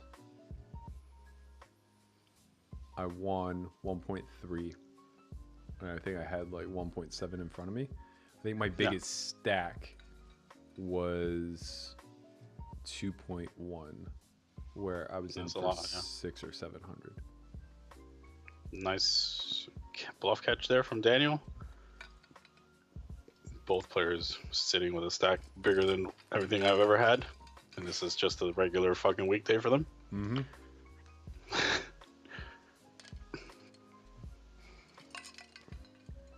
I did say, like, I had a post on Instagram. It was still pretty nice though. Like, it was the first time I cracked 100K like on the stack. It's still like pretty wild. Like, to crack, like, that was still like a big stack. Like, obviously, you know, compared to like high stakes regs, it's not like anything, but like your first 100K stack is still kind of nice to like. Yeah. It's like, oh, this is pretty sick. Like, I was playing 5-5. Like, It's nice because like you didn't buy in for it. Like I'm pretty sure my first 100K Well, stack yeah. I just paid I mean, for. you just paid for the 100. Yeah, That's I think nice. I think prior to that, I had busted LAPC in 2013 in Legends of Poker. I busted in like 11th maybe or 13th, something like that. The one Will Fiala won. And I went over to Commerce, just tilted out of my mind, and I won like 4th place money playing 10, 20, 40. So in like 2.5 hours, I think I won like 57,000, and I was in for 10. But that was like the biggest stack I ever accumulated prior to playing the big game.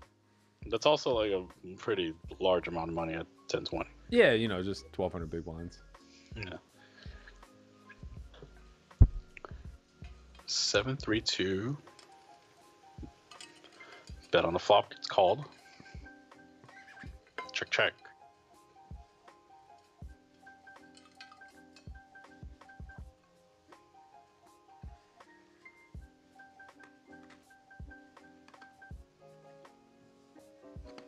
Good check.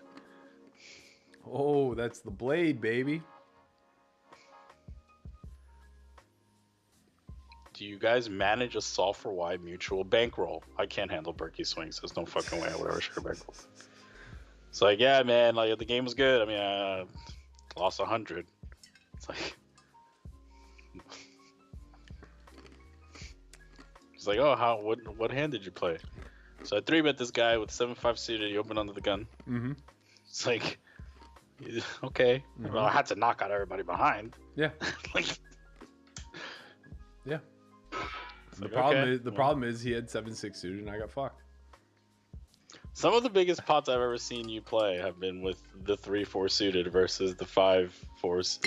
Like it was like the 3-4 versus Hank? suited versus yeah. Like the 3-4 of spades versus the 5-2 of spades in like a 3-bet pot, and I'm like looking at both of you like I'm so happy I'm on both your lefts because you guys are clowns.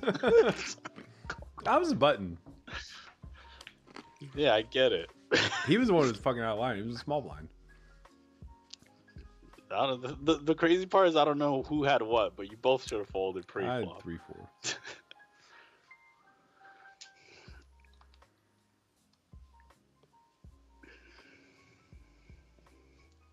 Single raise pot on both tables, following the purple table, Jack 9-8. 40. Man, I think I'm getting my taste back a little bit. That pre-workout was sour. Whew. Wow.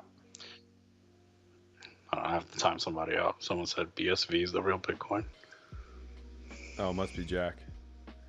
Nah, his name is Dario. Yeah, I still think it's Jack. Jack and Zach are running a fund. Yeah, fund, right? The deal's strictly in BSV. 8 of hearts. So I think think this got check raise on the flop.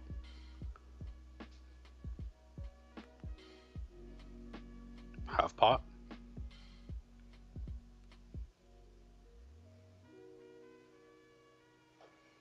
Berkey, do you tilt? I can. Like- I'm human. Like tilt off sums of money after losing a cooler. No. Jack 10. Nice hand for Doug Polk. I do like to be in action, though.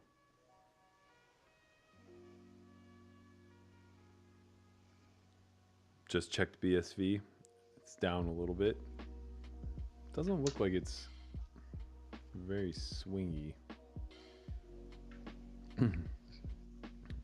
Looks like it had a good 2020 and is leveled off. Ironically, it levels off while everything else is skyrocketing, but it looks like, yeah, I don't know. Looks like it's up about 15% from its peak low. Check raise gets called. 5-6 comes in. The doogie board now. We'll garner a pot size bet. Nice hand.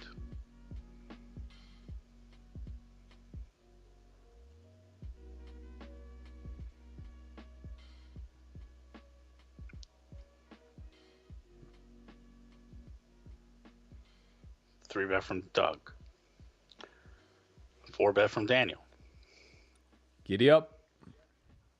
Let's go. Quicker 4 bet than normal from Daniel. Jam, jam, jam, jam, jam, jam, jam.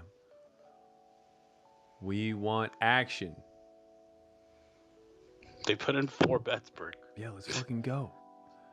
I hate the 4-bet Okay. calls, man. Then we gotta speculate and shit. Like, just get it in. Hurry up and put all the money in. The fuck? They might have like not good hands. Berk. I'm always Like- so tilted whenever it goes like 4-bet call and then they get to the flop with like 1.25 SPR and they're not just all in. Like, just fucking go all in. What are we doing? Betting fucking 20% pot and then a call and then we're gonna bet 25% pot and then a call. How about 0% pot on the flop? Ugh. You know how many river spots I've played with an SPR below 0.5? I'm sure it's less than It has less than most. It has to be less than like 5% of hands that have made it to the river in my career. Third pot from Doug after the check.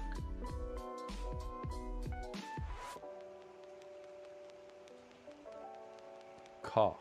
Oh, gets Oh, called. I feel like Daniel's nutted here, man. I feel like he just got queen jack of fucking clubs. I really do feel it. And I think because Doug he would play because he would play red queen's different, Berk. What do you think? I'm just saying I think he just has queen jack of clubs, man. Just manifesting it. Yeah, and I think Doug just has like ace deuce. Oh, where's the snap? God damn it, Daniel. I think Daniel just didn't have it that time. No, I didn't. Why have do it. you think Doug is dominating the right table and Daniel's dominating the left one? I'll leave that one up to you. Variance. Next. Randomness. Have you heard of it? Berk, you still play on Poker Night in America? I haven't played Poker Night in America in 2 years, maybe longer. Whenever those most recent episodes that are out now were shot was the last time I played. Pretty confident that was like 2018. It might even been older, which is funny because like some of the hands I play. Was that in Florida? Yeah, Was it it was the Florida? one where I fucking folded the queen high flush the Bryn on the river. Yeah. Some I of think those that was hands Florida. are like pretty cringe to watch back.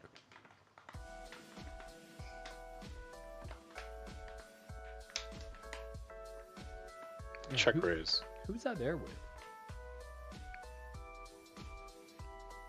In Florida, it was me. Who else was there? Mr. Sticky was there. Who's Mr. Sticky? Mr. Sticky. I mean, if you don't know who Mr. Sticky is, I can't help I have you. no fucking clue who that is. I Mr. honestly Sticky. couldn't even begin to guess. Mr. Sticky. But I mean, if you don't know who Mr. Sticky is, he stayed at our fucking house. Like, Oh, Connie? No, Conrad No. wasn't there. no, way. no. Mr. Sticky, bro. All right, you got me, man. You got me. I fucking have no idea. How do you not know? All right, well.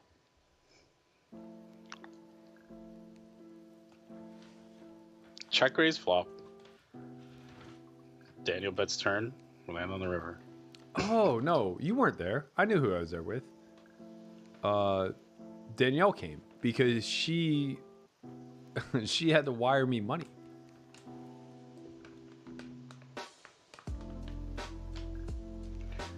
Okay, then that was a different Florida trip. Yeah, you're thinking of whenever we went with Justin Young. No. I know that one. That was Baseball-D, Justin, Yeah. me, you. Yeah, no, not that. I mean, I guess The one we went. Good. The one we went with was with Mr. Sticky for sure. Get the fuck out of here, man. I'm just telling you the Who truth. the fuck is Mr. Goddamn Sticky? Brett named him Mr. Sticky. Who named him that? Brett Hanks named him Mr. Sticky at Mhm. the first software academy of all time.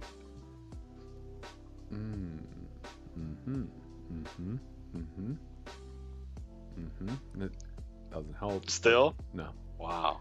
I hope you're not watching, man. You know, Sticky, if you're watching this stream, you know who really loves you, man. You know who loves you for real. God damn.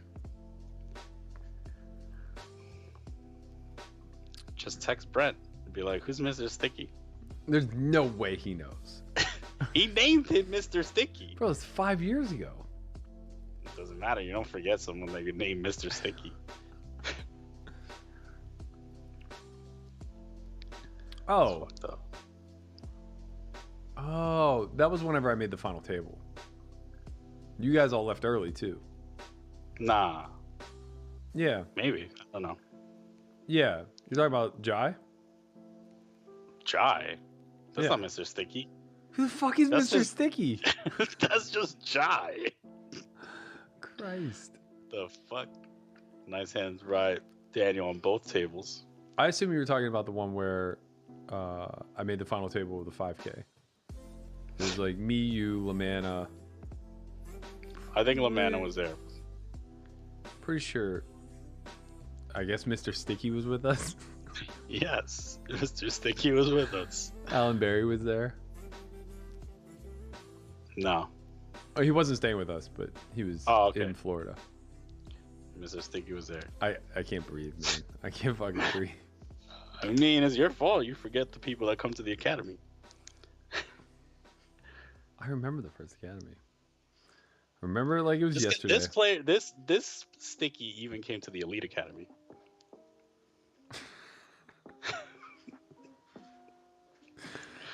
Oh man, this is unbearable.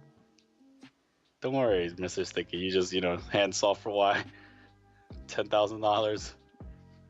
And Berkey doesn't remember who you are. Don't worry, that's why, I'm for the people, man.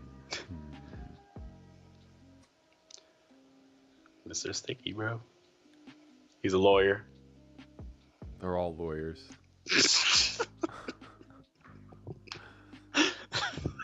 Doesn't help. Okay, well, I'll just leave that alone then.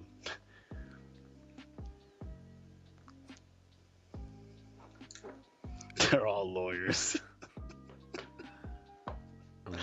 There have been a disproportionate amount of lawyers that have come through the software Y walls. Yeah, a lot of them. I can think of literally like 6 off the top of my head. Well, one of them is Mr. Sticky. You should think about it. When we got sued by Postle, I just had like my DMs flooded.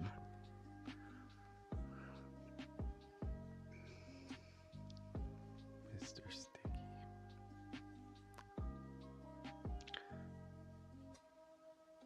No. The deuce 4 high. No bueno. Oh, that's dots. I see dots. Wow, this is gonna be pretty close to a break-even session. Yeah. That might be it. Unfortunately, we lost Lin G to the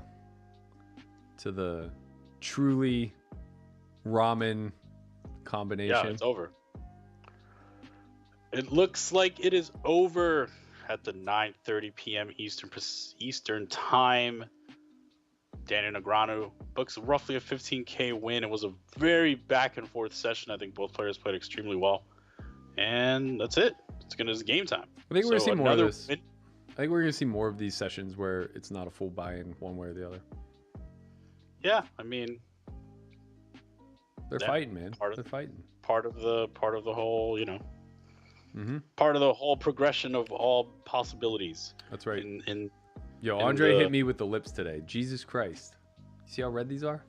See what's going on here? Well, oh man, that's good for you, brother. It's not good for you. Yeah, it is. Anyway, I hope you all enjoyed. This is the Solve for Why coverage of the Daniel Negreanu versus Doug Polk match. We will be back next time. I believe the next session is on Monday. True story. We begin at 5:30 Eastern time. That is 2:30 Pacific. As soon as the players are sitting down, we are also sitting down. And thank you for Matt Berkey, Lynn G, myself, Christian Soto Vasquez. We are out. Good night.